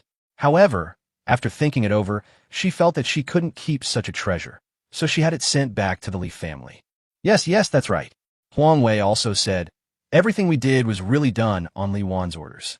Even the ambush on Zhao Yicheng was instigated by Li Wan. Please, let us go, I beg you. Then who does Li Wan listen to?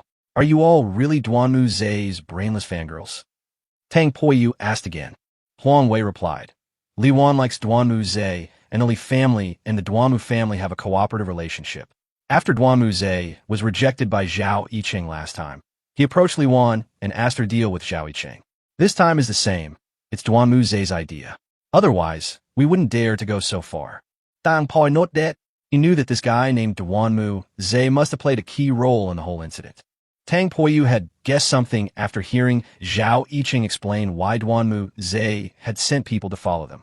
And this has now been confirmed by Huang Wei himself. As it turned out, Tang Poyu had previously sent a message to Duanmu Zhe through his follower, but Duanmu Zhe did not take Tang Poyu's warning seriously. Making Li Wan and the others do this was clearly a provocation, a declaration of war. Since that's the case, Tang Poyu decided to have some fun with Duanmu Zhe. Tang Poyu didn't ask any more questions after that and helped Zhao Yicheng pack her things. Seeing that Tang Poyu didn't ask any more questions, Huang Wei and Zhongyang quickly packed their things. After that, he packed up some valuables and left in a hurry. Tang Poyu helped Zhao Yicheng pack her things and then took her home. You're familiar with this dorm room. You'll be living here from now on. Next door is Mingyu's, Kongkong's, and Mantu's dorm room, and right next to that is mine. Who is Mantu? Zhao Yicheng asked curiously. Mingyu goes without saying, and Tang Kongkong was someone she had met in Kadar. And who is this steam bun? Tang Poyu summoned the steam bun and said, this is it. It? A dun-dun beast? No way, you've contracted a dun-dun beast? Zhao Yicheng was quite surprised. When Mantu realized that Zhao Yicheng had underestimated it, it pouted and its body swelled up, forming a round, bulging balloon. This gesture indicated that it was very unhappy and angry. Tang Poyu said, why don't you take a look at its information first, and then reorganize your words. Tang Poyu publicly disclosed the information about the steamed buns on the Yuling terminal. Zhao Yicheng fell silent immediately after checking the document. Mythical beast, yet another mythical beast. Moreover, its skills are so abnormal, even though it is similar to Mingyu and has no offensive capabilities. However, its skills were not designed for attack. It only needs one offensive pilot. And it's perfectly fine as a pendant. That's what makes it invincible. Tang Poyu said, the nine-tailed demon fox's information is hidden on the spirit control terminal, right? Her current data isn't suitable for everyone to see, lest it arouse jealousy in some people. Zhao Yicheng nodded. Just then, Manda suddenly jumped into Zhao Yicheng's arms and started rubbing against him frantically. What is it doing? Zhao Yicheng asked. Tang Poyu replied, this guy likes beautiful women, and he likes to snuggle up to them. The fact that he's rubbing against you means your looks have caught his eye. Isn't that just being a hooligan? Zhao Yicheng said. Tang Poyu laughed and said, the dun-dun beast is asexual, so it simply gets close to creatures that it finds beautiful. Should I be happy? Zhao Yicheng asked. If you don't like it, you can throw it away or stomp on it a few times. That's what Kong Kong does, and she even uses her spatial blade to cut it into pieces, since it will regenerate anyway. Zhao Yicheng's eye twitched slightly. All right, it's getting late. I'll go cook. Since you're still injured, I'll cook for you for the next couple of days. Remember, once you're healed, the cooking will be your responsibility, and that will offset the rent. Okay, sure. Zhao Yicheng sat outside, watching Tang Poyu's busy figure in the kitchen, and a smile appeared on her face. Perhaps it wouldn't be so bad if things continued like this. After dinner, it gradually got dark. Meanwhile, Tang Poyu was preparing to set off for the Li family. Since Li Tiansong had invited him during the day, how could he not go? I'm going to the Li family to get the armor back. You just stay home and rest. You really want to go? Yes. Is it really okay? No problem. I'll be back soon. Then be careful. Good. Tang Poyu then left and headed to the Li family's residence. The spiritual energy he left on Li Wan hadn't dissipated yet. By following the path, he would naturally be able to find the Li family. Tonight is destined to be an extraordinary night for the Li family. Because when the sun rises tomorrow, the Li family will become part of the history of Dongyan City. Chapter 154. You guys are really exaggerating. I almost believed you. Following the sensation of spiritual energy, Tang Poyu arrived at the Li family. Located in the northern part of Dongyan City, there's a large and luxurious mansion which belongs to the Li family. Meanwhile, inside the Li family, that damned Shi Feng, relying on his strength and connections with the royal family, he completely disregards our Li family. An elderly man with gray hair said angrily. This man is the head of the Li family, Li Jinxiong, who is also Li Tiansong's father and Li Wan's grandfather. He was furious after hearing what had happened at the academy. Of course, he only dared to vent his anger at home and curse a few times. He didn't have the guts to actually confront Shi Feng. Although he is also a dragon-level beastmaster, he has only recently reached the dragon level, and the combined level of his two summoned beasts has reached 500. He can't compare to Shi Feng. Grandpa, you have to stand up for me. That bastard Tang Poyu is despicable. And that bitch Zhao Yicheng, it was her summoned beast that killed mine. Li Wan said tearfully in front of Li Jinxiong. Li Jinxiong snorted coldly and said, Waner, don't worry. I will tear those who hurt you to pieces. I will send people to deal with them tomorrow. As long as they are not at Yin Song Academy, we can take action. Grandpa, but it's my summoned beast, my spiritual power, sob. Li Jinxiong stroked Li Wan's head and said, there's nothing we can do about it now. But don't worry, I'll have people search for all sorts of rare and precious materials to help you restore your spiritual power as much as possible, and then find a suitable summoned beast. Thank you, Grandpa. This time we've had some success, a top-quality armor set. I never expected someone from a small town to possess such a treasure, Li Jinxiong said. Grandpa, with this armor, your strength will improve even further, and our Li family status in Dongyan City will rise, Li Wan said. Waner is right. With this set of armor, Father's strength will be greatly enhanced. I think he'll be able to fight the old man of the Duanmu family to a draw. In the future, our Li family won't have to be limited by the Duanmu family anymore. That's what Li Tiansong said from the side. Li Jinxiong stroked his beard and laughed smugly. Yes, with this armor, I no longer need to fear that old man Duanmu Qi. However, I need to have the craftsman modify that armor a bit before I can use it. Then I'll reveal my hand to the Duanmu family, and the Li family won't be subject to their control anymore. Waner, your sacrifice this time has also benefited our entire family. Upon hearing this, Li Wan smiled slightly. It's good that it can help the Li family. Actually, I didn't expect that bitch Zhao Yicheng would have such a powerful treasure. She pretended to be weak before and managed to get a 150th place ranking in the department during the test. But it was all an act, Li Wan said. I'm pretending. Tomorrow she and that kid will be two corpses. Let's see how she pretends then. Kill them, then feed their corpses to the dogs. And that wretched man's summoned beast, it too must be chopped up and fed to the dogs. Otherwise my hatred will not be appeased. Li Wan said fiercely. Li Jinxiong nodded and said, of course. I don't just want them dead. I want them to die a horrible death. I also want to take this opportunity to show everyone what happens when you offend the Li family. I can't listen to this anymore. Look at all you guys, so capable. You're exaggerating so much. I almost believed you. At that moment, Tang Poyu's voice suddenly rang out from the hall where the 3 generations of the Li family were gathered. Who? Where are you? Come out. Li Zhenqiong Ruodat. It's Tang Poyu. It's his voice, Li Wan said.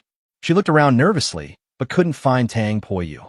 Li Tiansong said, this little beast really dares to come to the Li family, father. He must have used an invisibility skill or item. Use your mental power to investigate and expose him. After hearing this, Li Jinxiong closed his eyes and began to use his mental power to locate Tang Poyu. To his shock, however, he could not detect it at all with his mental power. Kid, come out. I've located you. If you don't come out, I'll make my move. Li Jinxiong is just bluffing. They couldn't find out for themselves, and they were afraid of losing face if they spoke out. So now I'm deliberately trying to trick Tang Poyu. You bastard, come out here. My grandfather has already located you. Li Wan shouted at this moment. With a loud thud, Li Wan's face instantly contorted, and he spun 720 degrees in midair before crashing heavily to the ground. Tang Poyu slapped him during the day, and his face was still swollen. Now it's all right. The other half of my face has been grafted too, and now it's symmetrical. Tang Poyu cannot use skills while invisible, but slapping someone directly with fists and feet will not break his invisibility. So you've already detected me? Your granddaughter's face is all bruised and battered. How come you didn't react at all?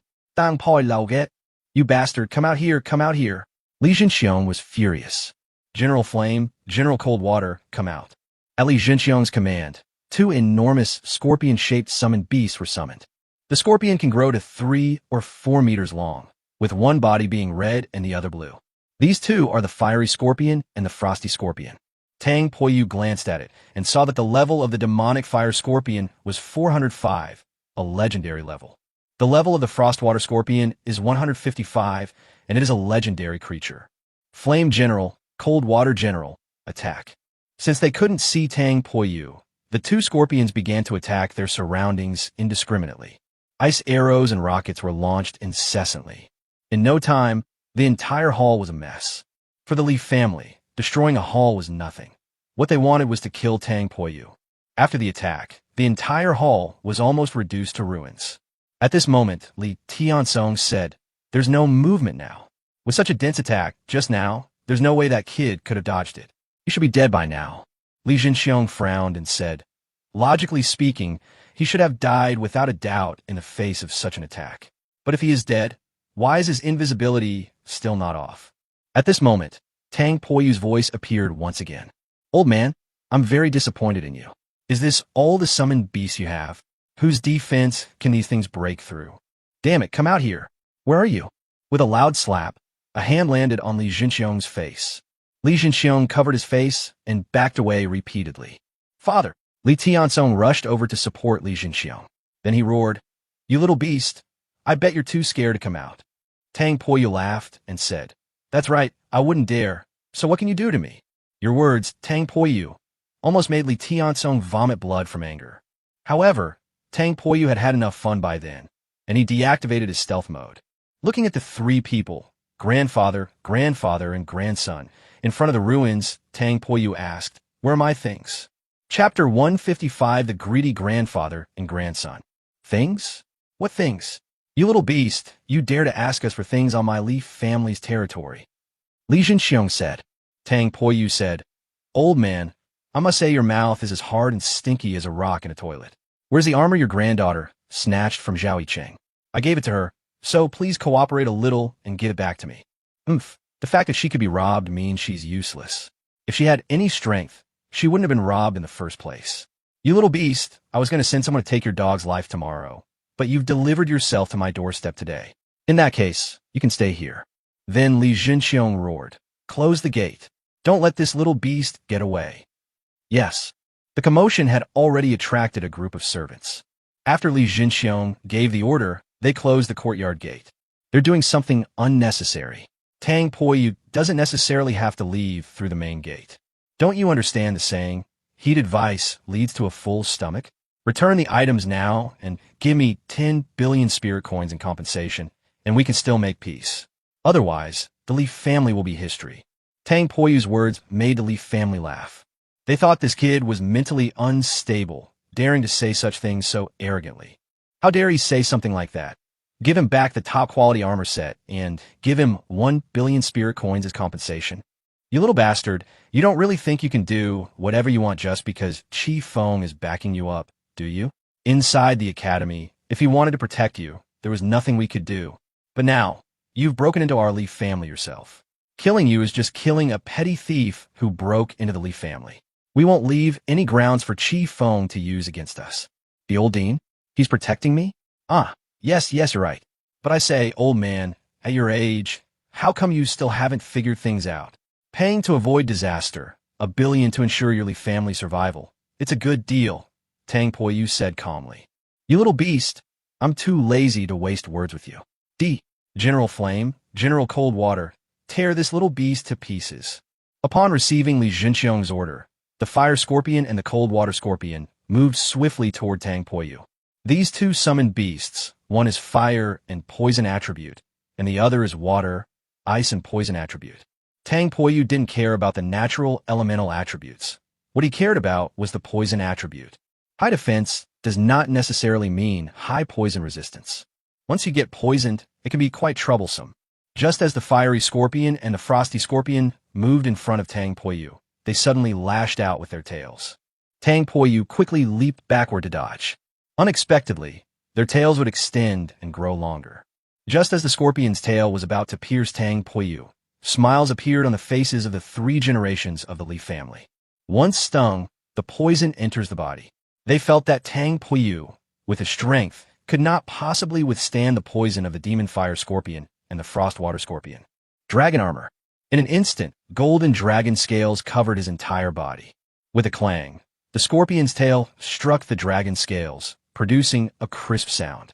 Li Jinxiong was startled and thought to himself, is this a skill or equipment for this kid? It has such high defense.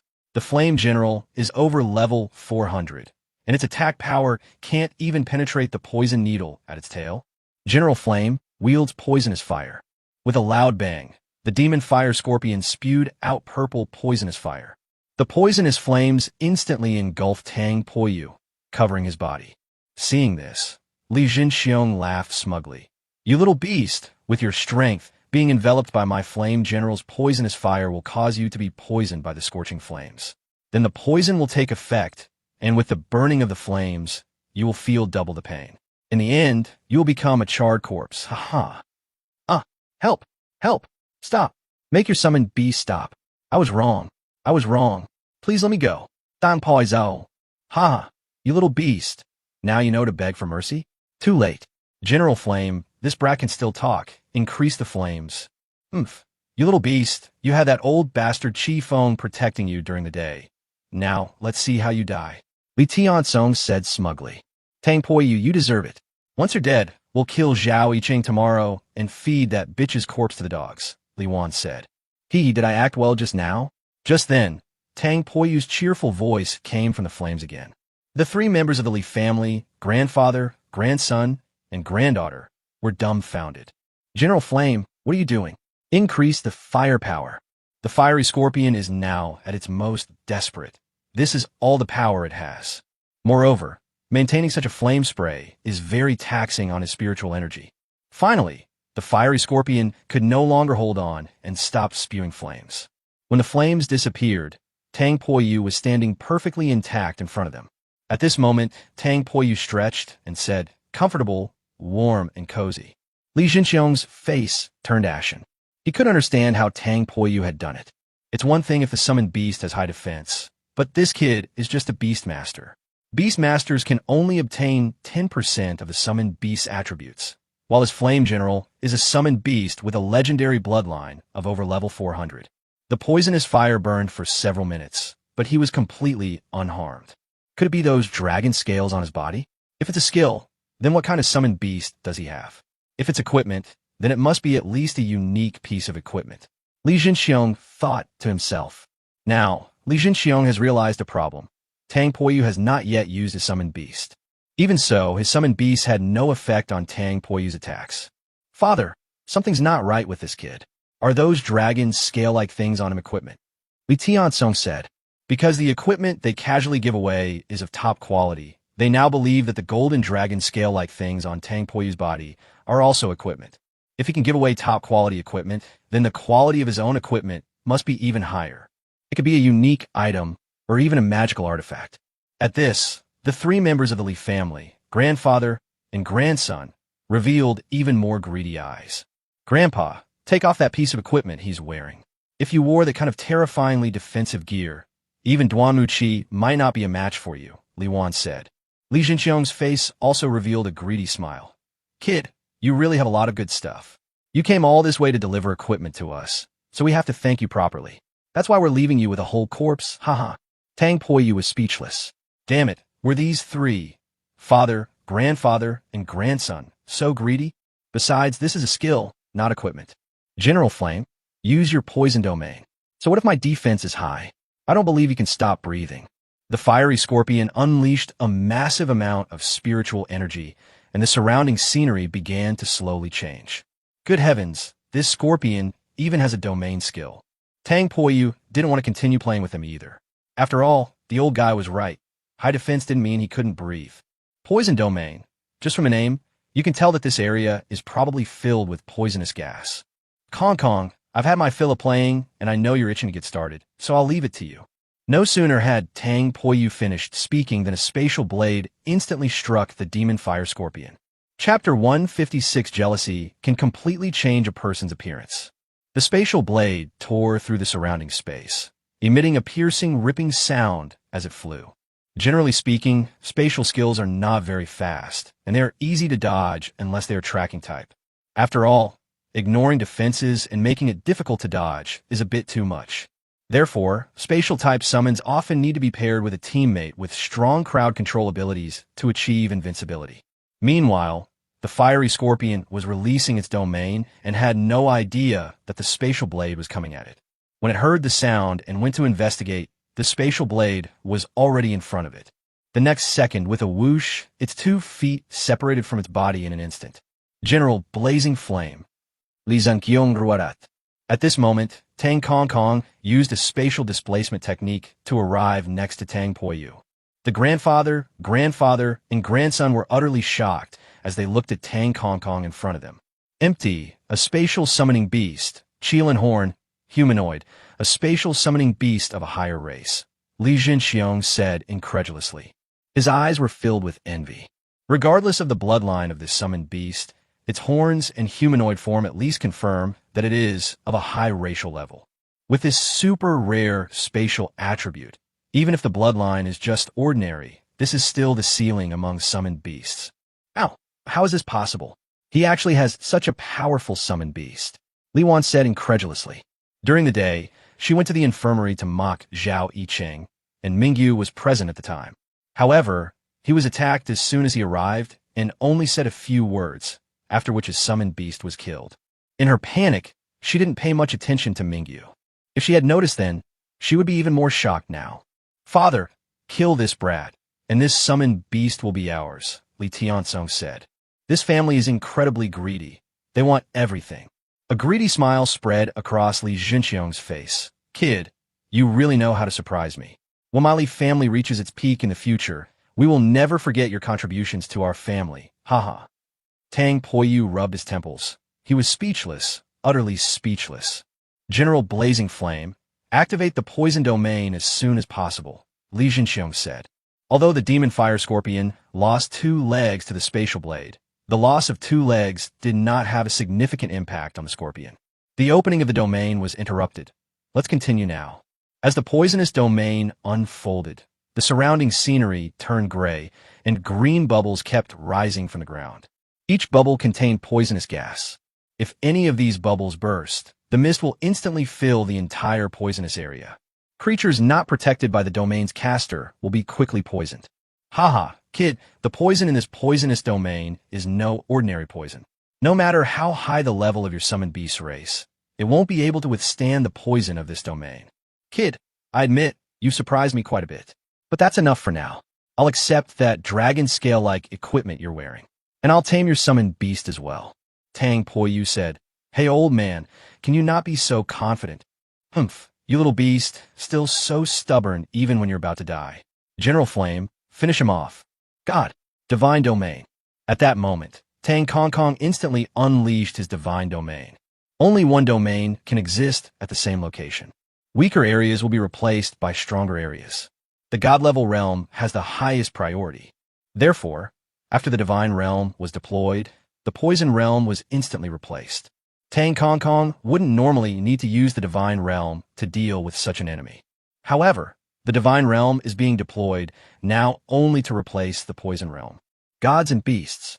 For a moment, the 3 of them, grandfather, grandson, and granddaughter, were all a little incoherent. They never expected that Tang Poyu's summoned beast was actually a divine beast, and that it even possessed a divine-level domain. Mythical beast. This is a summoned beast that most people would never see in their entire lives, and this kid is actually the master of a mythical beast. Why do you have so much? We're the same age, and in terms of background and status, I'm better than you. So why is your summoned beast a divine beast?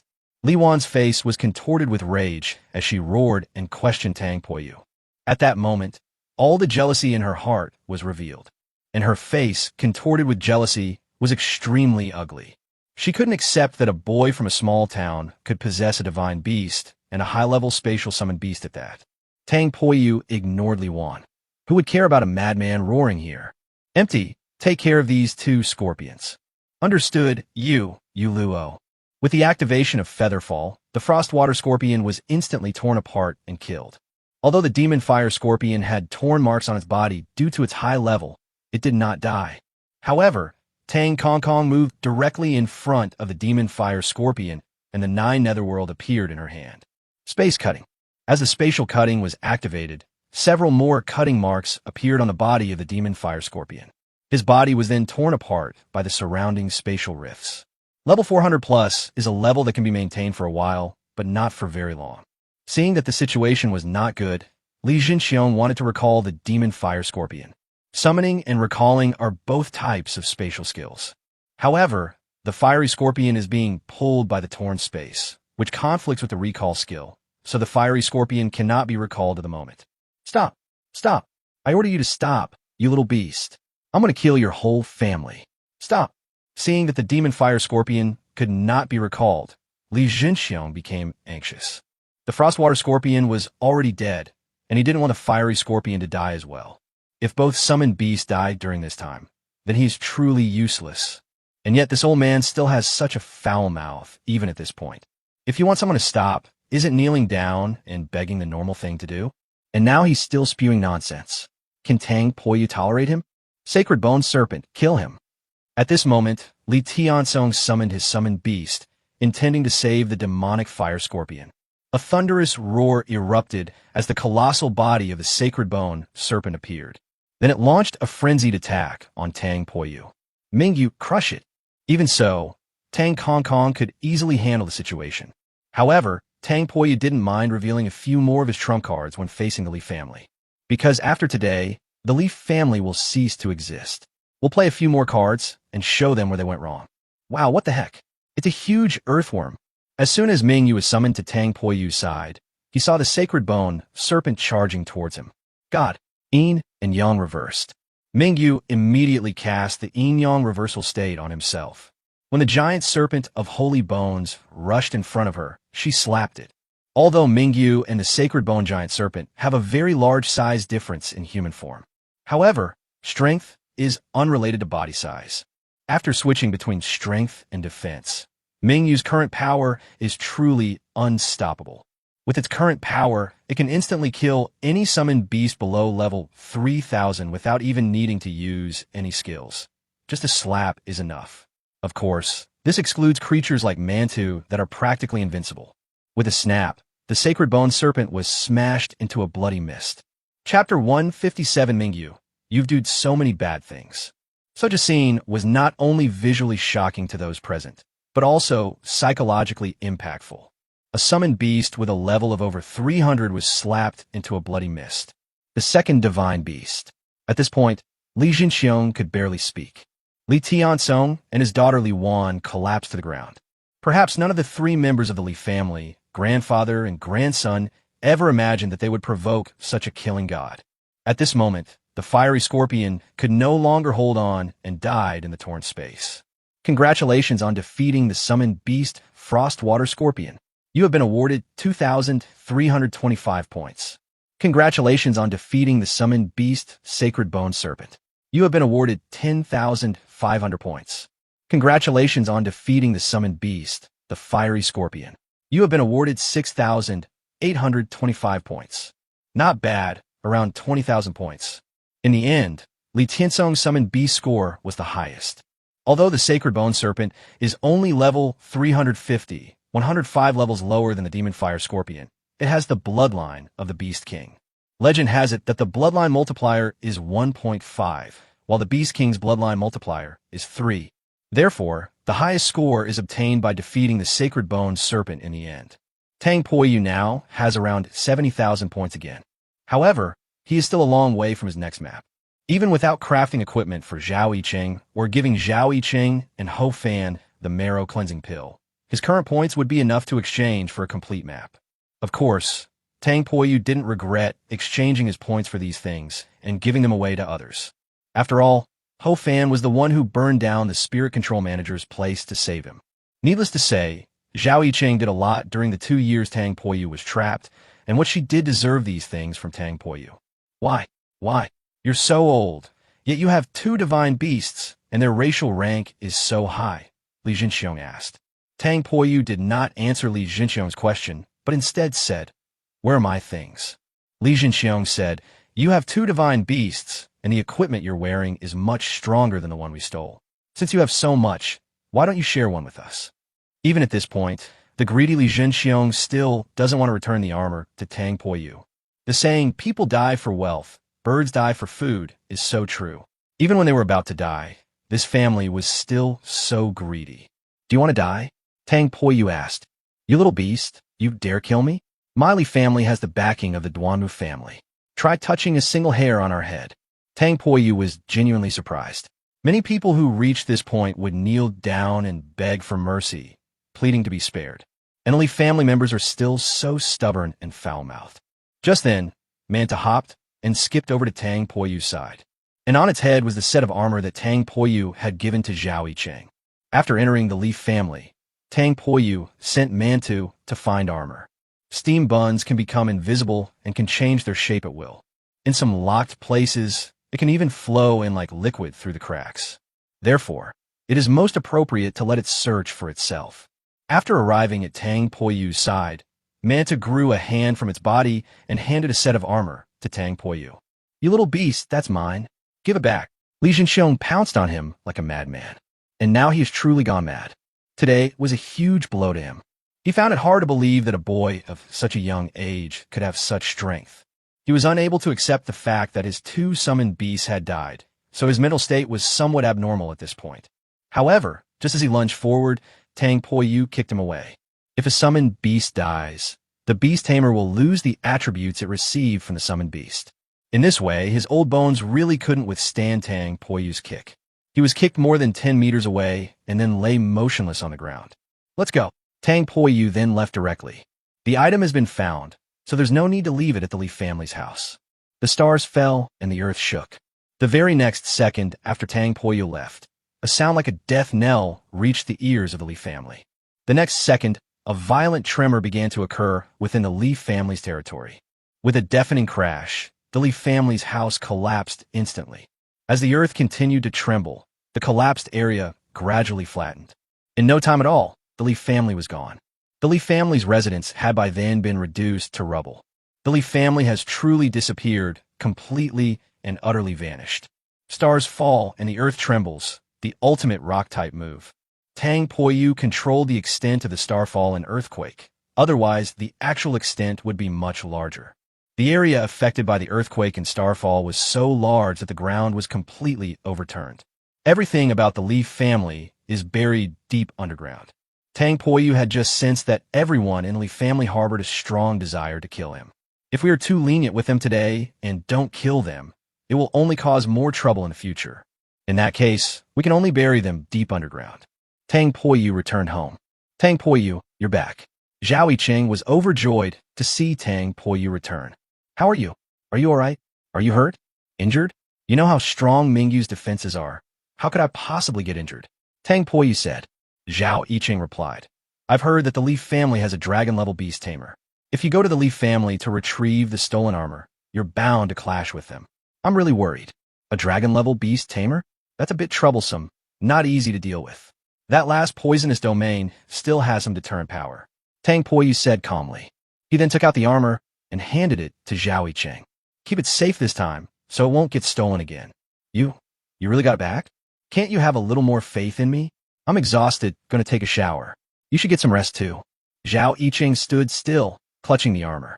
Tang Kong yawned and went into the room with a steamed bun in his hand. At this moment, Zhao Yicheng said to Mingyu, "Hey, he's taking a shower. Do you want to go in and take a look? He has six-pack abs." Upon hearing this, Zhao Yicheng blushed instantly and said, "Mingyu, what are you talking about?" Mingyu smiled and said, "Actually, I do like you a little bit." "Huh?" Zhao Yicheng was completely confused. "What are you talking about? I consider you a friend. Humph. Men will only slow down my cultivation. Zhao Yicheng, would rather die here, jump off this cliff, than confess my feelings to a man." When Zhao Yicheng heard Mingyu say these words, she was first taken aback, and then her face turned as red as a boiled crab. She now understood what Mingyu was saying. She sent a message to Tang Poyu thinking he wouldn't see it, so she confessed her feelings. Anyway, I felt that Tang Poyu couldn't see it, and it would be uncomfortable to keep some things to myself. So I just said them, and that made me feel better. Although Tang Poyu returned later, Zhao Yiqing felt that Tang Poyu probably wouldn't read through all those messages one by one, given that there were thousands of them. So he probably won't see the message where I confess my feelings. Now, things have gotten complicated. Even Mingyu knows about it. Did he see it? Zhao Yiqing asked. Mingyu laughed and said, of course, he heard about what you did after Hakwil disappeared from the group. So he took the time to read through all the information one by one. So, what did he say after he read it? Yeah, I lost some money playing cards lately, so I'm a little short on cash, Mingyu said with a grin, then rubbed his hands together in front of Zhao Yiqing. Doesn't Zhao Yiqing understand Mingyu? Do you think I have money now? My family has cut off my financial support. Never mind, I don't know what he's talking about anyway. I'm going to sleep. With that, Mingyu turned and went back to her room. Mingyu, you've done so many bad things. Zhao Yiqing was furious. Oh no, I really can't sleep now. I wonder if it's okay that Tang Poyu saw that message, but now that I know, I wonder what Tang Poyu is thinking. How can anyone sleep with this? Chapter 158, The Suspended Tower. Why aren't you resting yet? Tang Poyu came out after taking a shower and saw Zhao Yiqing still in the living room. I was thinking about things from March. Don't overthink it. You're still injured. Although you've taken recovery medicine, you should be fine by tomorrow. But you should still get some rest. I understand. Tang Poyu then returned to his room. Zhao Yiqing returned to her room. The next day, on his way to the academy, Tang Poyu could hear people on the street talking about the Leaf family. Oh, do you know what? The Leaf family is gone. It's gone? How did it disappear? I don't know, it's just gone. The Leaf family's house inexplicably turned into an empty lot. You know, the Leaf family is strange. They disappeared, and even their house disappeared. Huh, this is interesting. Isn't it said that you can run away from the monk, but not the temple? This time, even the temple has run away. Tang Poyu paid no attention to the gossip of the people on the street. Upon arriving at the academy, I entered the puppet department. Tang Poyu, you're amazing. I heard you beat up all the teachers at the academy yesterday. At this moment, Zhou Xiao came over. Tang Poyu said, it's not that bad. It's just normal sparring. I heard that none of the 5 teachers hit you. Well, they weren't using their full strength against the students. After all, they had to protect them. Tang Poyu still gave those 5 teachers some face. Unfortunately, our puppet system is far away, and by the time we receive the news and went to check it out, it was already over. You shouldn't waste your energy on these meaningless things. Zhou Xiao scratched his head and laughed. So let's talk about the arena, shall we? Are you going this afternoon? Tang Poyu thought for a moment, then nodded and said, okay, let's go take a look. Where's Zhao Yiqing? Is she all right? It's not a big problem. We have high-quality recovery medicine, and it's been 2 or 3 days already, so the medicine has taken effect, and I've almost recovered. Class time. Tang Hong walked up to the podium, glanced at Tang Poyu, and then said, Tang Poyu, go to the dean's office. Yes. Tang Poyu got up and left. The college is very large. It takes more than 10 minutes to walk from the puppet department to the dean's office. Tang Poyu wasn't in a hurry and leisurely made his way there. In fact, Tang, you could probably guess what was going on. The Li family disappeared overnight, along with their residents. The entire Li family has disappeared so completely. Coupled with the conflict between Tang Poyu and the Li family yesterday, and what he said, the old man Chi Feng must have wanted to ask him about the Li family when he called him over. Knock, knock, knock. Tang Poyu knocked on the door of the dean's office. Enter. Pushing open the door, Chi Feng sat inside. Upon seeing Tang Poyu arrive, he pointed to the chair inside and said sit. After Tang Poyu sat down, Chi Feng said, did you know that the Li family has disappeared? Tang Poyu replied, I've heard people mention it. It has nothing to do with you? Tang Poyu replied, what does that have to do with me? The entire Li family mansion has vanished. An investigation suggests it was caused by a rock-type skill. Such an effect would likely require a high-level skill, possibly even an ultimate skill. As he spoke, Chi Feng kept his eyes fixed on Tang Poyu, trying to glean something from Tang Poyu's expression. Tang Poyu said innocently, rock-type? That has even less to do with me. Do you think I know rock-type? I admit I know fire, electro, and trick room, but have you ever seen me use rock-type skills? Honestly, if you randomly pick a rock-type classmate, they're more likely to do this than I am. Haha, you're still as silver-tongued as ever. Whatever, it doesn't matter whether you did it or not, since nobody cares anyway. Nobody cares? Tang Poyu was a little puzzled. Such a large family, as the Li family disappeared overnight, and no one seems to care. Is the Li family really that unpopular? Chi Fengdao said, it's because they dare not care that someone could make the Li family disappear overnight, and so completely. Are such people that ordinary people can afford to offend? And those with real strength would certainly not offend a hidden master for the sake of the Li family. Oh, I really want to meet this master if I ever get the chance. Look, after what happened yesterday, the Li family must hate me to death, and they might even try to take action against me. But now they've been wiped out by this mysterious master. I really have to thank him. What kind of handsome guy could do something like that? So cool. Chi Feng coughed awkwardly a few times. This brat, I'm too embarrassed to call you out on it. 10 days later, an academic exchange conference will be held in Dongyan City, with the 4 major academies of Dongyao Kingdom participating. There will be a small competition, ostensibly for friendly exchange between the academies, but in reality, it's a covert struggle between the 4 major academies. After all, apart from the Royal Academy, all 4 academies want to compete for the second place. So, although the results of the annual exchange meeting don't explicitly state their significance, they effectively represent the rankings of the 4 academies for that year. Yinsong Academy has been at the bottom for 3 consecutive years and hasn't won first place for 10 years. Therefore, you're asked to participate in this small competition. I'm not going. Why? It's a thankless task. This kind of competition, where you use exchange and competition as an excuse, definitely won't have any prizes. No prizes. No way I'm going. Hey kid, what prize do you want? I'll pay for it myself. Tang Poyu laughed and said, Divine Beast. Upon hearing Tang Poyu's words, Chi Feng nearly lost his balance and fell to the ground. You brat, I only have 2 Beast Kings and 1 Beast Emperor-level summoned beasts, and you want a Divine Beast? Chi Feng said. Tang Poyu said, Since there isn't one, then we won't go. Say something normal, Chi Feng said. It's just a small sparring match for friendly exchange. It'll be over in half an hour. Tang Poyu thought for a moment, then said, Then let's change it. I want a spot in the floating tower. Hearing this, Chi Feng was somewhat surprised. How did this kid know about the suspended tower? The floating tower is built upon a spiritual vein, and cultivating within it yields twice the results with half the effort. However, the power of a spiritual vein is not limitless. It can eventually dry up, making entry into the floating tower extremely valuable. Those who are qualified to enter the suspended tower are generally prominent local families who have made significant contributions to the area. Otherwise, they would be relatives of royalty, and later some large academies would also allocate some places to them. Tang Poyu learned about the suspended tower from Mingyu. Since the spatial trap opened in the River of Oblivion, Tang Kongkong's level advancement has hit a bottleneck.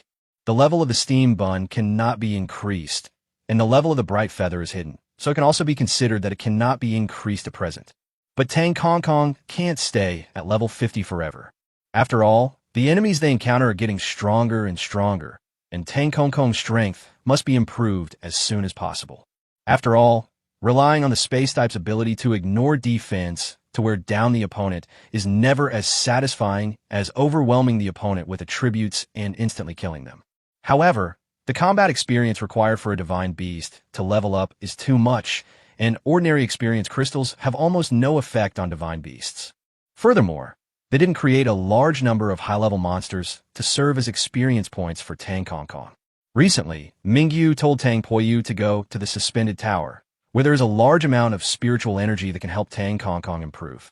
Yunsang Academy will definitely have a spot to enter the suspended tower. Chapter 159, First Arrival at the Colosseum. How do you know about the suspended tower? Students and beginners generally don't have access to this kind of knowledge. Chi Feng asked. Tang Poyu replied, Dean, don't worry about how I know. So what do you say? I want the spot to enter the suspended tower. If you give me this spot, I'll participate in this small competition. If you don't, whoever wants to go can go. Chi Feng said, Do you know how precious the spots for the suspended tower are? The spiritual energy of the suspended tower in our Dongyan city is almost exhausted. It can only last for another 10 years at most, so the spots are even scarcer now. Our Yunsang Academy only has 1 spot every 6 months, and each time you go in for 10 days. Upon hearing this, Tang Poyu said, Then I'll take the spot for the second half of the year too. Chi Feng was speechless for a moment. In the past, the spots were contested among returning students. Those senior students start preparing months in advance to compete for these spots that are offered every 6 months. This time, however, They were told that they didn't need to prepare anymore, as the spots had already been decided internally. Can they accept this? This spot is always drawn from the senior students on the main campus. Now that it's suddenly given to a freshman, they might be unhappy about it. You're not convinced? You're the dean. Isn't it up to you? Or is it that the deans of the main campus and the branch campuses aren't the same person, and you can't make decisions there? Tang Poyu asked. I am the dean of both the main campus and the branch campuses, but some decisions aren't made by me alone. The college has a faculty committee, and major decisions are generally made by vote on these committee members. As the dean, I have 2 votes on the committee, but there are 7 other members besides me. As the dean, don't you even have veto power or anything like that? Tang Poyu asked. Chief Feng's eye twitched slightly as he said, Yunsong Academy is not just my academy. After I return to the main campus, I will discuss it with the teaching committee and try my best to persuade them to give you the spot. Tang Poyu stroked his chin, lost in thought. The old man spoke ambiguously, saying he would try to help you, but whether it would work out in the end was another matter. However, in order to level up Tang Kong Kong as quickly as possible, he also needs to enter the suspended tower. The mini competitions during the exchange between the 4 colleges won't take long. Tang Poyu decided to agree for now and see how things went later. If Chi Feng can really get him a chance to enter the tower, that would be the best outcome. If we can't get in, we'll have to think of other ways. All right, I agree, Tang Poyu said. Seeing that Tang Poyu had agreed, Chi Feng's eyes narrowed into slits with laughter. Don't worry, as long as you win the competition, the education committee will be easy to talk to. I understand. Just let me know when the time comes. I'm off now. Go. Tang Poyu left the dean's office. Afternoon. Tang Poyu decided to go to the arena to take a look. After all, to graduate, you still need to meet the star requirements of the Coliseum. Although graduating or not didn't matter to Tang Poyu, he didn't care whether he could get a graduation certificate from Yunsong Academy. However, the arena is full of diverse characters, allowing him to encounter many opponents and meet some summoned beasts he has never seen before. So Tang Poyu made an appointment with Zhou Xiao and Zhao Yicheng to go to the arena together. The Coliseum is not hard to find. It's a competition that almost everyone in the world participates in, and it's practically a landmark building in any city. Have either of you been to the Coliseum before? On the way to the Coliseum, Zhou Xiao asked Tang Poyu and Zhao Yicheng. Tang Poyu replied, No, there's no arena in the town. I've been there, Zhao Yicheng said. I've been to the arena in Xihua City. I even registered as a player back then. I registered a long time ago too, Zhou Xiao said. Half an hour later, the 3 arrived at the Coliseum. Just standing outside, you can feel the grandeur of this arena. Standing before them was a huge stadium. And this is just the office space inside the Coliseum. The competition venue is located in the competition field built behind the stadium. The Coliseum covers a total area of nearly 1 million square meters. The reason it's so big is mainly for team battles. In a singles competition, the competition takes place in one venue, and it's all about getting to the point, so naturally, it doesn't require a very large space. But team battles are different. They have special terrain, and each team battle arena is larger than 100 individual battle arenas. A proper Coliseum cannot have only one team battle arena. It generally needs 5 to 10 team battle arenas to be considered a qualified Coliseum. This is why the Coliseum occupies a very large area, which is why small towns don't build colossus. After all, they occupy a huge area. Some arenas are even bigger than a town. See that? This is the Coliseum of Dongyan City. Compared to other cities, it's the second largest Coliseum in the entire country. The first is the Royal Coliseum in the imperial capital, Zhou Xiao explained excitedly. Upon entering the arena, Zhou Xiao said to Tang Poyu, You haven't registered before? Go over there and register. Enter your information into the Spirit Control Terminal, and you'll be able to see your arena data there. Your win rate and such will be displayed. If you have a high win rate, it'll be quite impressive to show off your stats. Registration is very simple, similar to registering for the Adventurers Guild. Anyone who is 16 years of age or older can register at the Coliseum. Head to the registration counter, show your information on your Spirit Control Terminal, verify your identity, and enter the information. The process is very simple. However, when Tang Poyu revealed his information, just like when he was in the Adventurers Guild, the staff were also very shocked. At that time, Tang Poyu only had 2 summoned beasts, which was astonishing for someone his age. Now, the Spirit Control Terminal shows 3. However, The staff here were quite knowledgeable, and after a brief moment of shock, they entered Tang Poyu's information into their database. Subsequently, Tang Poyu was able to see his information in the arena on the spirit control terminal. Name, Tang Poyu. Gender, male. Age, 19. Place of origin, Yulong Town, Shihua City, Donyao Kingdom. Beast taming level, intermediate beast tamer. Adventurer rank, B. Arena individual star rating, beginner 0, intermediate 0, advanced 0. Arena individual win rate, beginner 0, intermediate 0, advanced 0. Arena team star rating, beginner 0, intermediate 0, advanced 0. Arena team win rate, beginner 0, intermediate 0, advanced 0. Someone beats Minggu, Dan Gong Gong, Mandu. So, have you registered? Zhou Xiao and Zhao Yicheng walked over. Yes. Dan Poi not dead. All right, now it's time to form a team. Led by Zhou Xiao, they went to the team-up window to form teams of 3 to 5 people, with one person serving as the team leader. The captain can add or remove players at any time. Each person can join a maximum of 10 teams. The wins and losses between different teams will be included in the total. With everything arranged, Tang Poyu decided to participate in an individual competition to test the waters and understand the whole process. Chapter 160, The First Battle in the Colosseum. Tang Poyu and his 2 companions went to register for the individual competition. The individual competition will be held soon afterward. Because individual spaces don't take up much space, there are a lot of them.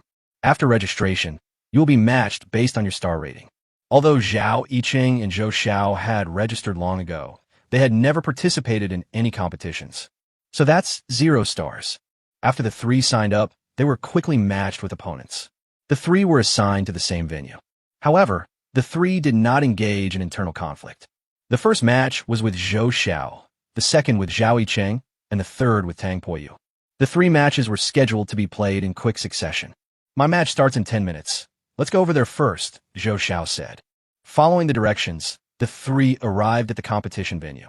There were already people waiting at the back of the field. The people waiting here were all quite young. Many of them were wearing academy uniforms, and 1 or 2 were even wearing the uniforms of Yunsang Academy. After all, apart from Yunsang Academy, which sets graduation requirements related to the star rating of the arena, other academies will also set similar requirements. Within Dongyan City, there are 3 advanced beast taming academies, including Yunsang Academy. In other words, they're now mostly facing opponents of the same age, and most of them are students from the other 2 academies in Dongyan City. After all, before the star levels are significantly different, the opponents they encounter will basically be like this. Zhou Xiao and Yu Qi, please proceed to venue number 13 and prepare. Your match will begin in 5 minutes. At that moment, a voice came from the hall. I'll go prepare it. You guys stay here and watch over things, Zhou Xiao said. Come on. Zhou Xiao entered the game, and at that moment her opponent also entered the game. The other person was wearing the uniform of Lingyu Academy. Judging from their age, they should also be freshmen of this year. Yunsang Academy. Seeing Zhou Xiao wearing the Yunsang Academy uniform, he seemed somewhat timid. After all, it is one of the 4 major academies, and students from other smaller academies naturally feel a lack of confidence when facing students from the 4 major academies. The match started quickly. As Zhou Xiao summoned his silver armored guards, his opponent was so frightened that he fell to the ground. There aren't many viewers for the beginner-level competitions, but there are still some. Yu Qi was so frightened that he fell to the ground with a thud, which made the audience burst into laughter. After getting up from the ground, he also summoned his summoned beast, the cold water turtle. Upon seeing that it was a cold water turtle, Tang Poyu knew that the match was over. Water-based attacks? How are you going to fight a silver armor guardian that's equivalent to a level 200 summon? Using water-based skills, you probably won't even be able to break through its defense. Just as Tang Poyu had predicted, the entire battle lasted only 2 or 3 minutes before it ended. The opponent's cold water turtle didn't even have a chance to fight back. In order to avoid injuring his summoned beast too badly, he chose to concede defeat. Is this the strength of Yunsang Academy? Even the puppeteers are this strong. Nonsense. Otherwise, why would Yunsang Academy beat one of the 4 major academies instead of Lingyu Academy? After the host Zhou Xiao won, she left the stage happily. Returning to Tang Poyu and Zhao Yicheng, I activated the identity information on the spirit control terminal. Look, he has 1 star, and this person's win rate in the beginner rounds is currently 100%.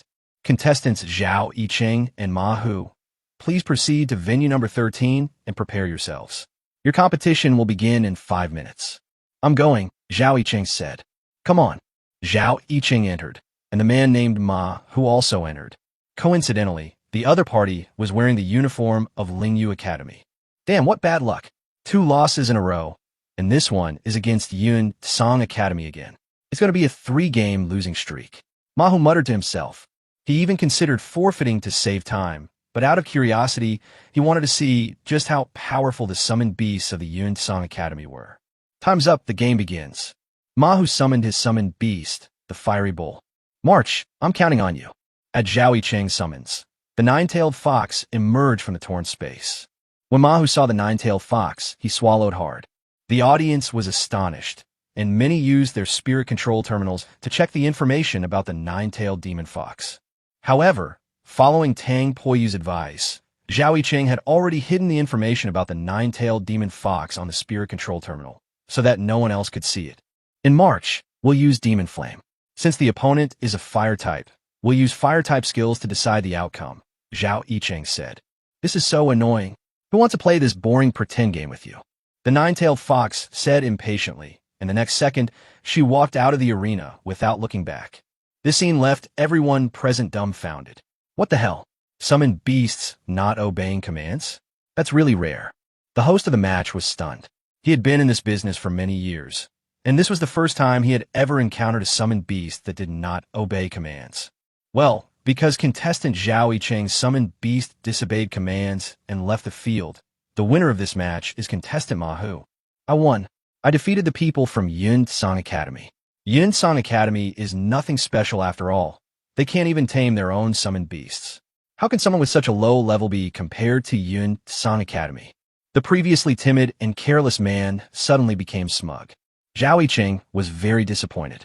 She returned to Tang Poyu and Zhou Zhao's side. I was in March. Zhou Zhao said, It's okay, it's 0 stars anyway, no stars will be deducted. Tang Poyu said, Judging from this, although the 9-tailed fox hasn't resisted the contract, she's not entirely convinced of your authority. To get her to obey, you need to gain her approval. Zhao Yicheng lowered his head and didn't say anything. She never expected it to turn out this way. Her summoned beast, which had been with her for several years, had evolved and changed its personality, and now it no longer obeyed her commands. Contestants Lin Meng and Tang Poyu, please proceed to venue number 13 and get ready. Your match will begin in 5 minutes. I'll go first then. Go ahead. I'll take care of her, Zhou Zhao said. Tang Poyu then entered the scene. His opponent also entered the arena. A pretty girl, judging from her school uniform, is still a student of Lingyu Academy. It's Yun Song Academy again. Looks like you Yun Song Academy people aren't very strong either.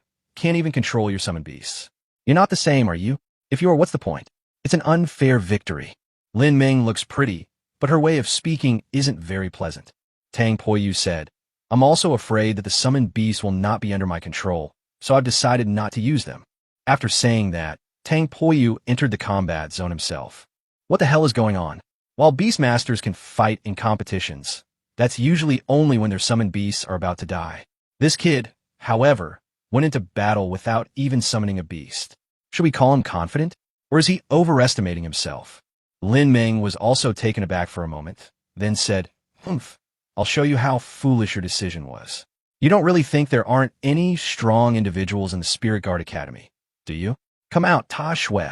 At Lin Meng's summoning, a deer-shaped summoned beast radiating 9-colored light was summoned. The next second, someone in the audience exclaimed, It's a Beast King level summoned beast. Tang Poyu glanced at the crowd on the platform, who were all using their spirit control terminals to check the information about the 9-colored deer.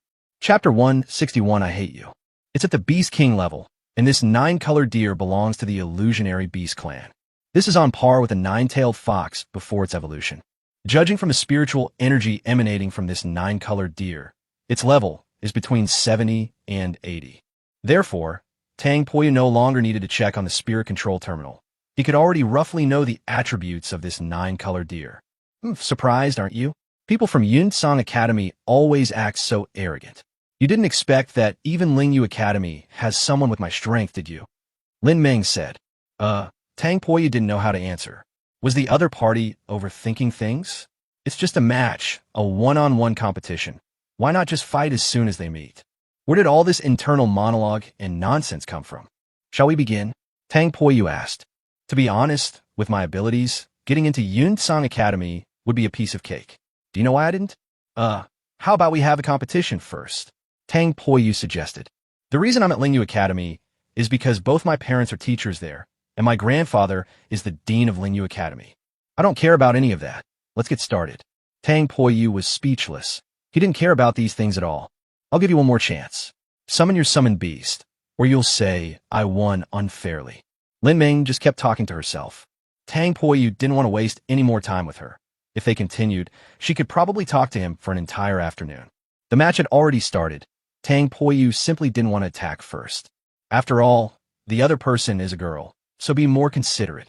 As a result, the opponent remained ineffective, so Tang Poyu had no choice but to launch the first attack. The spatial displacement brought them to the front of a 9-colored deer. Thunderous roar. The lightning strike caused a 9-colored deer to let out a loud cry. At this moment, the 9-colored deer raised its front hooves and stomped hard on the ground. Instantly, the temperature in the arena plummeted, and when Tang Poyu looked down, he saw a chill sweeping over his feet, and his own feet began to freeze. Tang Poyu quickly leaped backward, putting distance between himself and the 9-colored deer. You're so annoying. You attacked someone while they were talking, Lin Meng said. Once you finish speaking, you could talk all day long with that eloquence. Ice type, 9-colored deer should have multiple attributes, right?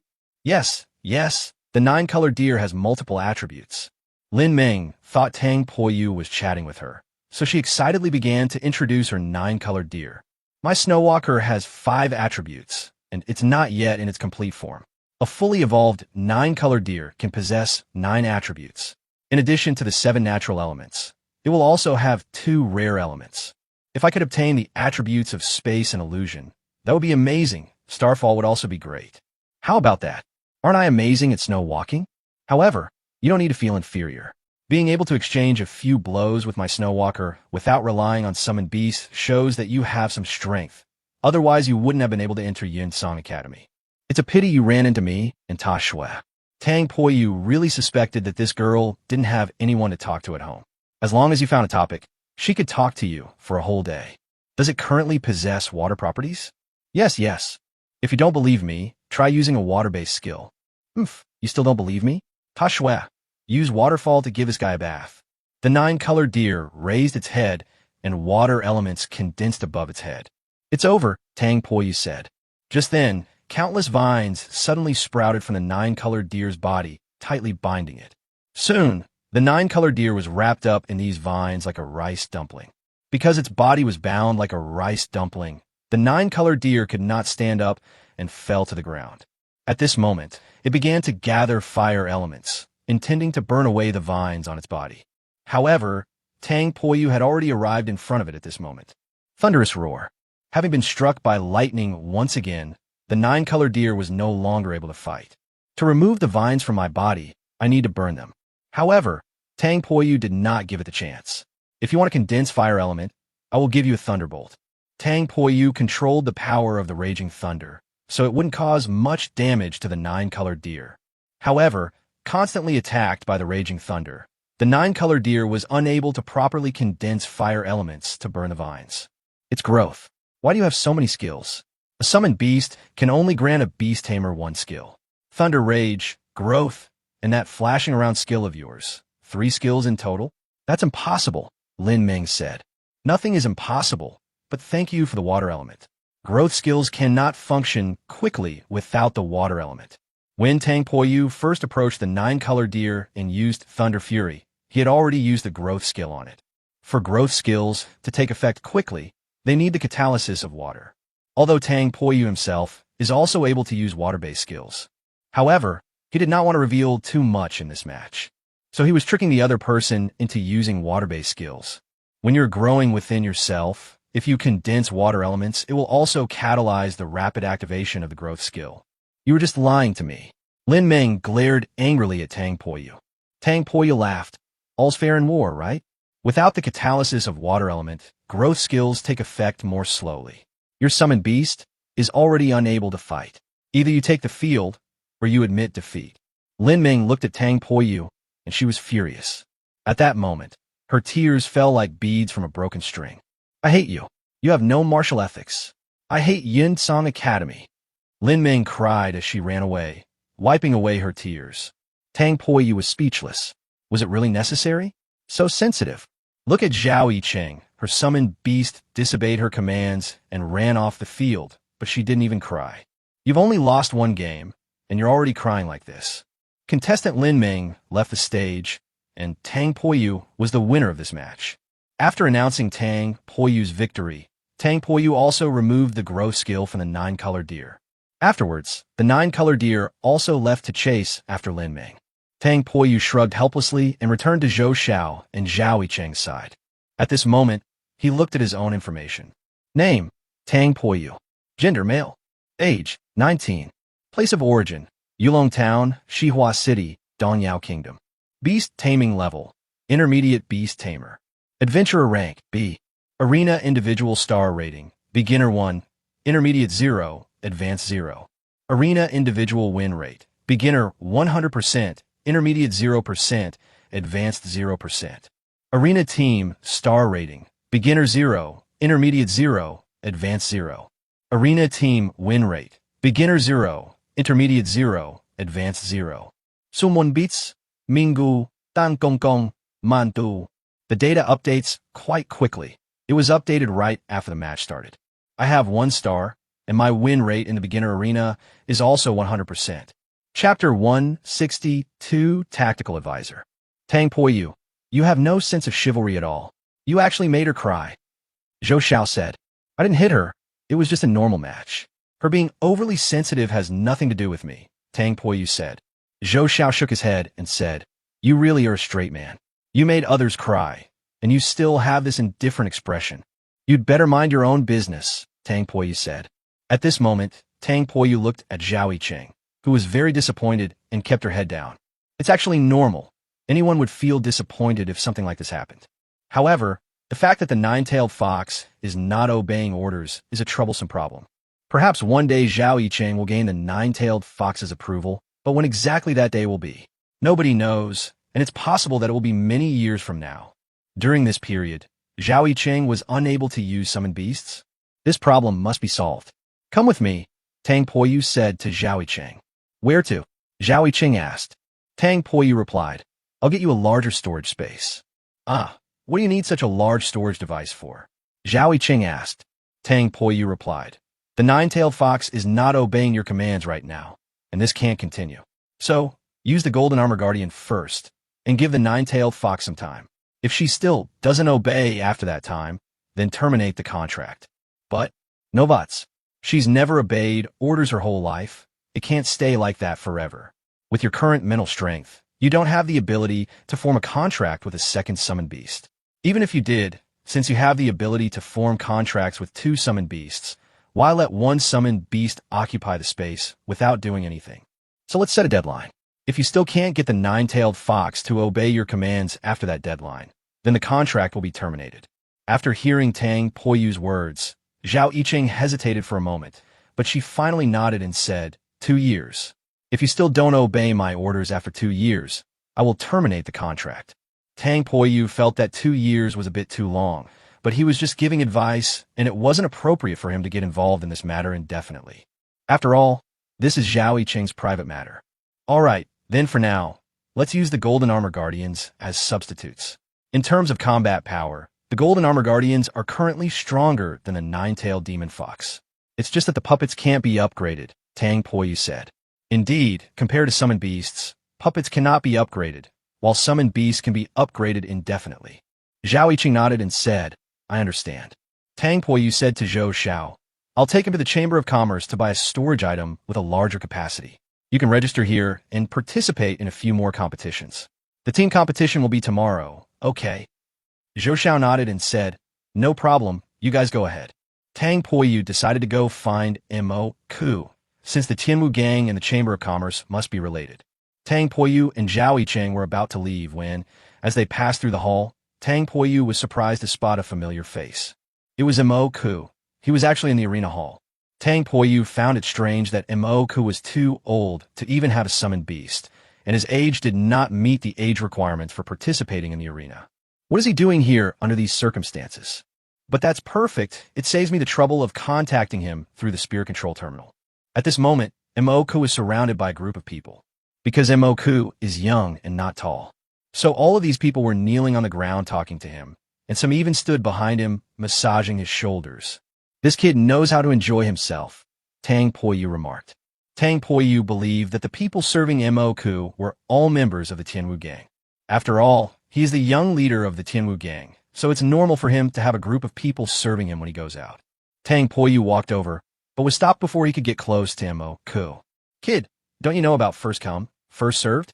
If you want to ask Teacher Mo, go line up over there. As he spoke, the man pointed in a direction for Tang Poyu. Looking in the direction the other person pointed, wow, there really was a group of people queuing up. But now Tang Poyu was even more curious. What was going on? Teacher Mo? Could it be referring to Mo Ku? How did this kid become these people's teacher? Judging from their appearance now, these people are of varying ages and include both men and women, so they're probably not members of the Tianwu gang. If they weren't from the Tianwu gang, why were these people so respectful to a child?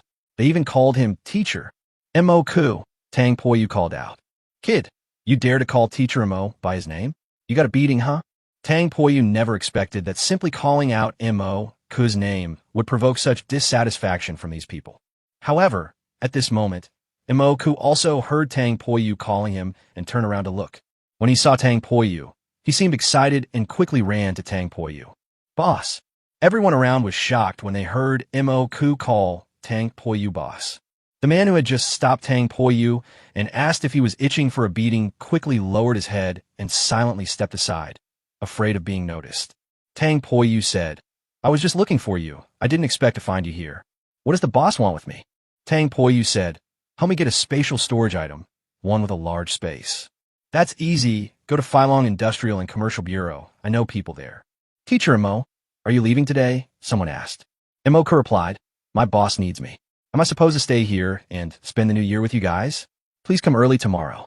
Yes, take care, Teacher Mo. What the heck? These people are so respectful to you. I thought they were from the Tianwu gang, but when I got closer, I saw that there were old and young, men and women. The Tianwu gang shouldn't be so mixed up. I'm a tactical advisor. Huh? Tactical advisor? What the heck? Mo Ku said, boss, you came to the arena. Don't you know the rules of the competition here? Especially the team competition.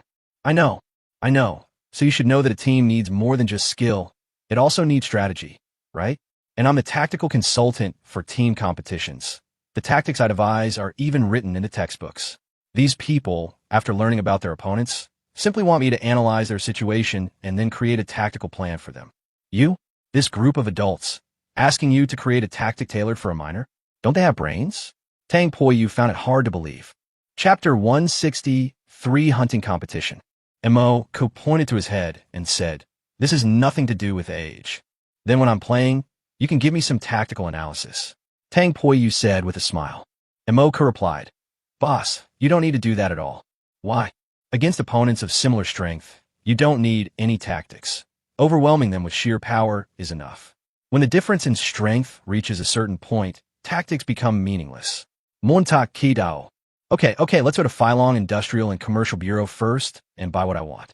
Tang Poyu then introduced Zhao Yicheng and Mo Ku to each other. This is Zhao Yicheng, my friend. His name is Mo Ku. He looks like a child, and he really is a child. Hello, Moke. Boss's friend is my friend. If you ever have any trouble in Dongyan City, feel free to contact me anytime. Okay. Zhao Yicheng nodded in agreement, but in his heart he thought, even if there's trouble, I shouldn't involve a child. She didn't know that finding this child would be far more useful than finding most people. After all, this kid has the most brilliant mind, and the Tianwu gang holds a high position in Dongyan City. Phylong Commerce and Industry is one of the largest chambers of commerce in Dongyao Kingdom. It has multiple branches throughout the country. If you need anything, whether it's summoned beasts, materials, cultivation resources, equipment, or scarce resources, If Phylong Industrial and Commercial Bureau doesn't have it, then you definitely won't find it anywhere else. Led by Mo Ku, Tang Poyu and Zhao Yicheng arrived at the Dongyan City branch of Phylong Industry and Commerce. As expected of the largest chamber of commerce in Dongyao, even the reception hall is so grand. After entering Phylong Chamber of Commerce, Zhao Yicheng looked up and couldn't help but sigh. Mo Ku said, "After all, Phylong Industry and Commerce is the richest chamber of commerce in Dongyao. No matter which city their branch is in, it will always be located in the most prosperous area of that city." "Hey, isn't this Mo Ku, young master Mo?" At this moment, a middle-aged man walked over. He was wearing Phylong Industrial and Commercial's uniform, on the chest of which was a large Phylong Industrial and Commercial emblem. Mo Ku said, "I've come to find Sister Xiaolin." Upon hearing this, the man said, "Xiaolin is currently receiving the second young master of the Duanmu family, supposedly to discuss the right to use the suspended tower." Upon hearing the name, Suspended Tower, Tang Poyu instantly perked up. Do Phylong Industry and Commerce and the Duanmu family also have the right to use the suspended tower? Tang Poyu asked. The man glanced at Tang Poyu, but said nothing. At this moment, Mo Ku said, "This is my boss. Just answer his questions truthfully." Yes, the man said. The Duanmu family is one of the top families in Dongyan City, so it's normal for them to have the right to use the Sky Tower. As for Phylong Merchant Guild, it's the largest merchant guild in Dongyao. Although this is just a branch, Phylong Merchant Guild still has a quota for the Sky Tower in Dongyan City. Were they discussing? Tang Poyu asked. The man replied. The second young master of the Duanmu family came to Xiaolin, hoping she could sell their Flying Dragon business quota to the Duanmu family. The Duanmu family is full of talented people, and 10 days of use every 3 months is not enough. This time, all 3 brothers of the Duanmu family want to enter the suspended tower, so they started buying quotas from other organizations. The 3 Duanmu brothers all want to enter the suspended tower this time, simply to prepare for the hunting competition 2 months later. The youngest, Duanmu Zhe, will definitely try to get the academy spot, while the eldest, Duanmu Ya, already has the original spot for the Duanmu family. Therefore, the second oldest, Duanmu Chun, will need to buy a spot from another organization. At this moment, Mo Ku said something. So Duanmu Zhe is the 3rd young master of the Duanmu family. That's interesting. He wants a spot in the academy. Duanmu Zhe wants a spot in the academy, but what about Tang Poyu? Qifeng once said that this quota academy also only has 1 spot every 6 months, for a period of 10 days. Tang Poyu has his eye on the academy's spots this time in order to improve Tang Kongkong's abilities. If Duanmu Zhe were to interfere, Tang Poyu would not allow it. Mo Ku, what kind of competition is a hunting competition? Mo Ku replied. The hunting competition is a joint event organized by Dongyan City and the towns within its jurisdiction. All beast tamers and puppeteers under the age of 25 can participate. The competition involves going to the cliff in the northwest of Dongyan City and hunting a demonic beast within 3 days. Whoever hunts the strongest demonic beast is the winner. The rewards are quite generous. A free week-long trip for 2 to Dongyan City, hot spring tickets, and free food and accommodation. Of course, aside from these leisure rewards, the most important thing is that this competition will reward you with a blueprint. Drawing? Yes, it's a weapon blueprint. It says that if the right materials can be found and the best craftsman can forge it, it might be possible to create a divine weapon. However, we don't know if this is true or not. Even if it's possible to forge a divine artifact, the materials would certainly not be something ordinary people could find. And then there's the artisan. How easy is it to find those legendary, highly skilled artisans? Therefore, this weapon crafting blueprint is considered a prize. In reality, the hunting competition is a contest between various forces in Dongyan City. The winning side represents a powerful force that will have a significant say in Dongyan City for at least the next 4 years, including priority in areas such as commerce and resources. Although this rule isn't explicitly stated in the competition, it's an unspoken rule that has been in place for many years. This is why all the factions in Dongyan City take the quadrennial hunting competition very seriously. Tang Poyu originally had no interest in this hunting competition at all. However, when he heard that there were weapon blueprints, he was instantly tempted. Materials can always be found, and Tang Poyu is a ready-made craftsman. Lilithia, the ruler of the earth. She taught people the techniques of puppet making and equipment forging. Tang Kongkong is the reincarnation of Li Ruixinha, and she also inherited Li Ruixinha's forging skills in her bloodline. The things she forged could be described as divine creations. Boss, I wonder if you'd be interested in participating? Representing our Tianwu gang would grant you 5 days of access to the suspended tower, which you can use. Imoka looked at Tang Poyu with a smile, as if he had planned this all along. He was confident that Tang Poyu would not refuse him, because he knew that Tang Poyu definitely wanted to participate. He didn't have his own organization, so representing the Tianwu gang wouldn't hurt. Moreover, he could get 5 days of free access to the Sky Tower, so he had no reason to refuse. Tang Poyu laughed and said, I'll say it again, I don't like you, and I hate being led by the nose by a little brat. But I agreed to what you said. Hey boss, it's a pleasure working with you again. Duanmu-chun, get out of here. You don't need to use the Duanmu family to intimidate us. Phylong Industry and Commerce is not afraid of trouble. Just then, it seemed that an argument had broken out inside. Chapter 164, The Domineering Nature of the Duanmu Family. Is Xiao Lin all right? The 3 Duanmu brothers are eccentric and vindictive. Let's go in and check on them, Imoka said. They hurriedly entered the building with Mo, Ku, and the others. At this moment, a man and a woman can be seen confronting each other inside the reception room. The man was in his early 20s, with a hint of anger on his face. The woman confronting him was also in her early 20s, with a pretty face. However, his handsome face was now filled with anger. Seeing so many people come in, Duanmu-chan said, Xiao Lin, let's not waste any more time and follow the rules. We'll have a competition tomorrow, and the winner will get the other team's chance to enter the Sky Tower. How about that? Duanmu-chun, is there any point in comparing like this? If you let your old man go up, who would win? Xiao Lin said. Duanmu-chun smiled smugly. Xiao Lin's words also demonstrated her recognition and fear of the Duanmu family's strength. After all, their patriarch is a reassuring figure. With him around, the Duanmu family's authority remains. All right, I won't bully you.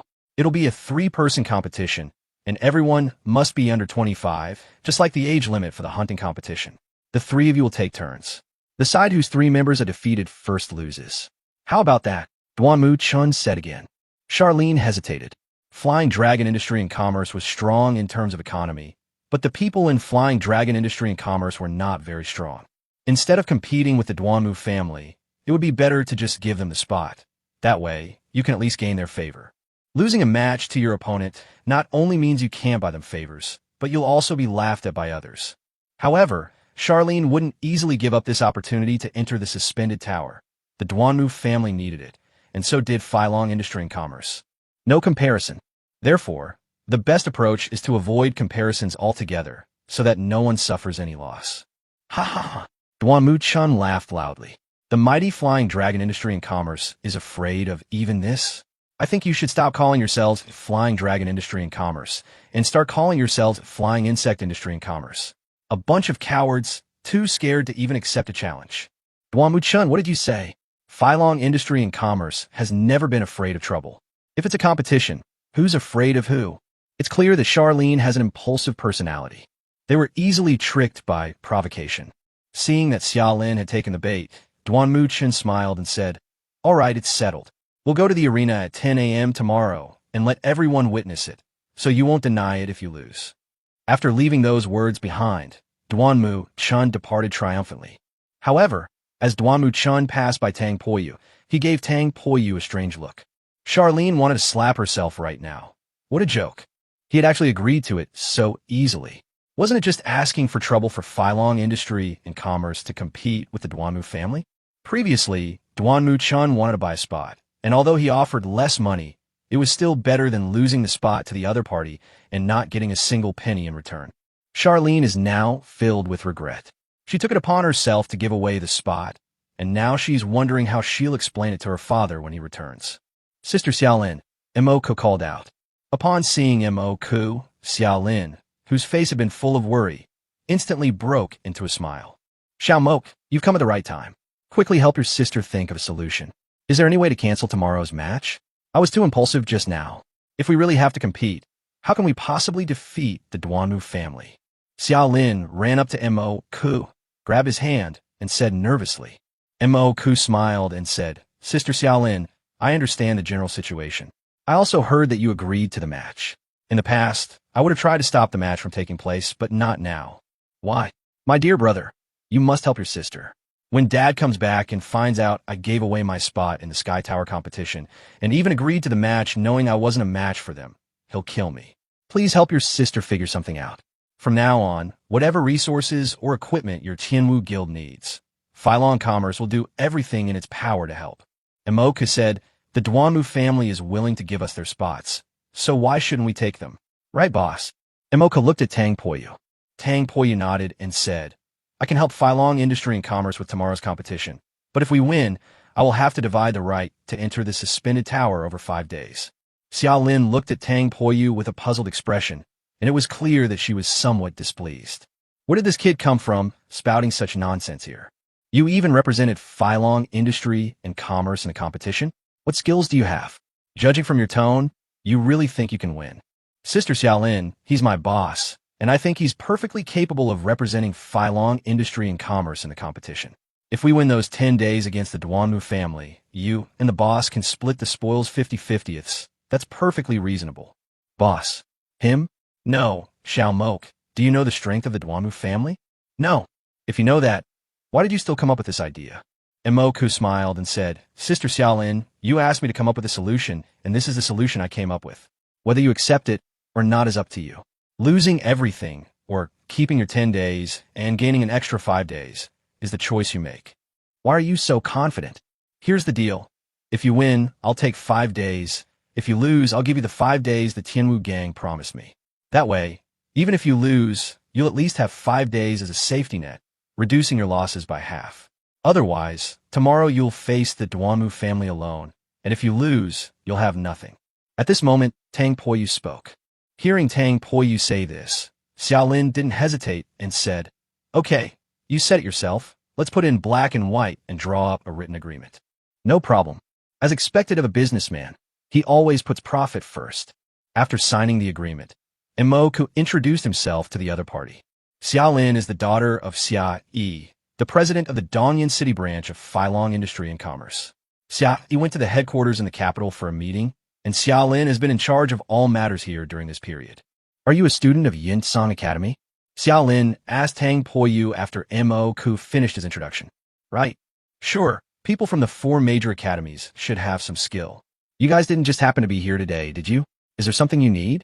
Tang Poyu replied. I want to find a spatial storage item for my friend. Xiaolin glanced at Zhao Yicheng, then said, That's easy. We have plenty of spatial storage items. I'll give you one out of respect for Xiao Mo-ku. At this moment, Tang Poyu directly summoned the golden armored guards from the island's warehouse. The towering puppet almost reached the ceiling of the house. Tang Poyu said, We need a storage device that can hold this puppet. Looking at the golden armored guards in front of her, Xiaolin wanted to slap herself again. She thought she should just take some poison to make herself mute. He just made a rude promise to participate in the competition, and now he's making another rude promise to give away a spatial storage item.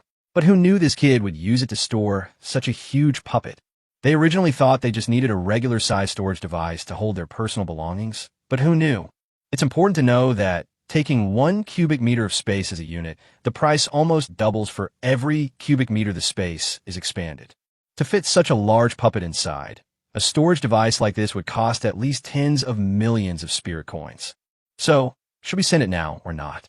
The gift was worth tens of millions. Her heart was bleeding. We're not sending it. We just said we would, and now we're not. It's embarrassing. Is chapter 165 really that arrogant? Seeing Xiaolin's somewhat embarrassed expression, Emoku said, Sister Xiaolin, let's put this debt on the Tianwu gang's head. Xiaolin was extremely grateful to Mo-ku for coming to her rescue. That kid is really smart. He can read people's minds. Since he's your friend, little brother, I won't argue with you about anything. Let's leave it at that. She naturally didn't stand on ceremony and readily accepted the offer from Mo-ku. There's no need for us to be polite and decline here. After all, she and Tang Poyu didn't have much of a relationship. If you're to give Mo-ku something worth tens of millions, she would do so even if it meant a painful decision. After all, the Tianwu gang held a high position in Dongyan City, and Mo-ku was the gang leader. Another point is that Mo-ku is intelligent, and his intelligence is needed in many situations. Therefore, she felt it was worthwhile to invest 10 million in Mo-ku, as the returns in the future would be enough to recoup the investment. However, when it came to Tang Poyu, Although Mo said that Tang Poyu was her boss, she didn't know what the actual relationship between the two was. Boss is probably just a polite way of addressing someone, as Mo would say. Moreover, he's just a student at an advanced beast taming academy. Investing 10 million in him doesn't seem like there will be any return in the future. She's an adult, yet her courage and vision are less than those of a 10-year-old child. When Mo first met Tang Poyu, he dared to gamble with his own life. He continued to invest in Tang Poyu after that. Of course, Mo's investment will eventually yield returns of hundreds or thousands of times. This shows the young man's boldness and vision. And today, the 10 million is recorded in the Tianwu Gang's account, which is just his investment. Wu go and get what they asked for. This young lady is so pretty, so let's get her a bracelet-style prop. It'll fit perfectly on her wrist and look beautiful, Xiao Lin said to the man who had just come in with her. Yes. Wu went to retrieve his spatial storage items, while Xiao Lin invited Tang Poyu and the others to sit down and then asked someone to make tea. After a while, Wu returned. He was holding a box in his hands. Upon reaching Zhao Yicheng, it opened. This is a bracelet made of the finest jade, which was then infused with a spatial magic crystal to create a spatial storage bracelet. The space inside this bracelet is large enough for you to place this puppet. Thank you, Zhao Yicheng. Tang Poyu said, try it on and see. Zhao Yicheng put on the bracelet. Tang Poyu looked at it and said, this one is fine. Put away the golden armored guard. Zhao Yicheng stored the golden armored guard inside her bracelet. Young man, I envy you so much. To have a Mo so concerned about your affairs. You're really lucky to have such a connection, Xiao Lin said with a smile. However, there was still a hint of sourness in her words.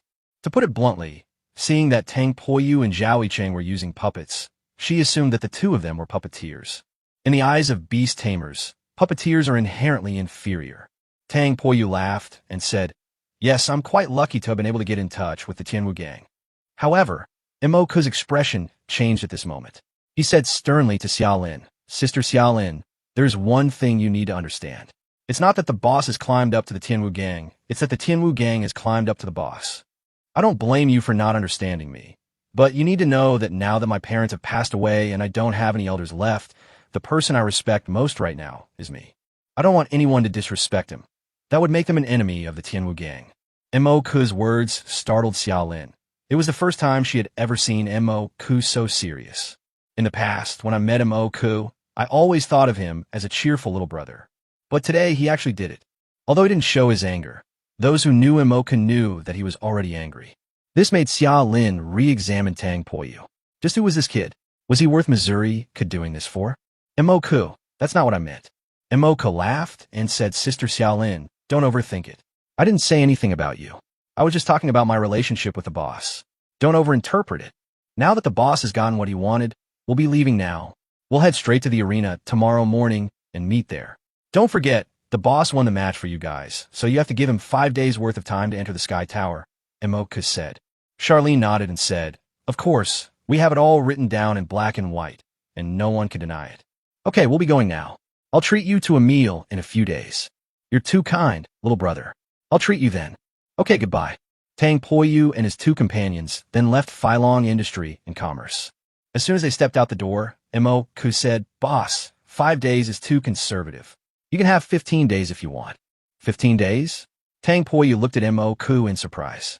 Mo said, they are bound to lose to the Duanmu family, and they haven't even lost a single day. If you help them fight and they win, you'll get 15 days, and they'll keep 5 for themselves. That's better than nothing, isn't it? You're even more cunning than a shrewd businessman. Tang Poyu said. Mo said, after all, Xiao Lin and I have a pretty good relationship. Since you've already suggested 5 days, I can't really change the time. This time, Filong Industry and Commerce got the better deal. Tang Poyu said, it's all right, 5 days it is. Add the 5 days from the Tianwu Gang, and I must get the 10 days from the Academy. That should be 20 days. We'll see how many levels Kong Kong can gain by then. Okay, so the boss needs to tell me before going in that an appointment is required. No problem. I'll head back now. We'll meet at the Coliseum tomorrow. Good. Mo bid farewell to Tang Poyu and left. Tang Poyu, you're something else. You've only been in Dongyan City a few days, and you've already made such generous friends. Such a large storage item, it's worth at least 10 million spirit coins, and you just give it away like that. Tang Poyu laughed and said, it's all right. It's getting late. Let's go back first. Oh, the next day. In the morning, Tang Poyu went to the arena alone. Zhao Yicheng had to go to class, and this matter had nothing to do with her, so she had no reason to go with her. When they arrived at the arena, Filong Gongsheng and Moku were already there. Boss, you're here. Upon seeing Tang Poyu approach, Moku quickly walked up to him. Tang Poyu not dead? At this moment, Charlene also came over, along with several young men. Charlene said, today's match against the Duanmu family requires 3 people. You'll go first. If you can't handle it, someone from Flying Dragon Commerce will step in. Of course, if you eliminate fewer than 2 opponents, our contract won't take effect even if we win. Tang Poyu laughed and said, if I go first, then your people won't have a chance to go on stage. Kid, you're way too arrogant. You're just a student at the Advanced Beast Taming Academy. How can you be so cocky? Clearly, Tang Poyu's words had provoked dissatisfaction among the people at Filong Industry and Commerce. Chapter 166, How can we possibly win this? Gentlemen, I'm just stating the facts. There's no need for this confrontation. Shouldn't we be united in our hatred of the enemy and direct our anger at the Duanmu family? Tang Poyu said. The people from Filong Industry and Commerce also felt that Tang Poyu's words made sense, but they were just unhappy with Tang Poyu's arrogant attitude. At this moment, Charlene said, all right, stop arguing. He's right. We should now point the finger at the Duanmu family. This time, the Duanmu family is clearly trying to bully us. First, they tried to buy our spots in the Sky Tower at an extremely low price, but when that failed, they proposed this competition. It's obvious they're trying to steal them by force. Hey, the people from Filong Industry and Commerce Bureau are here pretty early. I thought you guys were too scared to come. Just then, a sarcastic and unsettling voice came from behind. The person who arrived was Duanmu Chun, followed by 3 young men. Duanmu Chun, why are you the only one competing today? Where are your 2 brothers? Xiao Lin asked. Duanmu Chun laughed. Xiao Lin, you don't really think you're something special, do you? Does a competition like this really require the 3 of us brothers to participate? We won't be participating today,